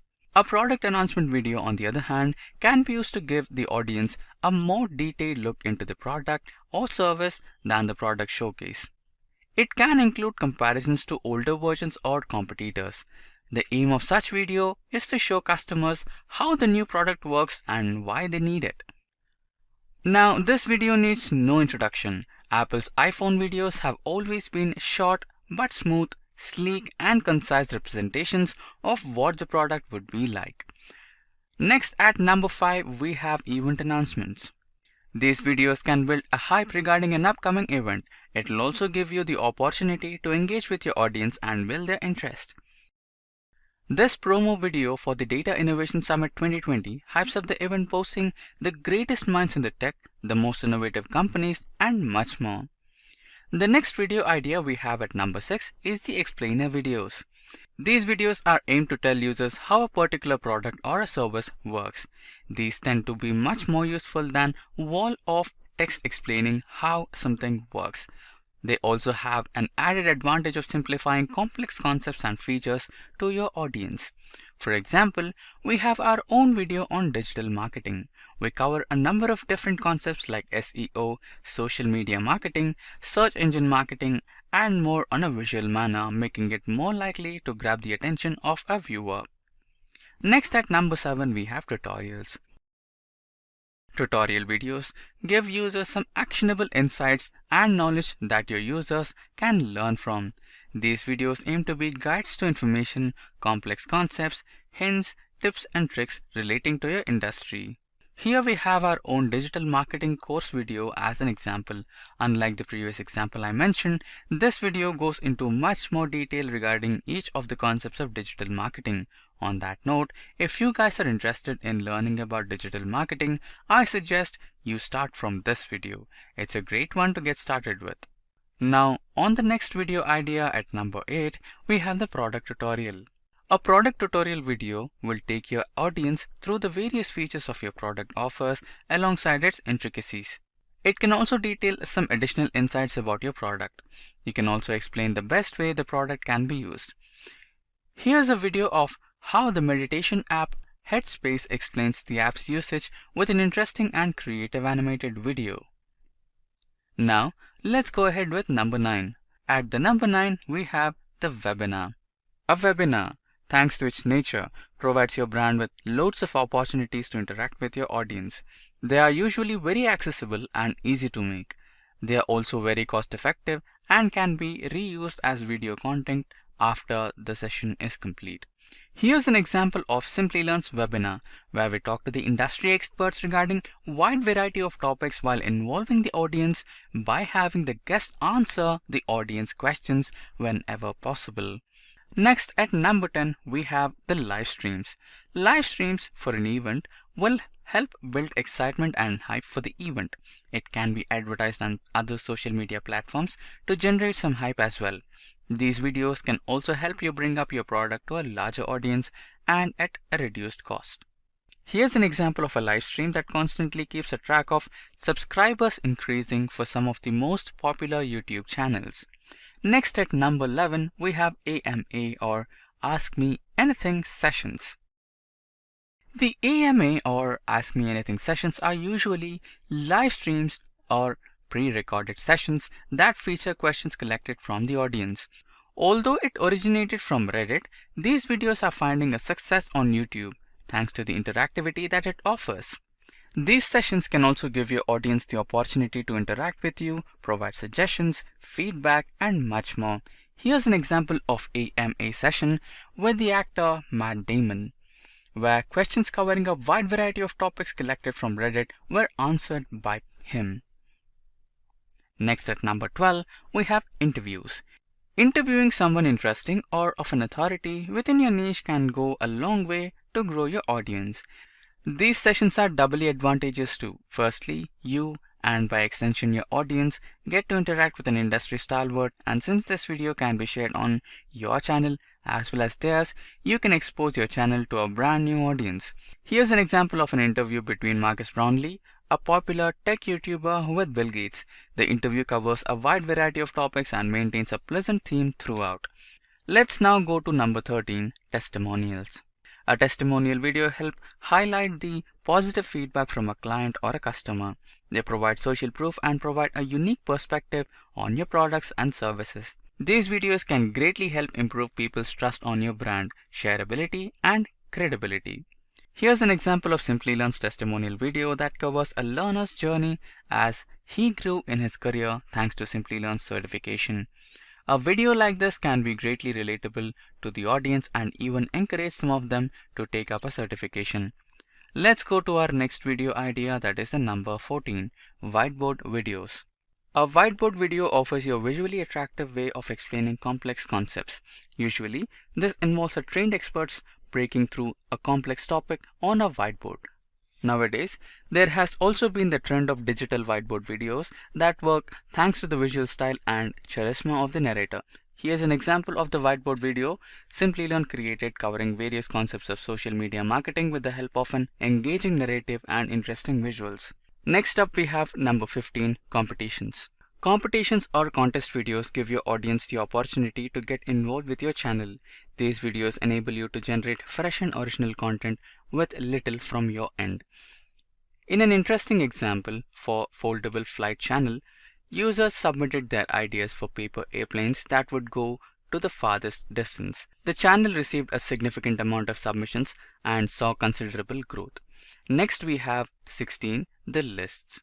List videos are some of the most commonly found content on YouTube. Most users enjoy this type of content thanks to it being small, easily digestible, and bite-sized. These videos can cover a wide range of topics like options to choose from, the best products, techniques, and much more. The main advantage of these videos are they provide users with value while further involving them with your channel. Here's an example of a list that we have created on the top 10 skills you need to become a data analyst in the year 2021. If you're interested, don't forget to check it out. At number 17, we have case studies. Case studies talk about how your product or service have benefited clients and users. Videos like this can greatly improve relatability and making your brand seem more likable. Here's a video that analyzes Coca-Cola's marketing campaign and what it made one of the most popular brands in the world. Now, let's talk about content that may not be necessarily for a brand but for individual creators. At number 18, we have tech unboxing. These videos usually involve packages being opened for the first time. While these are fairly common for technology, these videos have also found success in fashion apparel. These videos enable the users to experience the products for the first time, sometimes even helping them decide between rival products. Here's an example of PS5 being unboxed by Marcus Brownlee, who goes into detail regarding each of its console components, controllers, and other specifications. At number 19, we have tech reviews. With tech reviews, you can talk about the various features of a particular product, what you liked about it, what you did, its price and other practical information and much more. Here we have an example of OnePlus 8 Pro being reviewed in detail, covering its many features, advantages, disadvantages and much more. And finally, we have number 20, reaction videos. Reaction videos are exactly what the name says.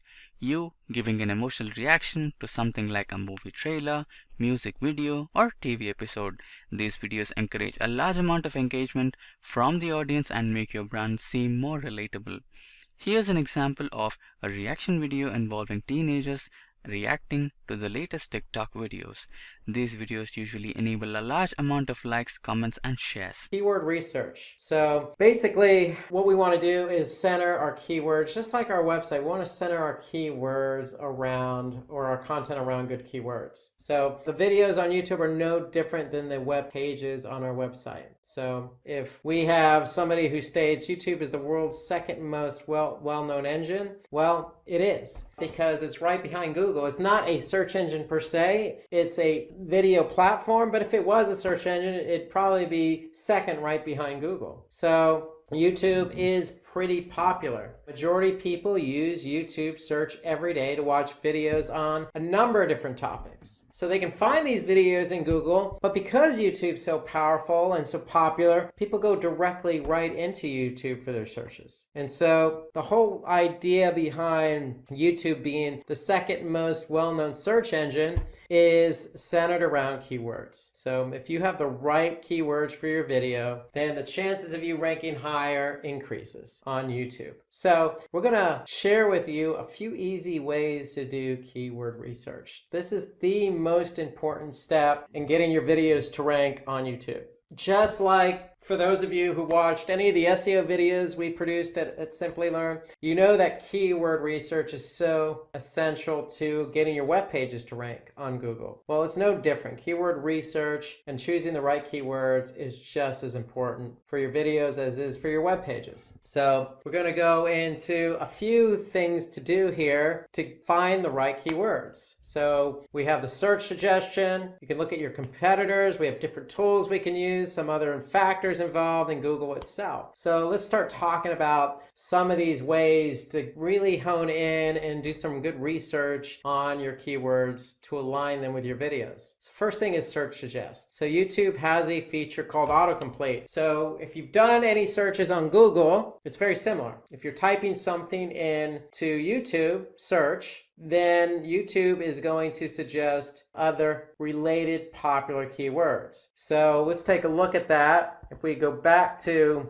YouTube for a second, and I just type in machine learning, YouTube is going to populate on the autocomplete in the search bar some other popular keywords that we can potentially use. Or in this case, if I choose, machine learning tutorial, I'm going to see a video about machine learning tutorial. So here you can see Simplilearn's ranked #1 for machine learning tutorial, but there are other videos that show up in my search result. So we want to be able to use the search suggestion box in the search box field. So when we're typing in something, YouTube, just like on Google, is going to give us those suggestions. So if we're focusing a video on machine learning, then, we have some ideas of some other keywords that we could center around, because these are our popular keywords. These are keywords that people are using to search on YouTube. So that's one suggestion. Looking at competitors is another suggestion. So we could search for keywords used by our competitors in their video title and description. So let me talk a little bit about that. What you want to do is you want to go to that particular channel of your competitor. So when you go to your particular competitor's YouTube channel, you want to be able to click on the videos tab. When you click on the videos tab, then you're going to sort by most popular, and then what you could do is see a list of videos, and then when you look at a list of videos, you're going to choose a video, and then what you're going to do then is take a look at the keywords used in the title and description.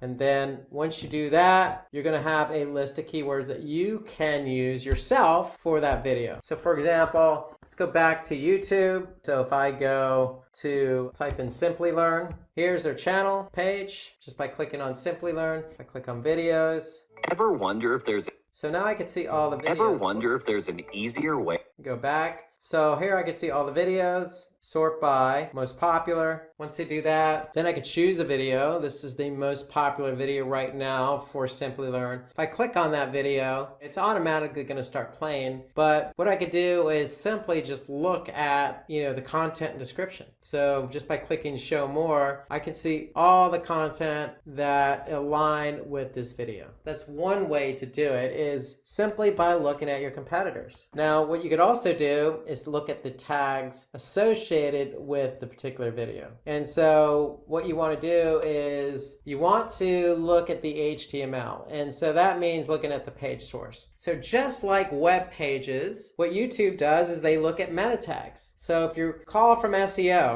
in order to get your pages to rank, you need to have a title tag and a meta tag description. So videos are no different. What we're doing for YouTube is aligning certain keywords with the video. So if you take a look and do a search for keywords by viewing the page source, you're going to see all the keywords associated with a particular video. So for example, if I go back to YouTube and I look at the page source of a video, let's just say this video here, Facebook's ad tutorial, I'm going to pull up the page source. And all I need to do is Control F and type in keywords. And now for that Facebook video, I can see all the keywords associated with the video. So you can see there's a lot of different keywords we're aligning with this video. And so why do we want to do that? Because we want, our video to show up for keywords that people may type in. And so if you use that YouTube autocomplete, it's going to give you those ideas, those most popular keywords. So if they're related, align those keywords with the video. So here you can see Facebook marketing, Facebook ad strategy, Facebook ads for beginners, so forth and so on. So there's a lot of keywords we've aligned here with that particular video. And again, all you need to do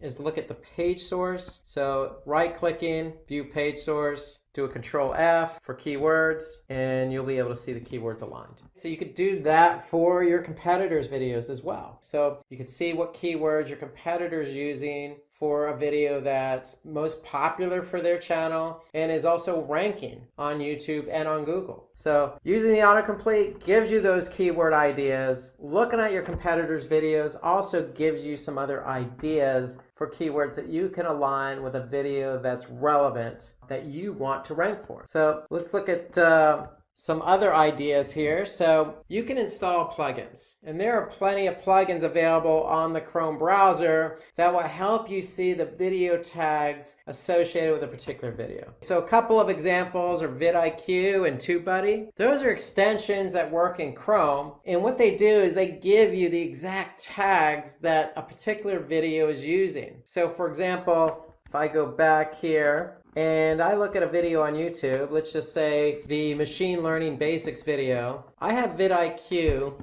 installed on my Chrome browser. So just by clicking on that, vidIQ is going to give me a lot of information about that video. They're just going to give me an overview of their particular metrics. They're going to give me some other information associated with Facebook, some engagement metrics. Really what I'm interested in is those keywords. So if I scroll down a bit, here I can see the video tags associated with the machine learning basics video. So vidIQ is telling me is these keywords are associated with this video. And not only does it show me what keywords are associated, I can also see where they rank. So for machine learning basics, this particular video ranks number 1. If I go down, I could see what is machine learning and how does it work. I could see it's ranked number 2. Here I could see machine learning algorithms, it's ranked number 9. So I can get some ideas of the types of keywords that are being used as tags for that video. Further down, I can also see some channel tags. But really, this is the video tags are the idea place I want to be able to look to get an idea of the types of keywords that are associated with the video that are also ranking or not ranking. So that's another way for you to really get an understanding of what keywords to use with a particular video. So autocomplete, you can look at the page source of a competitor's video, or you can use a Chrome extension. In this case, I'm using vidIQ to give me some information about the video tags for a particular video. So according to an industry study, using keywords and video tags will help you rank well on YouTube. So you have to use keywords and video tags if you want your video to rank. There's been a lot of studies. YouTube is so popular and videos are so prominent in today's world, where if you have videos and you're going to upload them to YouTube, then associate the right keywords with those videos. So some important factors when we look at keywords. What we want to do is look at search volume, we want to look at competition, we want to look at relevancy, we want to look at the primary and secondary keywords that we want to use. So well-chosen keywords will help you rank. So we just gave you some ideas on how to do some keyword research. Again,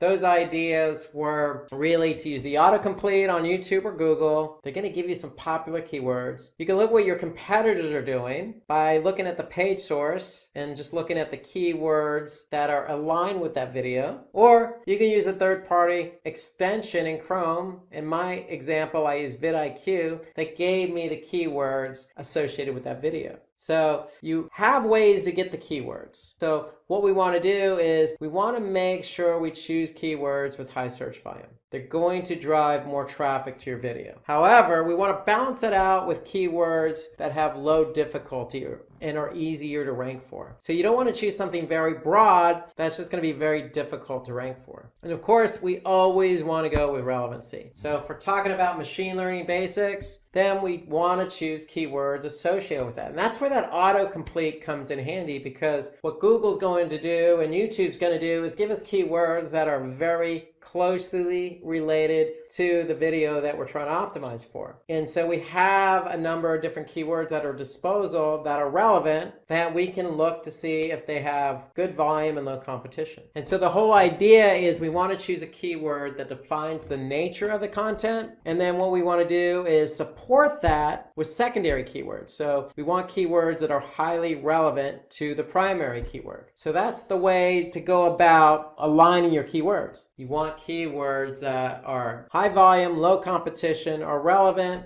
and you want to choose that one keyword that is really what the content's about, and then those secondary keywords that support the primary. So if you have a machine learning video, you could choose your primary keyword as, in this case, the machine learning basics video. So well-chosen keywords help you rank well on YouTube, just like the machine learning basics. So if I go back to our video, our machine learning basics video, if I just type in machine learning basics, I'll be able to pull it up. And so here it is. If I click on it, I'm going to go to YouTube. And so here I can see this keyword. We know humans learn from their past. Is well aligned because it's in the title, it's in the copy, and it's aligned as a keyword tagged with the video. So we know that that keyword has good volume, low competition, is relevant because that's what the video is about, the basics of machine learning. It's an introduction to machine learning. So instead of honing in on just introduction to machine learning, primary keyword is machine learning basics. And then we supported that video with those secondary keywords. What is machine learning? Because somebody who doesn't know what machine learning is probably going to type in that keyword. And then introduction to machine learning is a good secondary keyword because it's explaining the basics of what machine learning is all about. So primary keyword, machine learning basic, secondary keywords, what is machine learning, and introduction to machine learning. So that's the whole idea behind choosing keywords. You want that keyword that really is going to define the content and then support that with those secondary keywords. So remember, when you're performing your keyword research, choose keywords for your videos that Google shows on the video results page. So what I mean by that is your video can get more views if you rank on Google as well.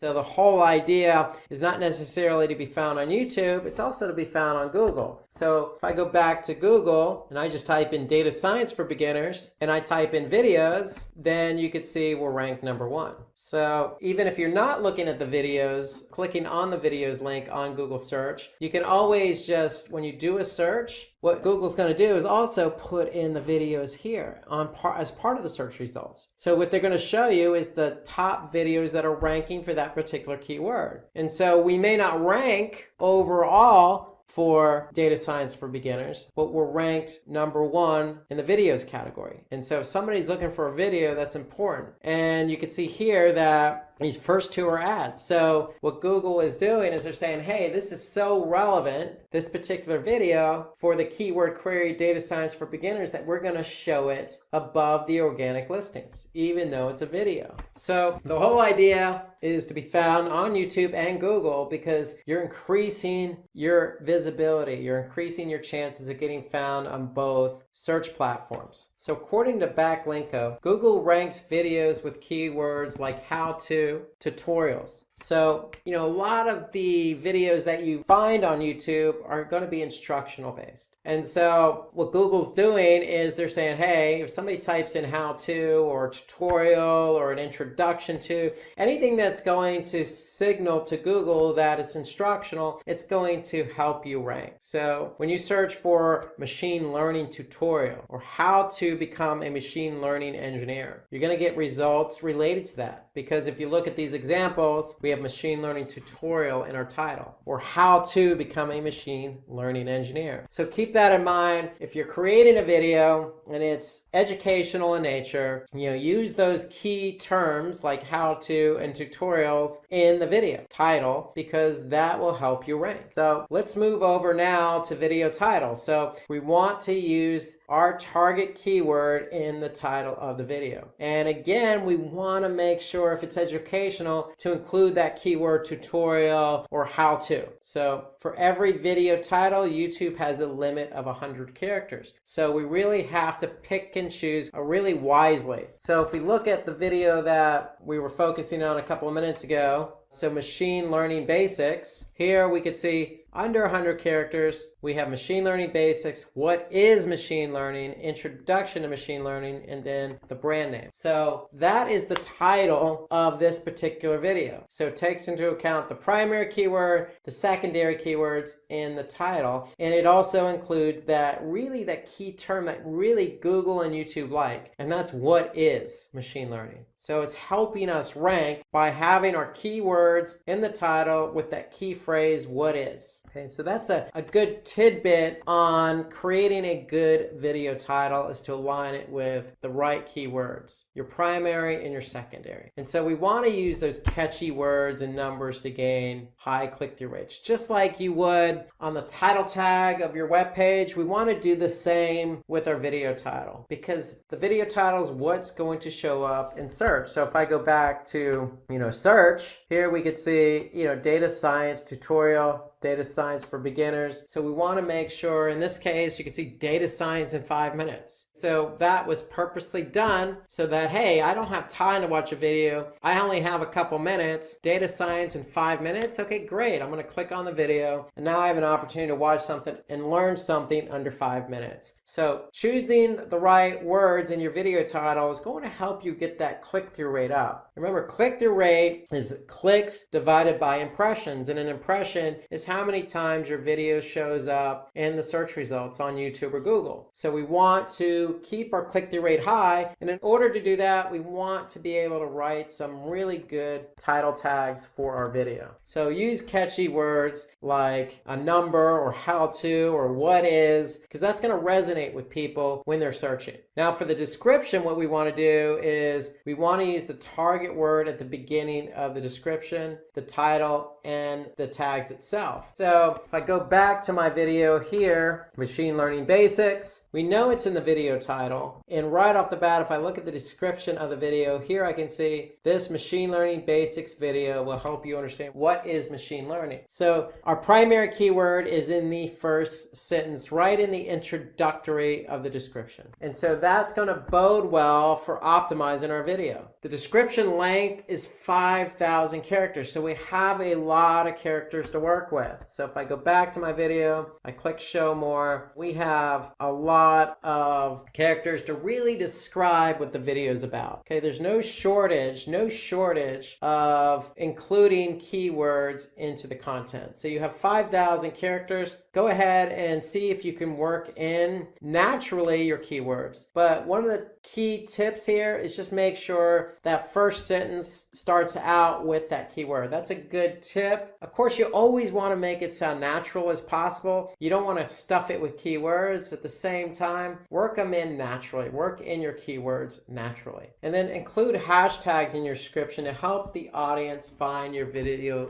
easily. So if I go back here, we want to be able to include hashtags. So hashtags, it's like anything else you would use on social media. It just signals to the end user, hey, this is what the video is all about. And if I go ahead and type in that keyword, then our video has a better chance because it's aligned with that hashtag. And then there's target keywords and LSI keywords, latent semantic indexing keywords. We want to be able to use those keywords as target keywords with our video. So if you recall the example I gave a few minutes ago, we used the Facebook ads tutorial as our example. Here I could see all the target keywords associated with that particular video. So don't be afraid to use those LSI related keywords, meaning keywords that are related to the content. Use them as target keywords with the video. So between your LSI keywords, target keywords, and then using our primary and secondary keyword in the title tag, using our primary and secondary keyword in the description, and then using hashtags in the description, the combination of all of that, if we chose the right keyword, then we should find that our video will eventually rank on YouTube. So just doing these small tidbits with our keywords really help get our video to rank. So at the end of the day, we want to be able to use the tools available to us, YouTube itself by looking at our competitors, those extensions like vidIQ, the autocomplete, to really find our good keywords,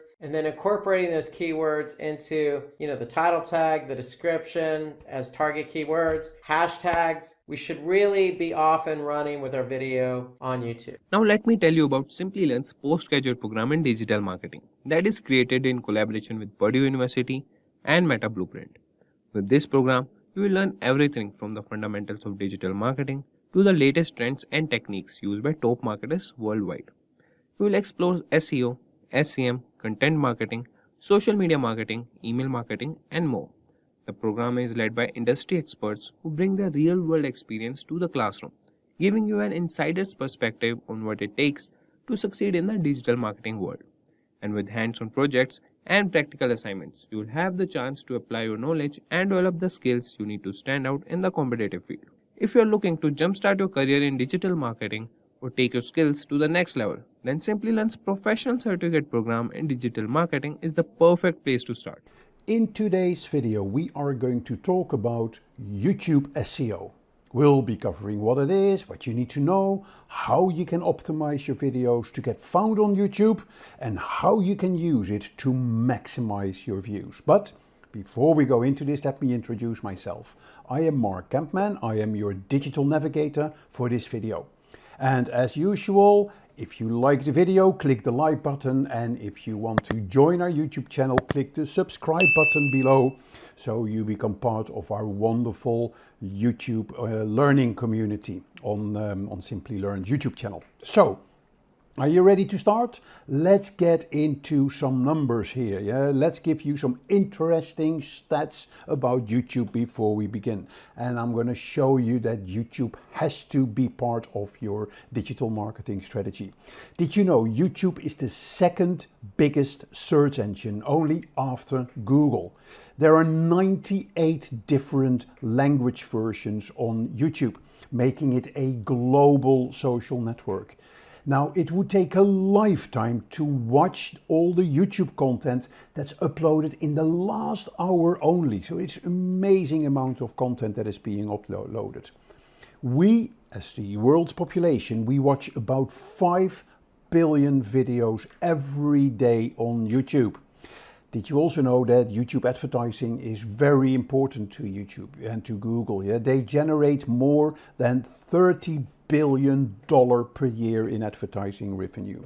And on top of that, YouTube has around 2.5 billion monthly active users, making it the second biggest social media network in the world. So, do I need to convince you any further that YouTube has to be part of your digital marketing strategy? So, let's talk about what you can do to increase your chances that your videos are going to feature in the YouTube search results and in the recommendations by YouTube. Let's check about what we're going to talk about. In this video, we will be giving you an overview of what is YouTube SEO. Yeah, how do you optimize your videos for YouTube? How does YouTube search work and how does your YouTube search engine optimization work? I'm going to share with you about 10 tips for optimizing your video for search on YouTube. And then at the end, I'm going to share with you my favorite YouTube SEO tools. I will also show you in a demo where to find all the tools that you can use within YouTube and within some of those tools to optimize your videos for SEO. So let's start with explaining what is YouTube SEO. As mentioned earlier, YouTube is the second most popular search engine right after Google. In fact, YouTube searches are actually more in numbers than Microsoft Bing, AOL and Ask.com combined. So we're talking about a very important part of your search strategy. YouTube, as I mentioned earlier, has about 2.6 billion active monthly users as of 2022, making it the second biggest social media network, only preceded by Facebook. Yeah, so now 62% of global consumers say they use YouTube. And since the creation of YouTube, its mission has been to provide fast and easy video access to users and the ability to share videos frequently. And since then, it has grown beyond expectations. Now, with so many people uploading videos on the one hand and watching videos on the other hand, how do you make sure that your video features in the top of the YouTube search results? And that's where YouTube SEO plays a vital role. So before I explain YouTube SEO, let me give you a little bit of a history about YouTube. Late 2004, an idea for a website for users to upload video dating profiles was born. And in February 2005, the website launched to a small subset of users, as I said earlier, as a video dating platform. Now, based on feedback from their subscribers in April 2005, YouTube turned into a free video hosting platform where each clip had a unique link. In April 2005, the first video ever was uploaded on the website by one of the YouTube founders. And in May 2005, YouTube launches its beta version to the public for the first time. And it became a massive hit. A year later, October 2006, Google acquired YouTube for the not too small amount of $1.6 billion US. In 2007, YouTube allowed YouTube creators, people who upload videos, to earn money from their content based on ad revenue. Yeah, turning their hobby into a career. And that, of course, gave a tremendous push of people getting into YouTube, creating content for YouTube, where they could link it to advertising, where they could make a substantial income. Now, in November 2008, YouTube expands its ad offering to sponsored videos and free pre-roll ads. And in 2009, they launched a new music video service called Vivo in collaboration with Vivendi. So it moved on. In 2010, one of the most famous YouTubers, Felix Kjellberg, joins YouTube to create content under the channel's name PewDiePie. And that is now one of the biggest channels that you can find on YouTube.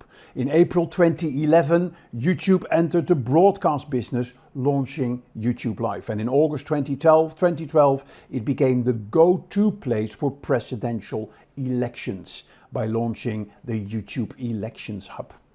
It grew exponentially, and by 2013, YouTube had reached over 1 billion monthly users. Some other interesting facts. In January 2016, the music video for Adele's Hello was the fastest video on YouTube ever to hit 1 billion views. And a very strategic move for YouTube was in November 2018, when they rolled out a stories-like feature, YouTube Shorts, where they would sort of relate to Snapchat and Instagram stories, where videos are automatically deleted after a day. In November 2019, YouTube announced that the service would phase out the classic version of YouTube Studio, and to all YouTube creators by spring 2020. And I'll show you later what the latest version of YouTube Studio is all about. In July 2021, YouTube did a massive cleanup of all unlisted videos prior to 2017 were set to be private, making them unplayable. And in 2022, YouTube becomes the second biggest social media network after Facebook. So a whirlwind of a development, of a growth, of an adoption in the market. It's being played and being used all over the world, and it is the channel of choice for the younger generation to watch TV and to watch video. So a spectacular development for a fantastic channel. So what is YouTube SEO? Now, YouTube SEO is a set of activities that you need to do to enhance the search rankings of your YouTube videos and or your YouTube channel. In other words, when a user does a query on the YouTube search bar, which is related to your videos, what do you need to do to make sure that your video features higher in the YouTube search rankings or in the recommended videos based on that search? Now, many businesses of today, they see the power of search for YouTube. Showing up and the importance of showing up higher in the search results. It helps them to reach more people because more people will click on the video links.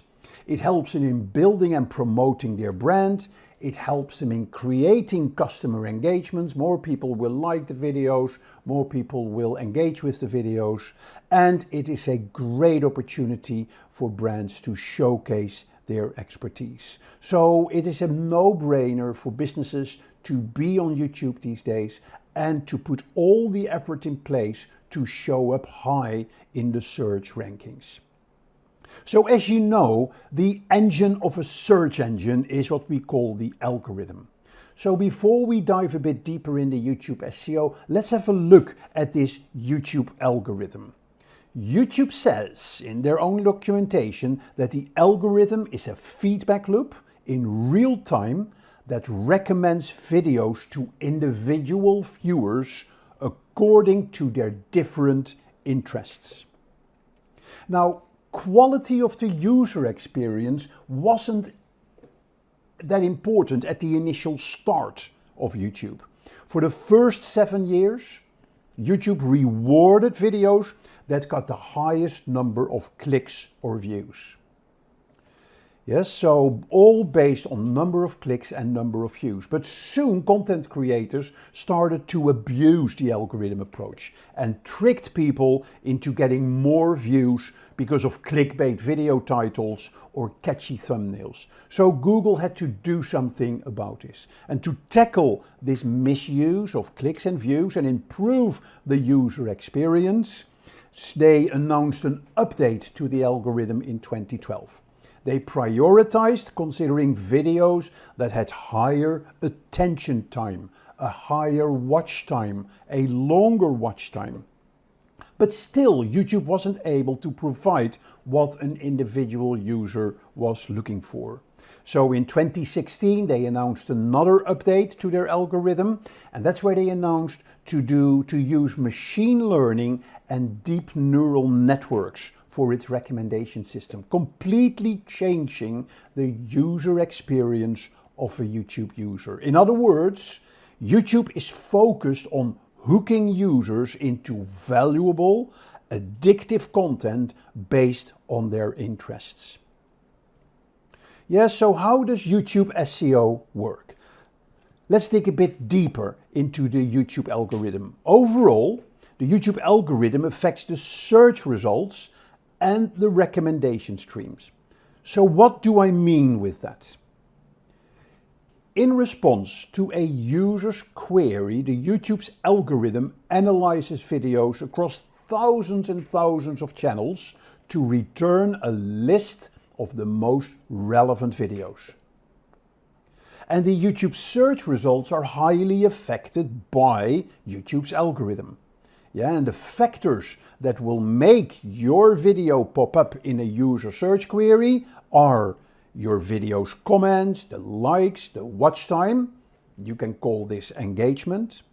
Your video's title, the description, the keywords, the tags. We call this the metadata that matches the user's query.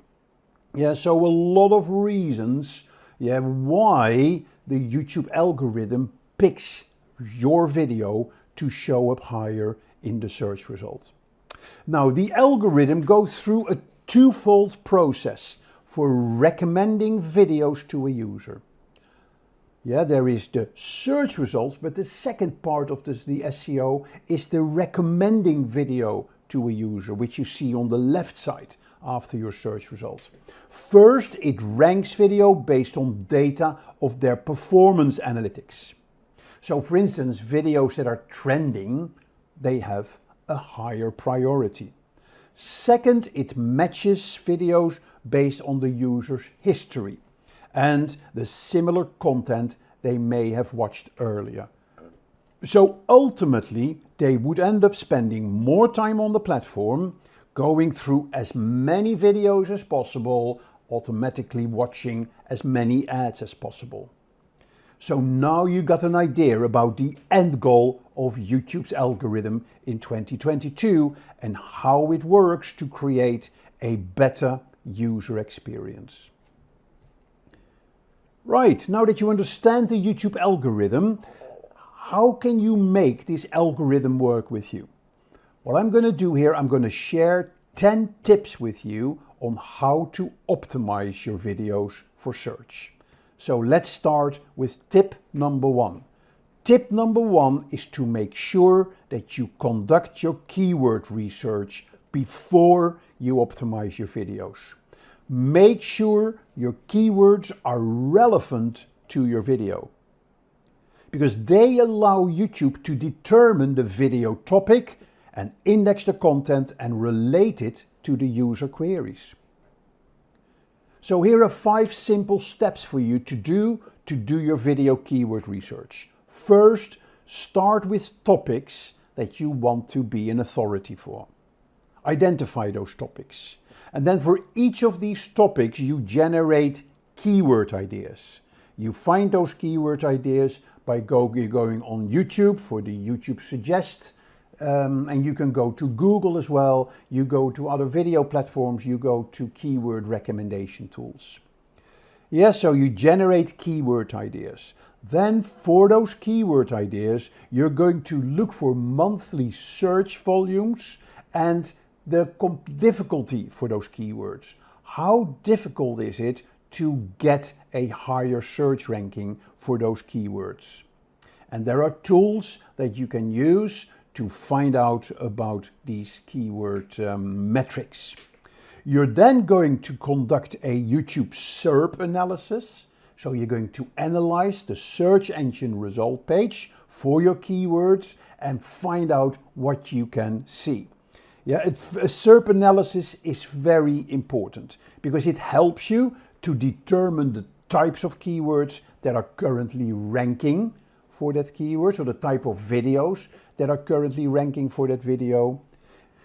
It helps you in determining the quality of those videos, and it also helps you in determining the search intent for those keywords. Why are people searching for those words? Is it with a buying intent? Is it with a learning intent? Or is it with an informational intent? And the fifth tip on your keyword research is to select those target keywords that are the most, that have the highest search volume, have the best competitive difficulty. Yeah, so it's finding the right balance and come up with a list of keywords that you can start using for your videos. And then you're going to assign those keywords to your video. Yeah, and make sure that those keywords are relevant to the content. And that you use them in the title, that you use them in the thumbnail, that you use them in the transcription of the video, and I'll tell you more a bit about that in a little bit. Yes, so it is all about capturing the content of the video, make it unique, and encouraging viewers to watch your content. So keyword research is a very important topic. Second is to make sure that you use the right title for your videos. Titles is critical. There are two elements of your video that will decide whether people watch a video or not. It is the title of the video and it is the thumbnail of the video, and more about the thumbnail later. So get a good catchy title. Make sure your keywords are in your title as well.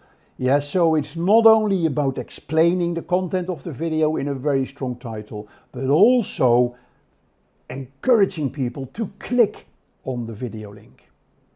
Yeah, so your keywords and your title play a very important role in this. Right, let's look at the third tip. That is the description of your video. Yeah, and for the algorithm, the description is very important. The algorithm uses the description to check the topic of the video.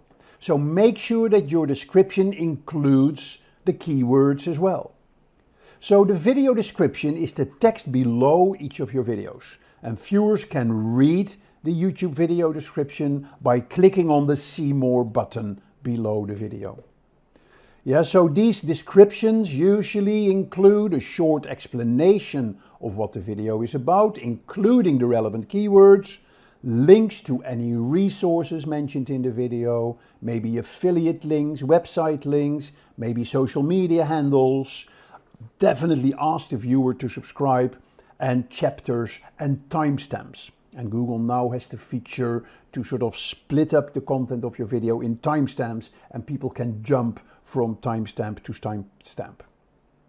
So YouTube descriptions, including all the right elements like the informative text, the links, the buttons, they can help the viewer to discover your video, can help you to increase your subscribers, to increase your views, and to increase your watch time.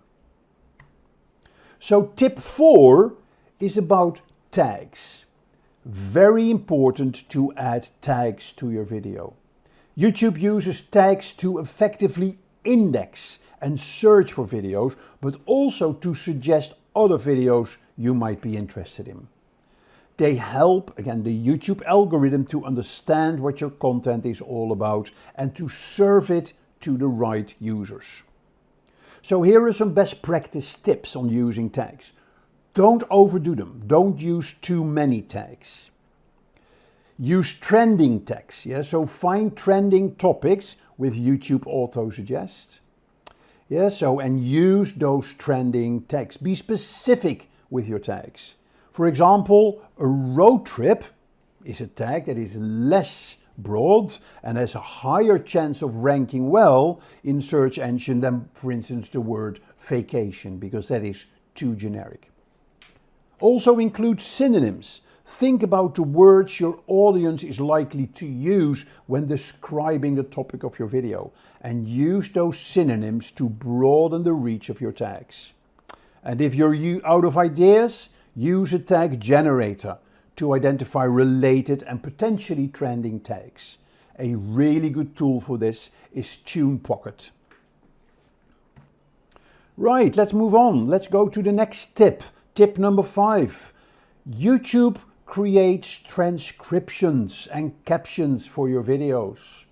And you can create your own transcription. Because the algorithm can't interpret visual content, only text and code. So if you can transform your video in text through a transcription, that can really help in your search effectiveness. So a transcription is the translation of what is spoken in the video. And you can use this transcription for subtitles in your video as well. They will also help you to generate captions for your timestamps in your video. Now, very important, YouTube will automatically generate a transcription file. But be aware, this transcription file will not be indexed for search. Because the raw file may have typos or wrong translations, wrong interpretations from the Google automatic transcriber.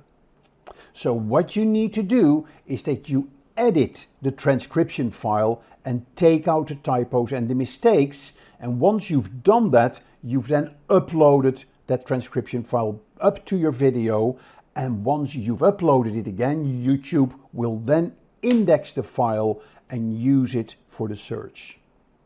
So very important, and I'll show you later where you can find that transcription file. Tip number 6, think about the length of your videos.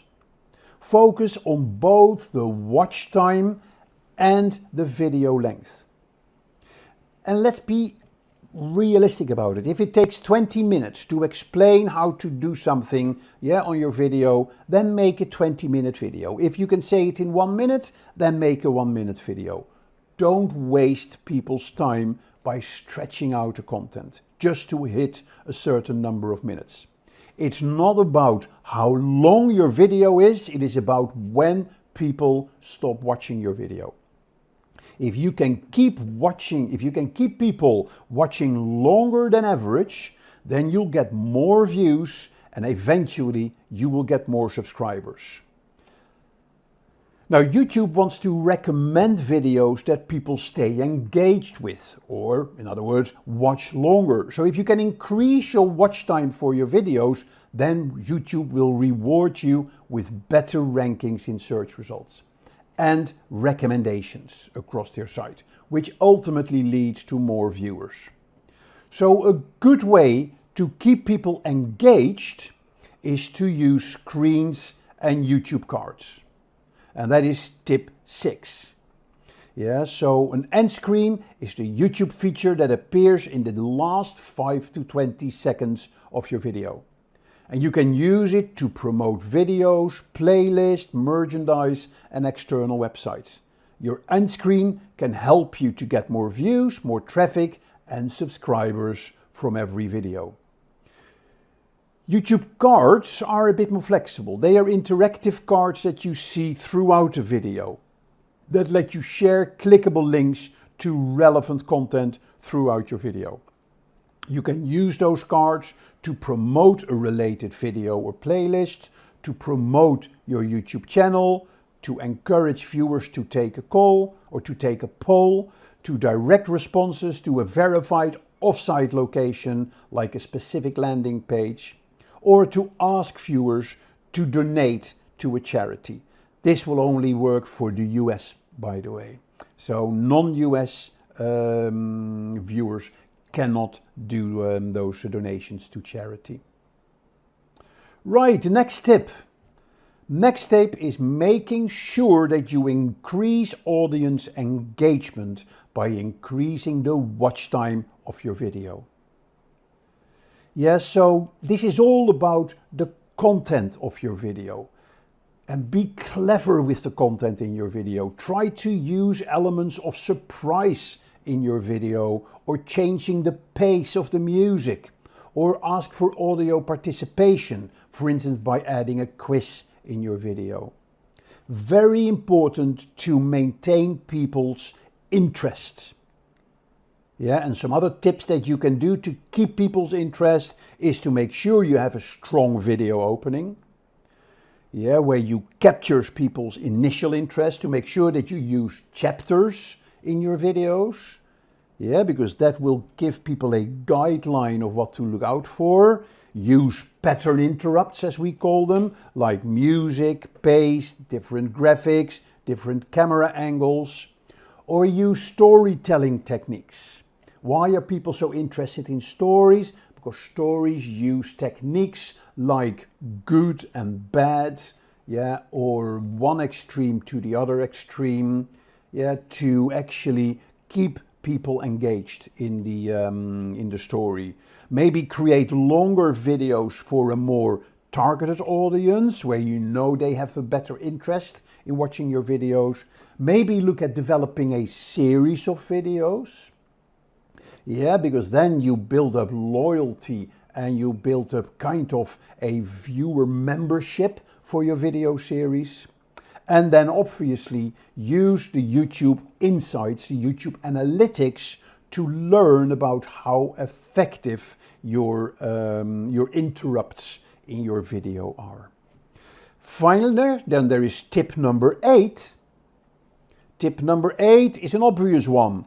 Make sure that in every video you upload on YouTube that you promote your channel and promote the likes, the people to like your video, yeah, at the beginning and at the end of your video, just like I did on this video, and I'm doing it now. If you like this video, click the like button. If you want to subscribe to our video, click the subscribe button or subscribe to our channel. Yeah, very important that you do that. Now, a tip that is often overlooked is the power of the thumbnail. Yeah, people make a decision, as I mentioned earlier, to watch your video based on the title of your video and the thumbnail. And the more exciting your thumbnail, the more likely people will click. Yeah, so now YouTube will create thumbnails for you, but if you don't like them, you can also upload your own thumbnails. So you can design those on any tool, any creative tool. Make sure that if you upload your own videos, that they accurately represent your videos. Include a shortened version of the title of your video. Yeah, make sure that the text is large enough to read, because particularly on mobile, and remember, about 60% of people watch YouTube on their mobile. Yeah, so make sure that the text is large enough to read. Use contrasting colors to capture the attention. Make sure that you pay attention to white space between the images, and add your brand logo to your thumbnail as well. And the final tip, it goes without saying, tip number 10, make sure your video keeps your viewers' attention. Yeah, your videos have to be unique, they have to be different, they have to be engaging.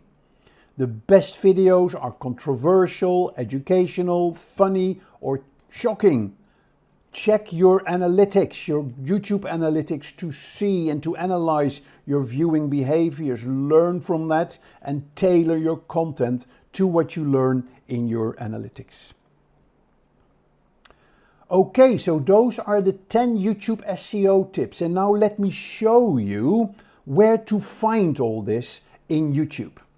So if you go to YouTube, yeah, I'll show you here. This is of a company and this is their YouTube kind of channel.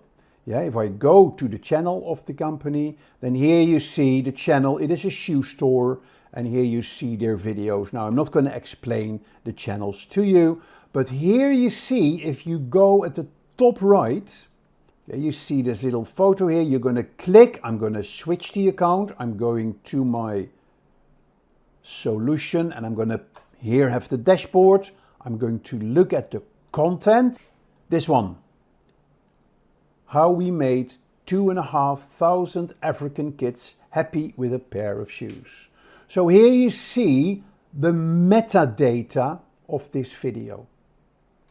Okay, so let me share with you the elements that we discussed. First of all, there is your video title that you can add here. Right, how we made 2,500 African kids happy with a pair of shoes. Then here you have your description. Remember, keywords. Actually, what I did here, I took the script of the video and put that here in the description. Yeah, you have a lot of characters available here. I always start the description with the website, because that is another free opportunity to get a link to your website. Yes, so there is your title, your description. Then if I scroll down, then here you see your thumbnail. I've picked a thumbnail, yeah, the one that YouTube created for me. I can also upload my own thumbnail. Okay, I'm not going to go into the details. I'm just focusing on the elements that we discussed. So here you see show more, and this is where I can go to the automatic chapters. Yeah, so those are the chapters that YouTube will create for you. And here you see the tags. So this is where you can add all the tags for your video. Okay? And then you have the language, recording date, etc. And then finally here you have the visibility. Here you have the section for subtitles or transcriptions and your end screen and your cards. Remember what we talked about? So let's look at these subtitles.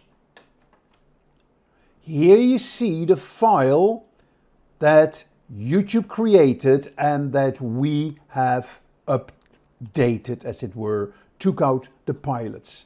YouTube does this automatic, you can download it and then you can edit it. So very useful, very powerful tool. And this is, by the way, if you need to transcribe any text for any particular reason, yeah, just upload the text as a video on YouTube and YouTube will transcribe it for you. Yep, and then when you play the video, yeah, you see here how the text. This is Howard. She belongs to 40% of the African population. Yeah, so extremely powerful feature of YouTube, the transcriptions. So close that, and then here you see your end screen that you can pick.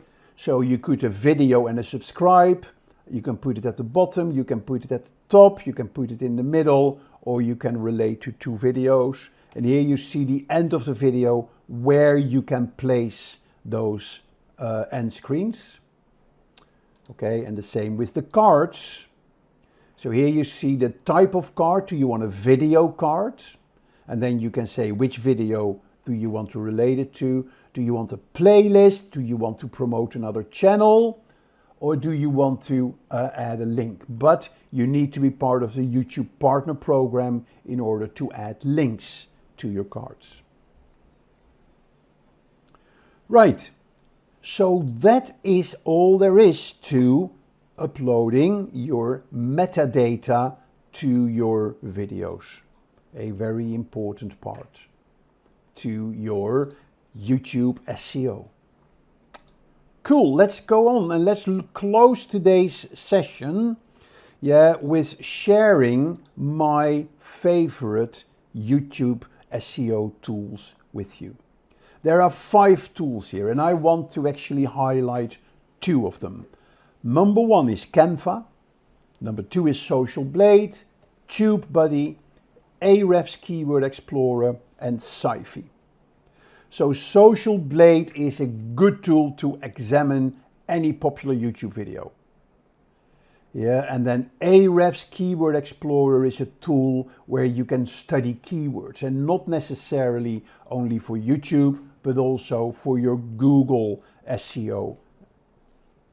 One of my favorite tools on YouTube is a tool called TubeBuddy.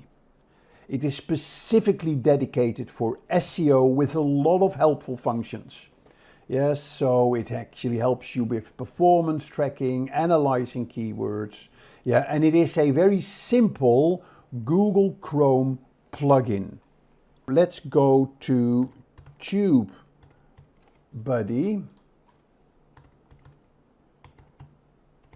Chrome extension. Yeah, here is Chrome TubeBuddy.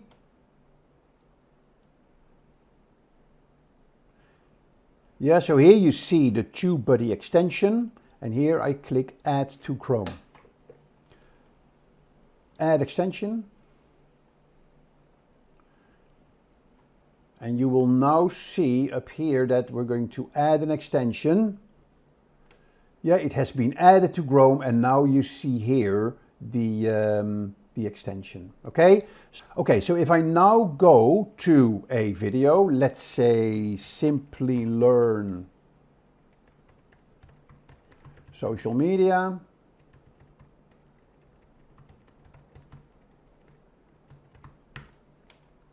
Yep, and I pick a video, social media marketing course. You can now see that we installed TubeBuddy as a plugin, and we create an account and we logged in. And look at what I see now of the video that I have on my YouTube screen. Yeah, I have what we call Videolytics. I can see the number of views for the video, the number of comments, number of likes. Yeah, I can see their social channels, I can see their channels, the YouTube channels. I can see the best practices. Does it have a high-res thumbnail, have info cards been added, end screen been added, has comments been pinned, etc. So some work to do here. And here I get the tags that are being used for this video. I can also show search rankings. Yep, and I can have additional tools as well, where I can look at various elements like search ranking, share tracker, etc. So a very powerful tool on YouTube through TubeBuddy that gives you a whole load of metadata of each video. So if you are doing a social media video and you want to upload that on YouTube, look on videos that are similar to the one that you want to upload and look at their tags, look at their best practices, learn from that, and you can use that for your own video. Okay, so that is TubeBuddy. And then the next tool I want to share with you is a simple editing, graphics editing tool. It is a tool called Canva. Canva is what I call Photoshop on steroids. It is a very easy site to create graphics, to create thumbnails, to create graphics that you can use on your videos. And there's even video tools in here as well that you can use. Yeah, you can create a design. You can just say, let's see what you can create specifically for YouTube. You can do a YouTube banner, a YouTube channel logo, YouTube display ad, a profile picture.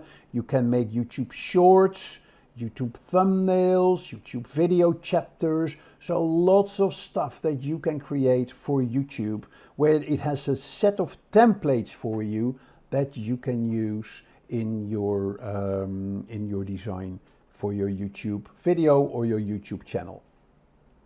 So very powerful tool. I love Canva.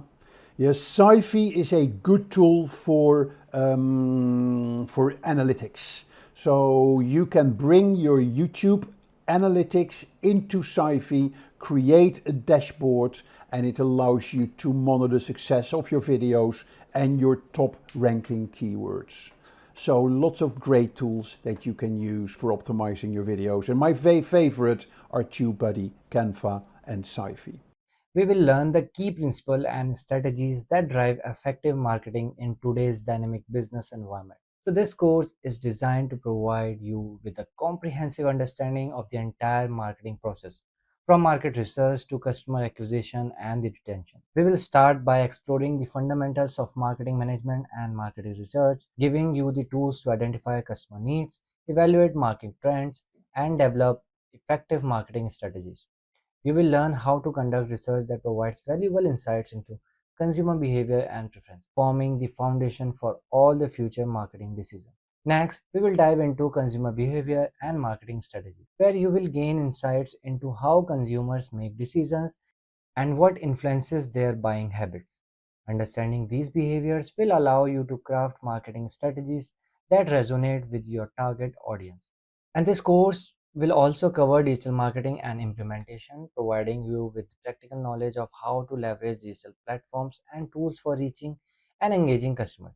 From social media to search engine optimization, SEO, you will learn how to implement cutting edge digital marketing tactics that drive business growth. Finally, we will explore the process of customer acquisition, onboarding, engagement retention, and monetization. You will learn how to acquire new customers, onboard them effectively, engage them with personalized experience, retain their loyalty, and monetize your offering successfully. So by the end of this course, you will have a deep understanding of marketing management and you will be equipped with the skills to execute successful marketing studies in any business environment. So now let's jump into what is marketing management. So marketing management is the process of planning, executing and controlling marketing activities to meet organization goals and satisfy consumer needs. It involves understanding the marketplace, developing strategies, and executing marketing plans that deliver products or services to the right customers at the right time in the most effective and the efficient manner.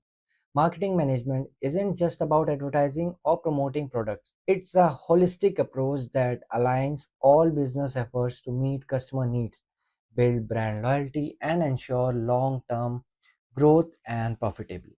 At its core, marketing management is about creating value for customers by identifying customer needs and developing products or services that solve their problems or improve their lives. A well executed marketing management strategy can be difference between a thriving business and one that struggles to maintain market relevance. So now let's jump into marketing management in businesses. So, marketing management in businesses can be defined as the art and science of choosing target markets and building profitable relationship with them. It involves the analysis, planning, implementation, and monitoring of all activities related to the product development, pricing, distribution, and communication strategies. So, what is the importance of marketing management in business? So, marketing management is vital for the success of any business. Without an effective marketing strategies, a company risks losing market share, customer loyalty, and ultimately profitability. So, marketing management influences not just product design and branding, but also pricing, distribution channels, and customer service. So, here is why it's crucial. The first point is customer centric focus. Marketing management ensures that the business is constantly in tune with customer needs and preferences. By addressing these needs, companies can gain a competitive edge in the marketplace. Second point is brand awareness and the loyalty. Through consistent and strategic marketing efforts, businesses can increase brand visibility, foster customer trust, and build long term loyalty. The third point is revenue generation. Marketing is directly tied to the sales and revenue. Effective marketing strategies drive customers to make purchases, thereby fueling the company's profitability. Fourth point is strategic decision making. Marketing management aids in decision-making process such as pricing, product assortment, and promotional activities, ensuring the company's offering are aligned with market demands. Fifth point is adaptation to market changes. So, a good marketing management strategy allows businesses to quickly adapt to market trends and external changes, from the technological advances to shift in customer behavior. So now let's move forward and see roles of marketing in driving business success. So marketing plays a pivotal role in driving business success, and its significance has only grown in the digital age. The role of marketing in any businesses can be summarized in several key areas, just like creating value for customers. Marketing helps businesses identify and deliver value by understanding consumer pain points and desires. Marketing teams can create products and services that cater to these needs, ensuring consumer satisfaction and loyalty. Second point is building brand identity. So marketing is responsible for building and maintaining a company's brand image. A strong brand identity helps differentiate the business from competitors and attract more customers. The third point is driving growth through customer acquisition and retention. Effective marketing management strategies not only attract new customers but also help retain existing ones. Customer acquisition and retention drive sustainable growth. Fourth point is increasing market research. Marketing helps expand the reach of products or service to new geographical areas or untapped markets. By using appropriate marketing channels, companies can access a wider audience. The fifth one is responding to competitive pressures. In a competitive market, marketing management is a key to differentiating a product or service and communicating its unique value proposition effectively to the customer. The sixth point is data driven decision. Marketing management leverages analytics and data to inform decision making. Through data analysis, businesses can adjust their strategies to better meet consumer needs and maximize the ROI, return of interest. So now let's jump to the key concepts of marketing. So to understand marketing management, it's essential to explore some fundamental marketing concepts that guide strategies and decisions. The first one is market segmentation, targeting, and positioning. So what is market segmentation? Market segmentation is the process of dividing a broader market into smaller, more manageable groups of consumers based on shared characteristics. These segments are usually created based on factors like demographics, psychographics, and behavioral patterns like buying habits or brand loyalty. So market segmentation also allow companies to customize their marketing strategies to address specific needs, thereby increasing in effectiveness of their campaign. The second point is targeting. After segmenting the target or the market, businesses need to decide which segment they want to focus on. Targeting is the process of evaluating each segment and selecting one or more to pursue. This decision is based on factors like segments, size, growth potential, and the company's ability to serve them effectively. And the third is positioning. Positioning refers to how a company's product or brand is perceived in the minds of the target audience. A successful positioning strategy ensures that the product stands out in the crowded marketplace and occupies a unique space in the minds of consumers. Effective positioning requires clear messaging, consistent branding, and aligning the product in the customer's value and the needs. The seconds are marketing 4Ps. So the marketing mix, often referred to as the 4Ps, form the foundation of any marketing strategy. So each element of the marketing mix or the 4Ps of the marketing must be carefully considered and balanced to create an effective marketing plan. The first one is product. The product is the heart of any marketing effort. It represents the goods or service that the business offers to meet customer needs. When managing a product, marketers needs to consider its feature, design, quality, packaging, and branding. Product decisions also includes the life cycle stage of the product, introduction, growth, maturity, or decline, as this will affect the marketing tactics. The second is price. Price is the amount of money customers must pay to acquire the product or service. Pricing strategies depend on various factors such as cost structure, competitor pricing, and perceived value to the consumer. Companies may employ different pricing tactics such as premium pricing, penetration pricing, or discount pricing to meet their objective. Then comes place. Place refers to the distribution channels through which a product reaches the consumer. Marketers must determine where the product will be sold, how it will be delivered, and the best distribution channel to ensure availability at the right place and the time. Then comes the promotion. Promotion involves the communication strategies used to inform and persuade customers about the product. This includes advertising, sales, promotion, public relations, and digital marketing. A comprehensive promotional strategy ensures that the target audience is aware of the product and understand its benefits. So, after understanding the key marketing concepts, let's understand the market research or what is market research. But before that, we will discuss the evolution of marketing. So, marketing has come a long way since its inception. So there are two types of marketing, traditional marketing and digital marketing. So let's see some comparison. First definition. It is one of type of marketing that utilize media, TV or magazine to advertise any business's service and products. Where digital marketing, it is the one of the type of marketing that uses the internet and social media for advertising business. Then comes engagement. In traditional marketing, engagement is low. In digital marketing, engagement is very high as compared to the traditional marketing. Then comes the conversion rate. In traditional marketing, conversion rate is slow. In digital marketing, conversion rate is extremely fast. Then the nature is static of traditional marketing, where in digital marketing, this nature is dynamic. Investment returns not easy to measure in traditional marketing, and in digital marketing, it is very simple to measure. Effectiveness, more expensive, less effective is traditional marketing. Digital marketing is less expensive and more effective. So here you can see digital marketing is far better than the traditional marketing. Now let's understand the market research. So market research is the process of gathering, analyzing and interpreting information about a market, including target audience, competitors and the overall industry. Market research plays a crucial role in marketing management as it provides the data needed to make informed decisions. So there are two types of market research. The first one is primary research. Primary research involves collecting new data directly from the sources. It typically includes surveys, interviews, focus groups, and observational research. Primary research helps businesses understand customer needs, preferences, and opinions. This type of research provides first-hand insights into how customer feels about a product or a service. Then comes secondary research.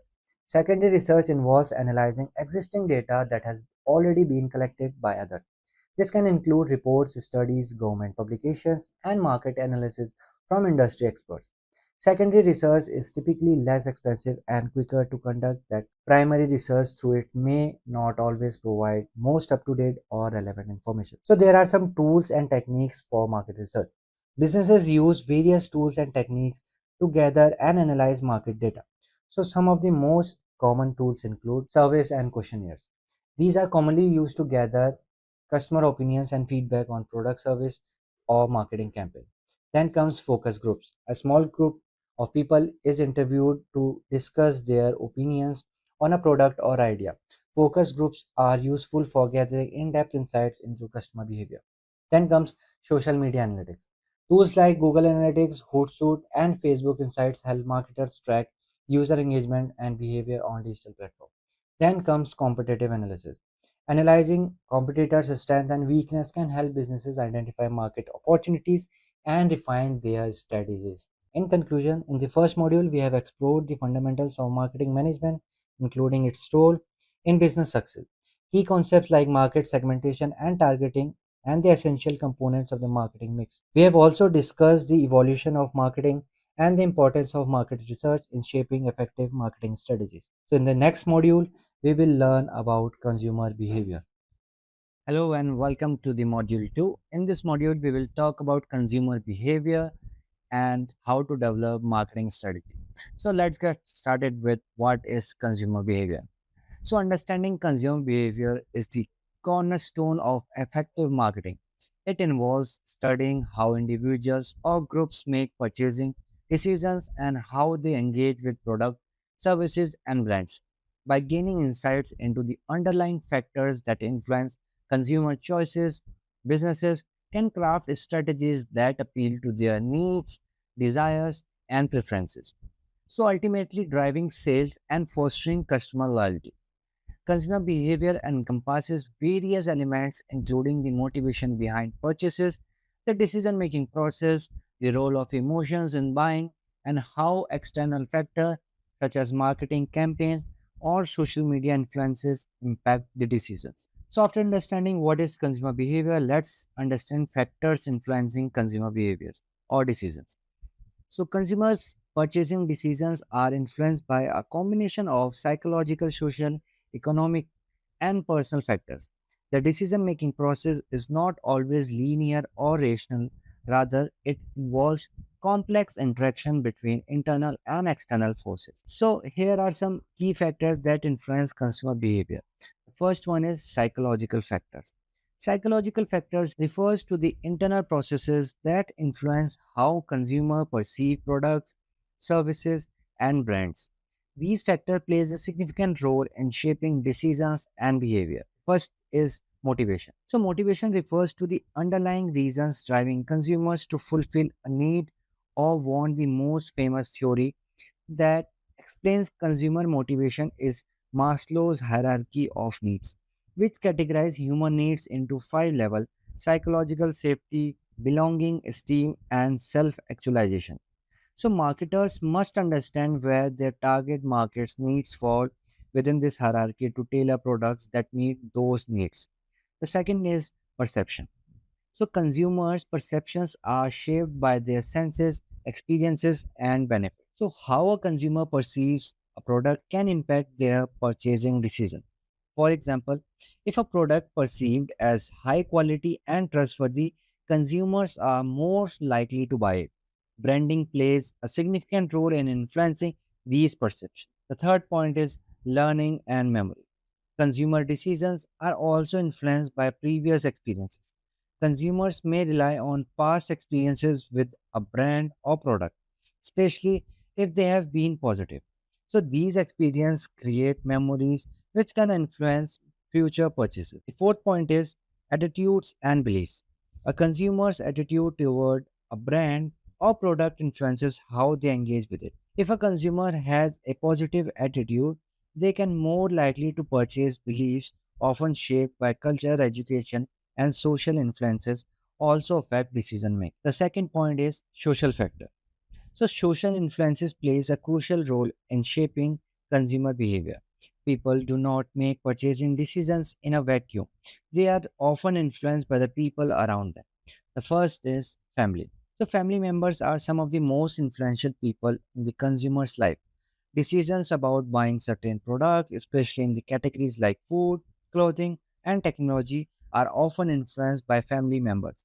Children, for example, can be key influence on a family purchasing decision. The second is reference groups. So, our reference group is a group of people that significantly influences a consumer's attitude or behavior. These can be family, friends, colleagues, celebrities, or even social media influencers. So, consumers may choose products or services that align with the preferences of their reference group, striving for social approval or acceptance. Then comes social classes. So, a consumer's social class, determined by factors such as income, occupation, and education level, can influence their purchasing habits. People in their higher classes may prioritize luxury or high status brands, while individuals in lower social classes may focus more on value and affordability. The third point is cultural factors. So, cultural influences shape consumers' values, behaviors, and preferences. Marketers must understand cultural norms and values to effectively target diverse markets. The first one is culture and subculture. A culture consists of shared values, beliefs, and custom within a specific group. For example, cultural differences across countries, Western versus Eastern cultures, may lead to different consumption patterns. Subcultures, such as ethnic or religious groups, also influence purchasing decisions by shaping preferences for specific products. Then comes social and cultural norm. Social norm and expectations also impact consumer behavior. In some cultures, group purchasing decisions are common, while in others, individual preferences dominate. Understanding these norms helps marketers design strategies that resonate with local customs and expectations. Then come the economic factor. The economic environmental also plays a significant role in shaping consumer behavior. Consumers' purchasing power is influenced by factors such as income, employment status, and overall economic condition. The first point is income and affordability. Consumers with higher disposable incomes tend to have more spending power, allowing them to purchase premium products during times of economic recessions. Consumers may become more price sensitive, opting for budget friendly options. Then comes economic conditions. Flourishing economy typically leads to increased customer confidence and spending, while an economic downturn can lead to reduced spending and more cautious buying behavior. So let's discuss consumer buying process. So the consumer buying process refers to the stages that customers or consumers go through when making purchasing. So the first one is problem recognition. So the buying process begins when consumer identifies a problem or need that require a solution. For instance, a consumer might realize they need a new smartphone because their old one is outdated. So this stage is influenced by factors such as lifestyle changes, advertising, and word of mouth. The second point is information search. Once the need is recognized, the consumer searches for information about possible solutions. So this search can be internal or external, asking friends or experts. The third point is evaluation of alternatives. In this stage, consumers evaluate the various options available to them. They consider different brands, product features, and pricing before narrowing down their choice. The fourth point is purchase decision. So, after evaluating alternatives, the consumer makes their purchase decision. At this point, various factors such as promotional offers, ease of purchase, and availability can influence the final decision. The last one is post purchase behavior. After the purchase, the consumer evaluate their decision. If satisfied, they may become loyal to the brand and recommend it to the others. So after seeing the consumer buying process, now let's discuss how to develop a marketing strategy. So once a business has a clear understanding of consumer behavior, the next step is to develop a robust marketing strategy. A marketing strategy defines how a company will position itself in the market and achieve its goals through target marketing activities. The first one is setting smart marketing object. Like the first one is specific. The object should be clear and precise, stating exactly what needs to be achieved. The second is measurable. The objective should include quantifiable metrics to track progress. The third is achievable. The objective should be realistic and attainable given the resources available. The fourth point is relevant. The objective should be aligned with the company's overall missions and priorities. Fifth one is time bound. The objective should have clear deadline for completion. So there is one more decision making strategy, that is SWOT analysis. So here S means strength. What does the company do well? What are its unique advantage? Weakness, where does the company need improvement? What challenges does it face? Opportunities, what external opportunities can company capitalize on? Are there emerging trends or untapped markets? Fourth is threats. What external factors pose risk to the company? So, SWOT analysis is essential for aligning marketing efforts with the company's strength and opportunities while addressing weakness. So, let's discuss types of marketing strategy. Business adopt different marketing strategies depending on their objectives, resources, and competitive environment. So here are three common types of marketing strategy. First one is product differentiation strategy. Product differentiation involves offering a unique product or service that stands out from the competitors in the market. So this strategy focuses on creating a product that offers unique features, quality, design, or benefits that consumers perceive as valuable. For example, Apple's iPhone is a prime example of differentiated product. Its distinct design, user experience, and ecosystem set it apart from other smartphones in the market.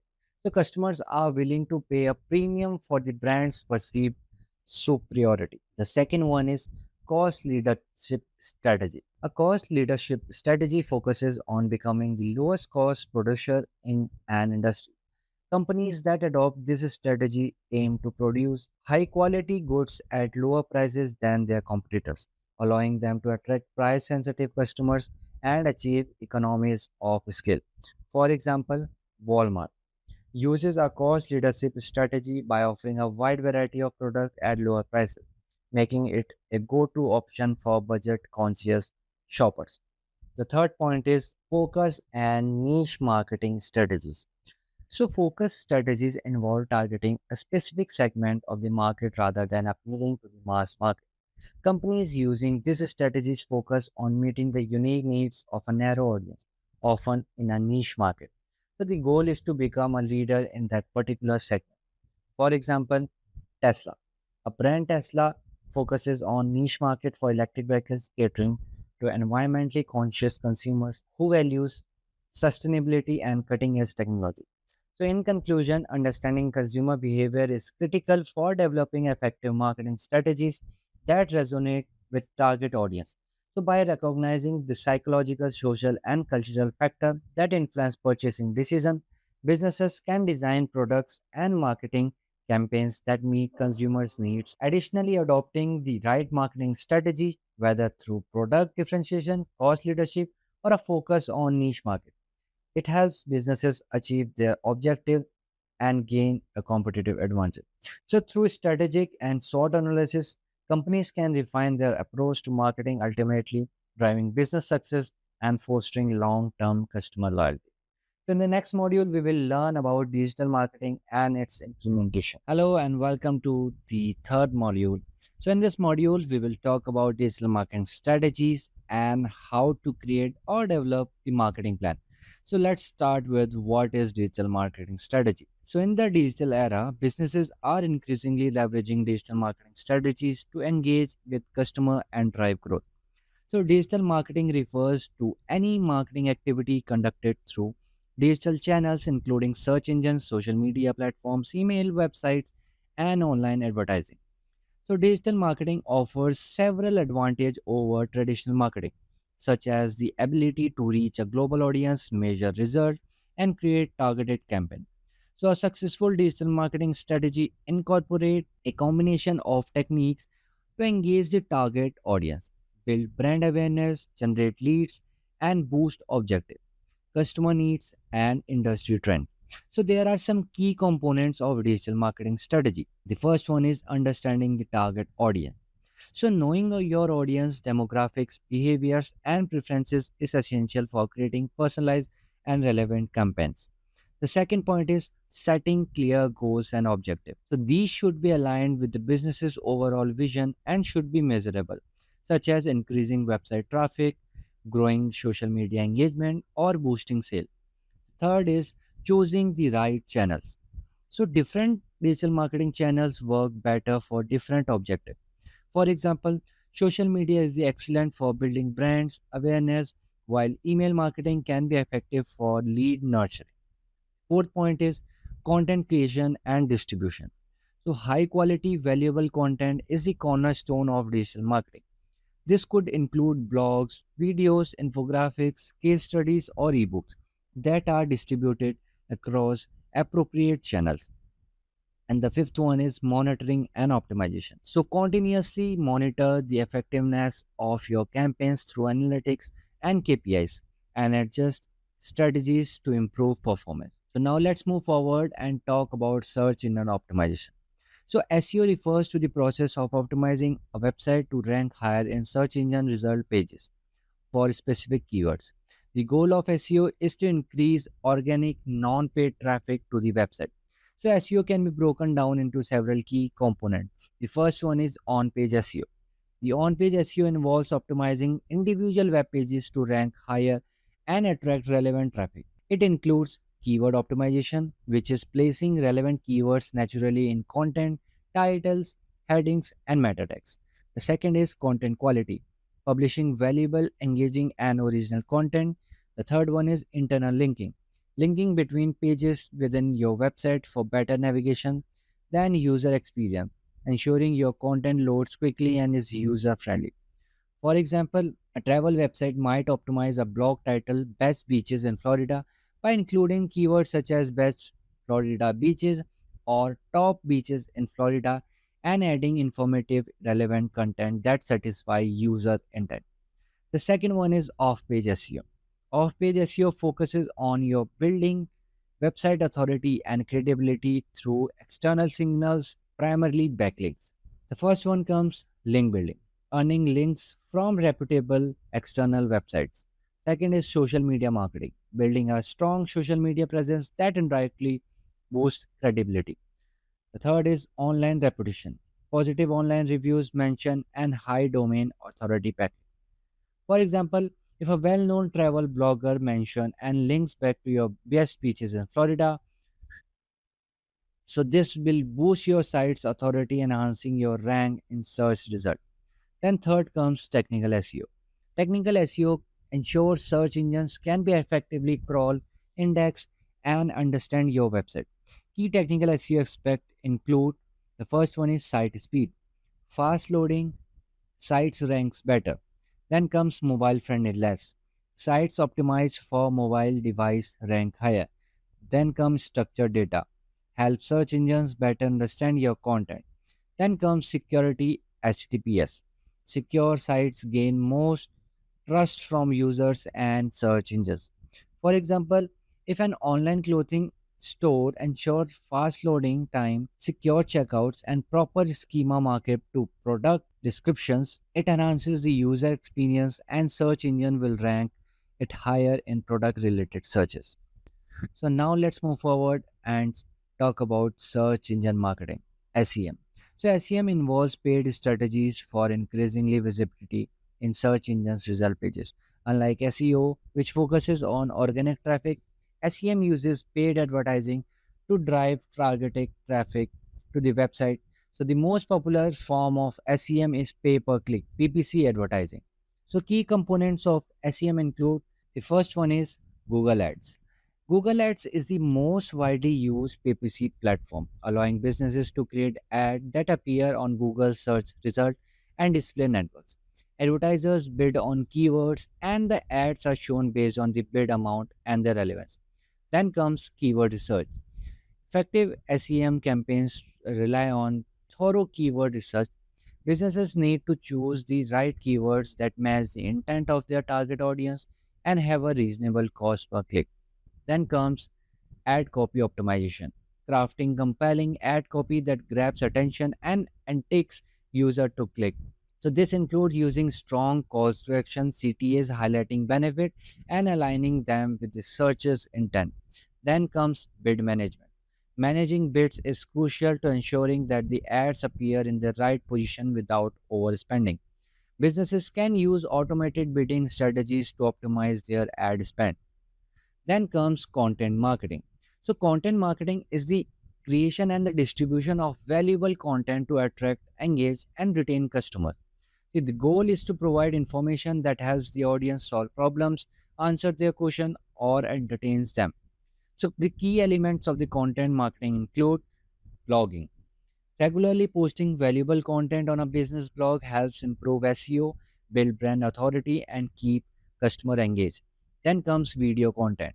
Videos can effectively communicate message whether for product demo, tutorial, or customer testimonial. Video content is engaging and shareable, making it a powerful marketing tool. Then comes ebook and white papers. So these long form pieces of content can be used to provide in-depth information on topics relevant to the audience, helping build trust and the credibility. Then comes infographics. Infographics visually represent complex data or processes, making them easy to understand and share. So they are highly engaging and can increase website traffic. Then comes email newsletters. Regular emails with valuable content, products, updates, or promotional offers can help businesses nurture leads and maintain customer relationships. So now let's move forward and see marketing plan development. So developing a marketing plan is essential step in marketing or implementing digital marketing strategies. A marketing plan outlines the objective, tactics, and resource needed to achieve the business's marketing goals. A well developed plan ensures that all marketing activities are aligned with the company's mission and the budget. So, key elements of marketing plan include: the first one is setting the budget.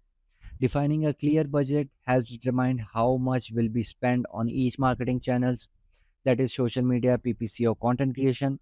It is essential to allocate resources based on the expected ROI and the channel effectiveness.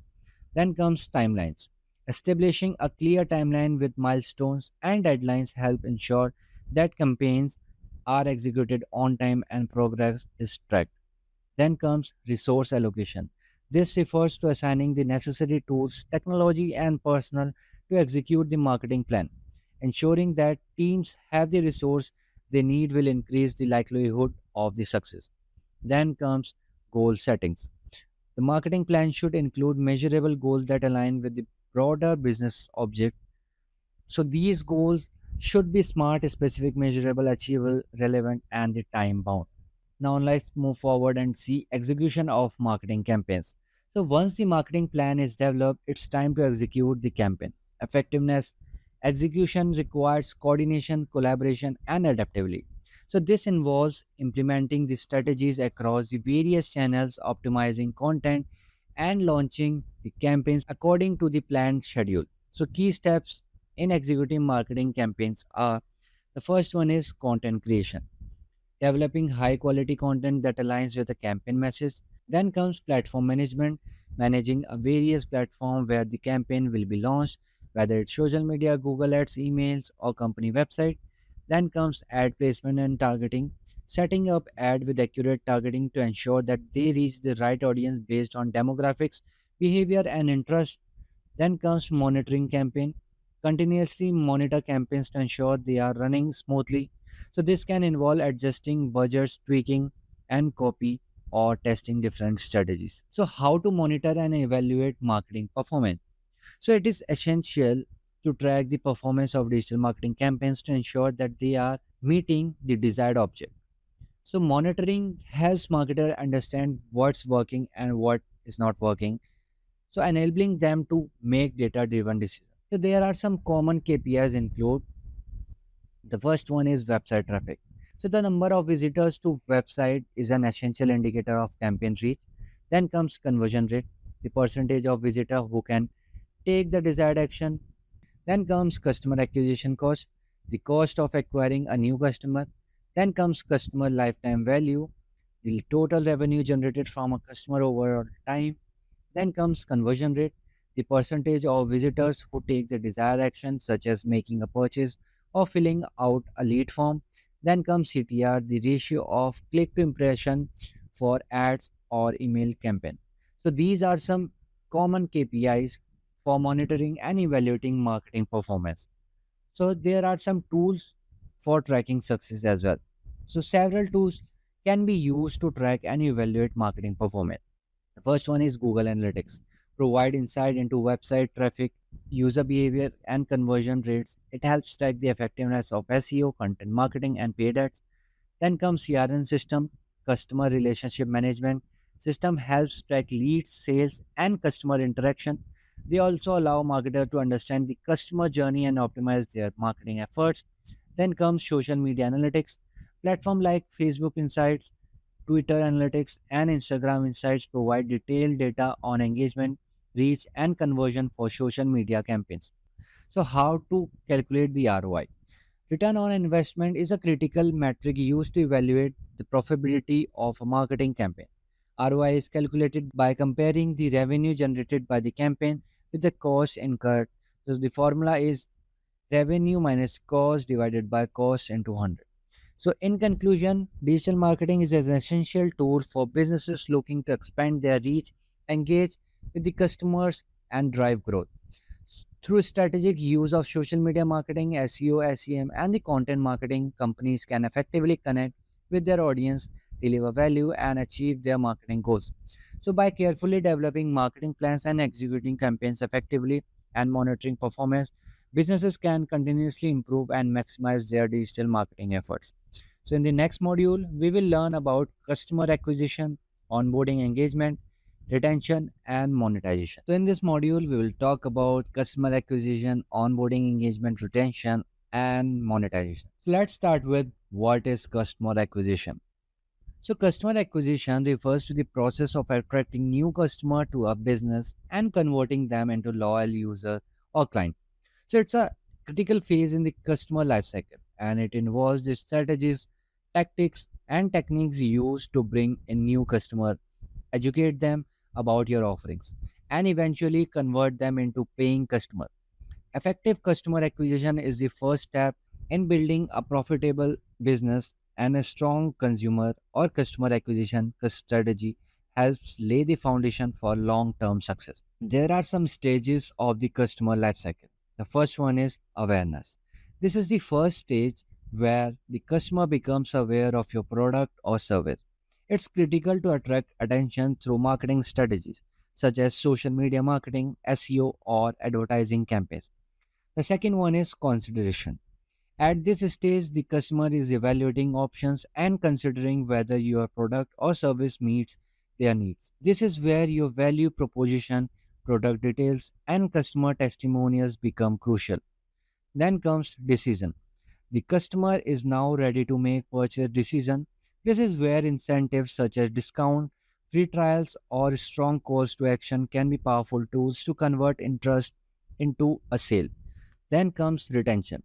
Once the customer has made a purchase, retaining them become a key. This stage focuses on ensuring satisfaction, building brand loyalty, and continuing engagement to encourage repeat purchases. Then comes advocacy. So in this final stage, loyal customer becomes the brand advocates. They recommend your product to others, helping in generating new leads and expanding your customer base. So by understanding each stage of the life cycle, businesses can tailor their marketing messages and action to guide potential customer through this journey. So after understanding the customer acquisition, let's understand lead generation strategy. Effective lead generation is the central to the customer acquisition process. It involves identifying potential customers and nurturing them through the various stages of the customer lifecycle. So here are some key strategies to generate leads. First one is social media marketing. Social media platforms like Facebook, Instagram, Twitter, and LinkedIn offer powerful tools for lead generation. Social media marketing enables businesses to reach a large audience, engage with potential customer, and drive traffic to the website. Through organic posts, paid ads, contests, and influencer marketing, businesses can generate qualified leads by attracting users who are already interested in their products or the services. The second is pay per click. PPC is the paid advertising strategy where businesses pay for each click on their ad. Google Ads, Facebook Ads, and LinkedIn Ads are popular platforms for PPC campaigns. By targeting specific keywords and demographics, PPC allows businesses to quickly drive traffic to their website and generate leads. PPC campaigns should be continuously optimized to ensure they are cost effective and reach the right audience. First one is search engine optimization. SEO is the process of optimizing your website and content to rank higher in the search engine result pages by targeting keywords that your potential customers are searching for. SEO helps businesses attract organic traffic. Effective SEO strategies involves on-page optimization, off-page optimization, and technical SEO, improving website speed and mobile friendliness. By utilizing these lead generation strategies, businesses can attract a steady stream of prospects, turning them into customers through a well-crafted marketing funnel. So, what is user onboarding? User onboarding refers to the process of introducing new users to a product or services in a way that helps them understand its value and become using it effectively. A seamless onboarding experience is essential for retaining customers and preventing churn. So the onboarding process is the first impression users have of your product, and it sets the tone for their long-term relationship with your brand. So what is the importance of seamless user onboarding? A seamless onboarding process helps user understand how to navigate your product, get started quickly, and experience its value right away. A confusing or frustrating onboarding experience can lead to user abandoning your product before they have a chance to see its full potential. What are the benefits of seamless process onboarding? The first one is reduced churn.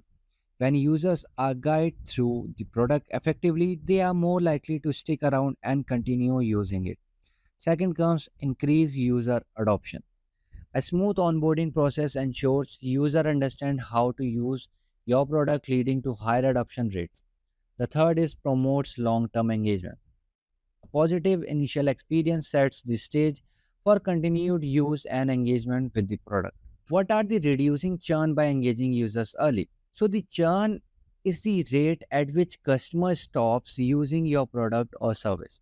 One of the best way to reduce churn is to engage users early in their journey with your product. So here are some ways. The first one is welcome emails. A well-crafted welcome emails introduce new users to the product and sets expectation for the experience. The second one is interactive tutorials. Provide in product tutorials or guides that helps user get familiar with the key features. The third one is progress indicators. Display progress bars or steps that show users how far they are in the onboarding process, creating a sense of accomplishment. Fourth is personalized onboarding. Personalizing the onboarding experience by asking users what their goals are can help tailor the experience and make it more relevant to them. So now let's move forward and see how to personalize the onboarding experience. Personalization is a key element of effective onboarding. So by customizing the experience based on user preferences, needs, and behavior, businesses can create a more engaging and relevant experience. So here are some tactics for personalizing onboarding. First one is customize onboarding flows. Offer different onboarding paths depending on user behavior or preferences. The second one is behavior based recommendation. Suggest features or action based on the user's past behavior. Then comes target communication.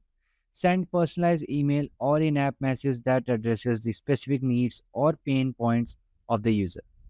So a personalized onboarding experience helps users feel valued and understood, increasing the likelihood that they will continue using the product and become loyal customers. So now let's move forward and see what is the engagement and retention design. So engagement and retention are key drivers of customer lifetime value, CLV. While customer acquisition brings in new users, retention ensures that these users continue to find value in the product over time. Designing for engagement and retention requires businesses to create strategies that keep user interested and motivated to continue interacting with the product. So, how to build engagement through content marketing, email campaigns, and the loyalty program? The first one is content marketing. So, content marketing plays a crucial role in keeping user engaged over time. By creating valuable, informative, and relevant content, businesses can continue to provide value to the user, thereby keeping them engaged. Second one is email campaigns. Email marketing is a powerful tool for user engagement. So businesses can use emails to deliver personalized content, updates, offers, and reminders. Drip campaigns, which send a series of automated emails based on users' action, are particularly effective for nurturing leads and guiding users through the customer lifecycle. Then comes loyalty program. A loyalty program incentives users to engage with your product over time by rewarding them for their continued use. Loyalty program can take various forms including point system, discounts, exclusive offers, and early access to the new features. So what are the customer feedback loops and the building brand advocate? So the customer feedback is essential for improving product services and user experience. So by actively listening to customers, business can identify areas for improvement, uncover pain points, and address concern before they lead to churn. So how to build the feedback loops? The first one is by survey and the polls. Use surveys to gather feedback on user satisfaction, feature requests, and overall product experience. The second is customer interview. Engage with users directly through interviews or focus groups to gather in depth insight into their needs and preferences. Then comes social listening. Monitor social media platforms and online communities for unsolicited feedback and discussion about your product. So, incorporating feedback, businesses continually refining their offering and build trust with the users. So, at the last, let's discuss what is monetization strategy. So, monetization strategy refers to the process of gathering revenue from a product or service. Different business implement various monetization models based on their target market, product type, and goals. So, a clear and effective monetization strategy is the crucial for long-term success and sustainability of any business. So there are two type of model. The first one is freemium model. In the freemium model, businesses offers a basic version of their product or service for free while charging for premium features, upgrades, or additionally functionality. For example, Dropbox offers free storage space with paid plans for users who need to more storage or additional features. The second one is premium model. The premium model involves charging users for access of the product or service upfront. This model works well for products that offer a clear and tangible value. For example, software like Microsoft Office and Adobe Creative Cloud uses a premium model where users pay a subscription fee for full access of their product. At the last, let's discuss what is upselling, cross-selling, and subscription strategies. So upselling involves encouraging customers to buy a more expensive version of product or service. This could mean recommending higher tier plans or additional features that add more value. Example, An e-commerce website offering customers the option to upgrade to a more expensive product with additional feature.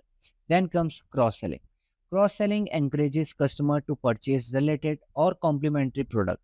This strategy works well when customers are already engaged and willing to consider other product that enhances their current purchase. For example, an online clothing store suggests accessories like belts or shoes when a customer purchases a pair of jeans. Then comes subscription strategies. Subscription strategies or models are effective for products or service that offers ongoing value. By offering subscription plans, businesses create a consistent revenue stream while encouraging long-term customer relationship. For example, streaming services like Netflix or Spotify, where users pay a monthly subscription fee for access to the content. So, in conclusion, effective customer acquisition, onboarding engagement, retention, and monetization are essential for the growth and sustainability of any business. So, a well thought out strategies that aligns with the business. So, by understanding the customer lifecycle, implementing lead generation strategies, providing seamless onboarding, designing for engagement and retention, and adopting smart monetization models, businesses can build a loyal customer base that generates continuous value. Each stage of the customer journey plays a critical role in creating long lasting relationship with the customer, fostering brand loyalty, and maximizing revenue potential. Congratulations on completing the marketing management course. You have taken a big step in leveraging marketing management to enhance your marketing management skills or strategies. Now it's time to put your learning into action. Try integrating these strategies and apply into your workflows and experiment with this. Have you ever wondered why companies like Coca-Cola spending a whopping 4 billion annually on branding can justify such a cost? Or why Pepsi at 2.4 billion a year invest heavily in shaping their image? It's not just about catchy slogans or trendy logos. It's about a powerful tool called brand strategy. Brand strategy is more than just a fancy term.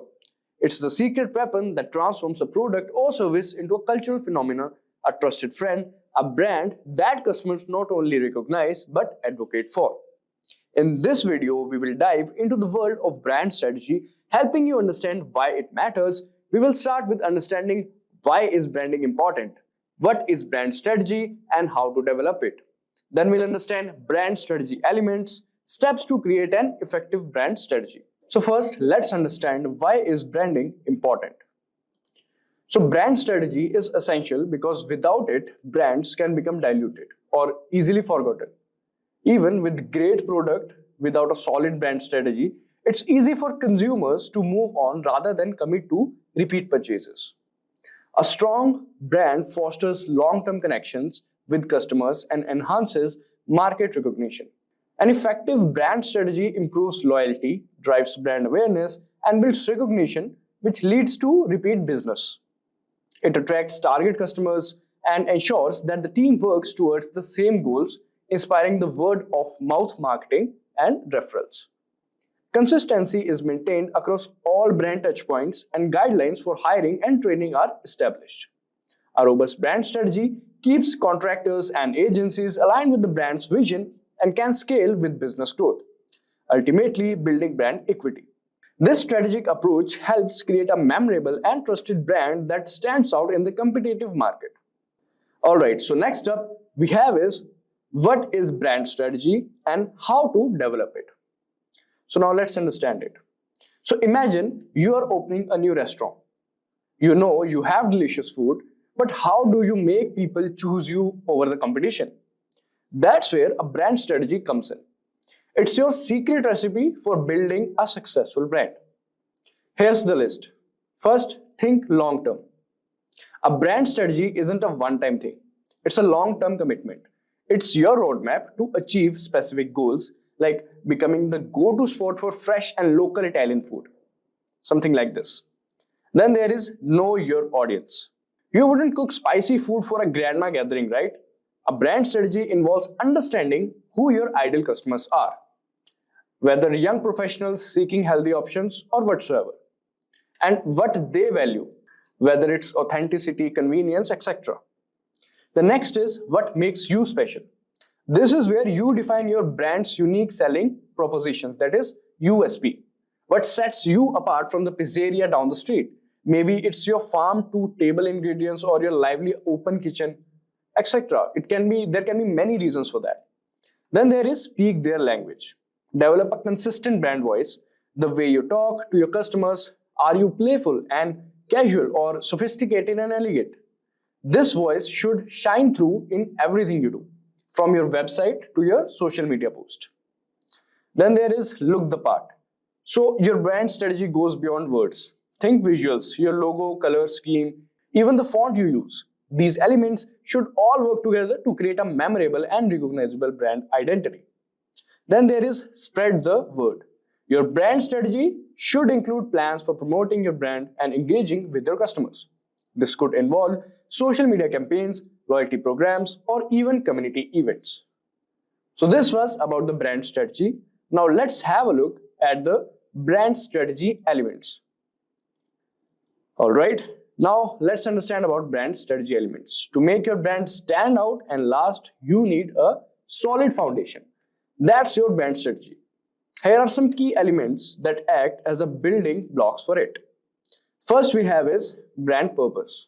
So brand purpose defines why a brand exists beyond making a profit. It encapsulates the brand's mission, values, and the impact it aims to have on the world. A clear brand purpose helps connect with the customers on a deeper level, fostering loyalty and trust. It serves as the foundation for all branding efforts, guiding decisions and ensuring that every action aligns with the brand's core values. All right, the next element is market analysis and target audience. So understanding the market and identifying the target audience are crucial elements of a brand strategy. Market analysis involves researching competitors, industry trends, and consumers' behavior to identify opportunities and threats.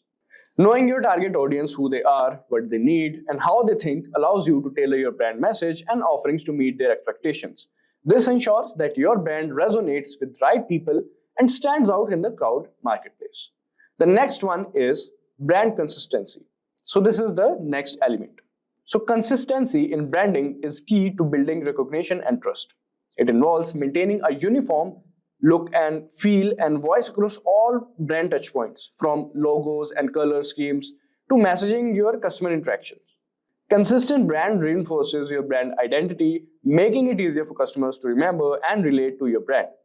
It also helps in establishing credibility and readability, as customers know what to expect from your brand every time they interact with. All right, the next element now is flexibility. So while consistency is crucial, flexibility allows a brand to stay relevant and adapt to changing market conditions. A flexibility brand strategy can accommodate new trends, customer preferences, and unforeseen challenges without losing its core identity. This adaptability ensures that the brand remains fresh and engaging, capable of evolving with the times while still delivering on its promises. This adaptability ensures that the brand remains fresh and engaging, capable of evolving with the times while still delivering on its promises. Balancing consistency with flexibility helps a brand navigate through the dynamic landscape of modern businesses. All right, now let's understand the interesting part, which is steps to create an effective brand strategy. So creating an effective brand strategy involves several key steps that helps establish a strong and memorable brand presence. Here are essential steps to guide you through this process. First one is write a compelling brand story. Crafting a compelling brand story is the first step in creating an effective brand strategy. Your brand story should narrate the journey of your brand, its mission and its values. It should connect emotionally with your audience, explaining why your brand exists and why it aims to make a difference. A well-told brand story builds a deeper connection with customers, making your brand more relatable and memorable. All right, next one is brand voice. So your brand voice is the tone and the style in which you communicate with your audience. It reflects your brand's personality and should be consistent across all the platforms, from social media to customer service interactions. Finding your brand voice involves understanding your audience and choosing a communication style that resonates with them. Whether it's professional, casual, or playful, a consistent brand voice helps in building recognition and trust. All right, next one is create your brand identity design. So brand identity design involves the visual elements that represents your brand, such as your logo, color palette, typography, and overall aesthetics. This design should reflect your brand values and appeal to your target audience. Investing in a cohesive and professional brand identity design ensures that your brand is instantly recognizable and leaves a lasting impression. Then there is stick to your brand values. Your brand values are the principles that guide your brand's actions and decisions. Sticking to these values is crucial for maintaining integrity and building trust with your customers. Clearly define your brand values and ensure that they are reflected in every aspect of your business, from your product development to customer service. Consistently living by your brand values helps in fostering loyalty and differentiates your brand from competitors. So next one is define your brand vibe. The brand vibe is the overall feeling or atmosphere that your brand conveys. It's the emotional experience your customers have when interacting with your brand. Define your brand vibe by considering the emotions and impressions you want to evoke in your audience. Whether it's the modern, innovative, or nostalgic and comforting, a well-defined brand vibe creates a consistent and engaging experience for your customers, enhancing their connection to your brand. So these were some of the steps to create an effective brand strategy. A well-executed brand strategy not only helps in attracting and retaining customers, but also ensures your brand remains relevant and adaptable in a changing marketplace. It's an ongoing process that requires dedication and creativity, but the rewards are well worth the effort. Thank you for joining us on this journey to learn about brand strategy. Now go out there and make your brand unforgettable. Imagine it's 2025. You have just launched a business and you are eager to stand out in an increasingly competitive digital landscape. But with so many new trends and strategies, you might be wondering, what's the key to unlocking success? Today, I'm going to share 7 effective marketing strategies that can help you grow your brand, increase engagement, and thrive in this digital age. But this isn't just about quick fixes. It's all about understanding the bigger picture of how marketing works in 2025. So let's start with a common scenario. Suppose you have posted on Instagram, run Facebook ads, and even created YouTube videos, but nothing seems to click. What if I tell you that the missing piece isn't just your effort, but in the strategy you are using? So these 7 strategies will help you see marketing from a fresh perspective and give you a roadmap to success. So let's jump in. So let's get started. So let's start with the first strategy, which is finding your marketing sweet spot. To kick things off, let's talk about the concept of the bell curve in marketing. Imagine the curve represents the volume of marketing efforts. On one side, you have the minimum affecting dose where your marketing efforts are so minimal that they barely make an impact. On the other side, you reach diminishing returns where too much marketing doesn't necessarily lead to more results. So your goal is finding the marketing sweet spot in the middle. This is where you're doing just the right amount of marketing to get the best possible results. But how do you know when you have reached it? That's where the rule of 7 comes in. This rule suggests that your audience needs to encounter your brand at least 7 times before they have taken action. So whether that's a purchase or engagement, you're building familiarity and trust with every exposure, which leads to better results. For example, if you only post sporadically on social media or send 1 email per month, you are likely not hitting that sweet spot. Instead, aim for consistent strategic exposure across multiple channels. The key takeaway here is to keep showing up and your audience will take notice. Now let's talk about the second strategy, which is leveraging data-driven marketing. In 2025, data-driven marketing will be a game changer. Businesses that leverage data to understand their audience's behavior, preferences, and needs will thrive. You can't rely on guesswork anymore. Big data analytics is your secret weapon for creating personalized and effective campaigns. For instance, let's say you own an e-commerce store. By analyzing data, you can figure out which products are most popular among different segments of your audience and tailor your marketing messages accordingly. So suppose if one customer frequently purchases fitness gear, send them promotions or content related to new arrivals in that category. So personalization through data increases your chances of conversations and customer loyalty. Now let's talk about the third strategy, which is go deep, not broad. So here's why many businesses go wrong. They try to appeal to everyone, but in reality, they connect with no one. In 2025, the focus should be on going deep, not broad. Instead of targeting a massive audience with this generic message, focus on a smaller, more specific group and create content that truly resonates with them. To do this, you need to create an ideal customer avatar, ICA. This is a detailed profile of your ideal customer. What are their demographics, interests, and pain points? What are they passionate about and what problems they are trying to solve? So when you narrow down your target audience and speak directly to them, your marketing becomes far more impactful. For example, if you're selling eco-friendly products, your ideal customers might be people who prioritize sustainability and ethical consumerism. Craft your messaging to show your brand aligns with their values and you'll form deeper connections with your audience.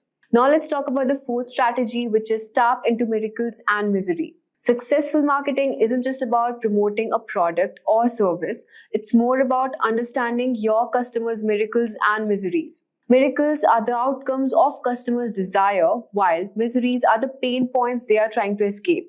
Your job as a marketer is to position your product as a solution that takes them from misery to miracle. Take fitness app for an example. The misery for many customers might be struggling with weight loss or not knowing how to create a workout routine. So their miracle would be achieving their fitness goals and feeling more confident. If you can position your product as the bridge that helps them reach the miracle, you have hit the jackpot. So by focusing on the emotional aspects of your customers' desires and challenges, you will create marketing messages that resonate deeply and drive action.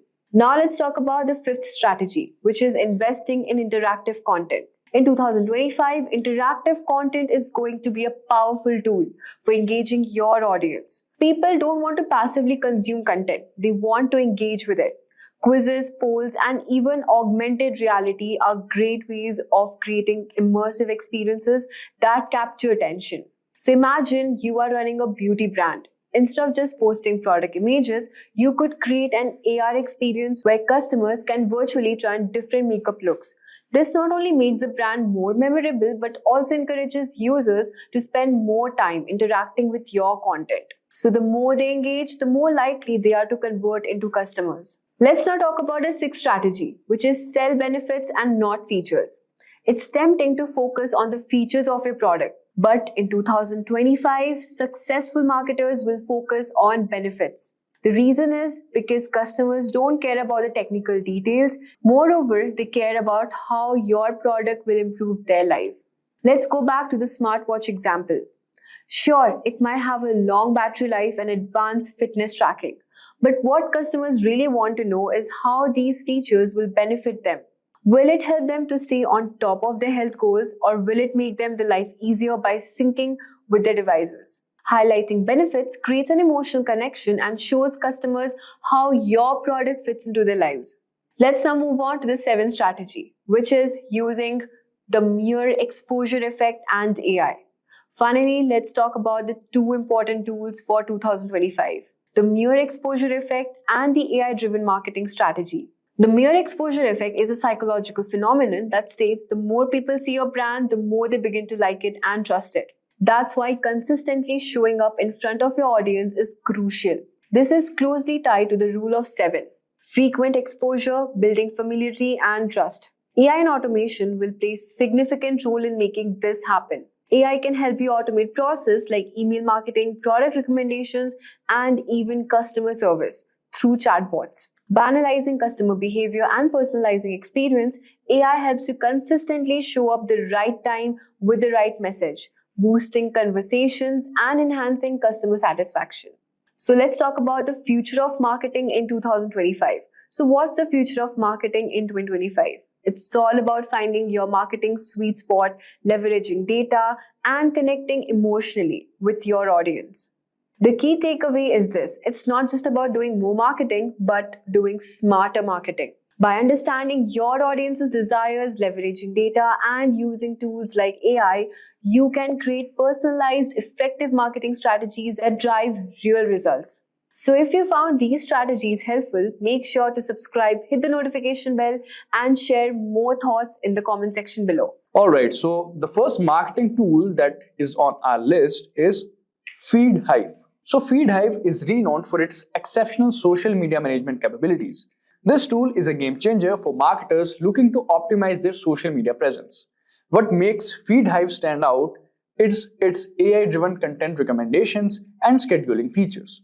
The AI analyzes your past posts, audience engagement, and trending topics to suggest the best times and types of content to post. This ensures that your post reach the maximum number of people and generate the most engagement content. And now let's have a look how does it work. So you can start by linking your social media account to FeedHive. The AI then takes over, studying your posting history and audience interactions. Based on this data, FeedHive generates a content calendar with suggested posts. You can review, edit, and approve these posts before they go live. Additionally, FeedHive provides analytics to track the performance of your post, helping you refine your strategy over time. Next, we move from social media management to creating stunning brand visuals effortlessly. So the next tool is Brandmark. So Brandmark is known for making the logo design process incredibly simple and accessible. It's an AI-powered logo design tool that takes the stress out of creating a brand identity. Whether you're a startup or an established business looking to rebrand, Brandmark offers professional quality logos in minutes. So how does Brandmark work? You start by entering your brand name and selecting your industry. The AI then takes a few questions about your design preferences, such as color schemes and styles. Using this information, Brandmark's algorithms generate a variety of logo options tailored to your preferences. You can customize these logos further, tweaking colors, fonts, and layout until you're satisfied with the result. Brandmark also provides brand guidelines and mockups, making it easy to visualize how your logo will look across different platforms and materials. So this was about Brandmark. Now let's see how we can enhance our video marketing strategy with an innovative tool. And the name of the tool is GetMuch. So the GetMuch is a fantastic AI-driven video editing tool that makes wave in the marketing world. It is known for its ability to automatically generate highlighting reels and promotional clips, saving marketers countless hours of editing time. If you have ever struggled with creating engaging video content, GetMuch is here to help.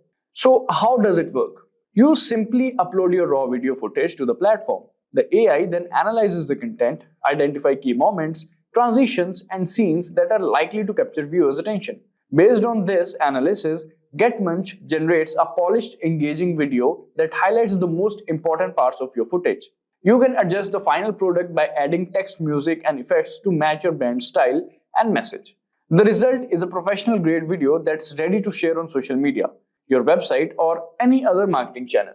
From video content, let's switch gears to crafting compelling written content with ease. So the next tool that is on our list is WriteSonic. So WriteSonic is an AI-powered content generator that has become a favorite among marketers for creating high-quality written content. This creates content quickly and efficiently. Whether you need blog posts, social media updates, or ad copy, WriteSonic's AI understands your requirements and produces engaging text that resonates with your audience. So how does it work? You start by providing a few prompts or keywords related to content you need. WriteSonic's AI then gets to work generating multiple versions of content based on your input. The AI uses natural language processing to create text that is coherent, contextually relevant, and engaging. You can choose from different tones and styles, ensuring the content aligns with your brand voice. This tool is perfect for when you're short on time but still need high quality content that drives engagement and conversions. So this was about WriteSonic. Next, let's explore a tool that transforms how you interact with your customers online. And for that, the name of the tool is Drift. Drift is a leading AI-driven conversational marketing platform known for revolutionizing customers' engagement. It uses intelligent chatbots and real-time messaging to connect business with website visitors instantly. Drift's AI ensures seamless and personalized interactions, enhancing customers' experience and driving conversions. So how does Drift work? Once integrated into your website, Drift's AI-powered chatbots can greet visitors, answer questions, qualify leads, and even schedule meetings. The AI learns from interactions, continually improving its responses and understanding of customers' needs. Drift also provides analytics to help you track chatbot performance and customer interactions. By automating routine tasks, Drift frees up your team to focus on more complex inquiries, ensuring that every visitor gets attention they need efficiently. So this was about Drift. This is a very important AI marketing tool. Now let's dive into the tool that takes graphic design to the next level with AI. And the name of that tool is Canva. It is a very famous tool. So Canva is a versatile graphic design tool that has made design accessible to everyone, regardless of their experience level. Known for its user-friendly interface and extensive template library, Canva harnesses AI to simplify the design process, allowing users to create stunning visuals with ease. Now, how does it work? Like when you start a new design project, Canva AI suggests design elements, layouts, and color schemes based on your selected template and industry. You can customize these suggestions by dragging and dropping elements, adjusting fonts, and tweaking colors. Canva's AI also provides design tips and guidelines to ensure your visuals look professional and cohesive. Whether you're creating a social media graphics, presentations, or marketing materials, Canva's AI helps you produce high quality design quickly and effortlessly. From graphic design, let's move to a tool that optimizes your website content for better search engine rankings. And that tool is Surfer SEO. So Surfer SEO is an AI powered content optimization tool designed to enhance your website search engine performance. It is known for its ability to analyze top ranking pages and provide actionable insights to improve your content's SEO. And content SEO is a very important thing. So let's understand now how does it work. So you can start by entering your target keyword, and Surfer SEO AI analyzes the top performing pages for that keyword.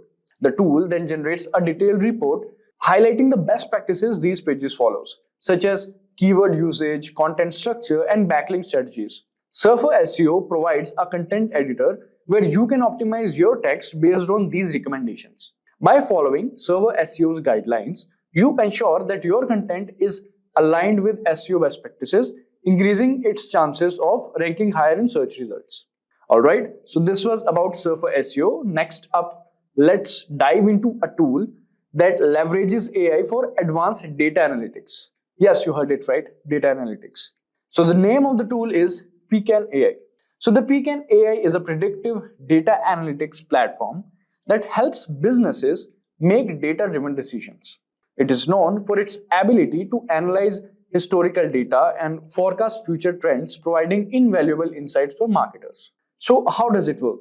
You begin by uploading your data to the platform.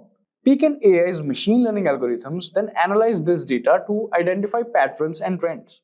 The tool generates predictive models that can forecast customer behavior, sales trends, and campaign performance. Pecan AI also provides visualizations and actionable insights, helping you understand the factors driving your results. This allows you to optimize your marketing strategies, allocate resources more efficiently, and improve ROI through data-backed decisions. Alright, so this was about Pecan AI. Now let's have a look at a tool that simplifies marketing data integration and reporting. So the name of the tool is Improvado. So Improvado is an AI-powered data aggregation tool designed to streamline marketing analytics. It's known for its ability to consolidate data from various marketing platforms into a single dashboard, providing comprehensive insights and streamlined reporting. This tool helps in marketing purposes. Alright, so now how it works. You start by connecting your marketing data sources such as Google Analytics, Facebook ads, and other platforms to Improvado. The AI then automates the data extraction and transformation processes, ensuring your data is always up to date and accurate. Improvado provides customizable dashboards where you can visualize and analyze your data in real time. This tool simplifies reporting, making it easy to track performance across all your marketing channels and make informed decisions based on comprehensive data insights. Alright, so this was about this marketing tool, that is Improvado. Now finally, we have come to the last AI tool that we are gonna discuss in this video, that is Jasper AI. So Jasper AI, formerly known as Jarvis, is an AI content creation tool that is highly regarded for its ability to generate high quality text for various marketing needs. Whether you're writing blogs, social media posts, or ad copy, Jasper AI produces human-like content that captures your brand's voice. So how does it work? You start by inputting a few details of your content, the content you need, such as the topic, tone, and length. Jasper AI's advanced language model then generates text that is contextually accurate and engaging. The AI is trained on a vast dataset, allowing it to produce creative and relevant content that resonates with your audience. Jasper AI is perfect for marketers looking to streamline their content, the whole content creation process, while maintaining high standards of quality and creativity. So there you have it, guys. These top 10 AI marketing tools are truly game changers, making it easier than ever to create, optimize, and manage your marketing efforts. From enhancing your social media presence with FeedHive to designing eye-catching logos with Brandmark, these tools are designed to simplify your task and boost your results. Whether you're creating engaging video content with GetMunch or generating compelling written content with WriteSonic, AI is here to help you every step of the way. Each tool we have discussed today harness the power of AI to bring you smarter, more efficient ways to reach and engage your audience. So that's a wrap on our video. If you have any doubts or questions, you can ask them in the comment section below. Our team of experts will reply you as soon as possible. Thank you and keep learning with Simplilearn. Staying ahead in your career requires continuous learning and upskilling. Whether you're a student aiming to learn today's top skills or a working professional looking to advance your career, we've got you covered. Explore our impressive catalog of certification programs in cutting-edge domains, including data science, cloud computing, cybersecurity, AI, machine learning, or digital marketing.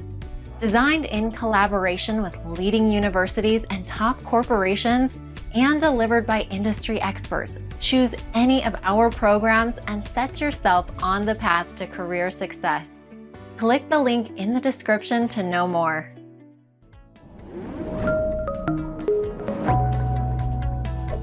Hi there, if you like this video, subscribe to the Simplilearn YouTube channel and click here to watch similar videos. To nerd up and get certified, click here.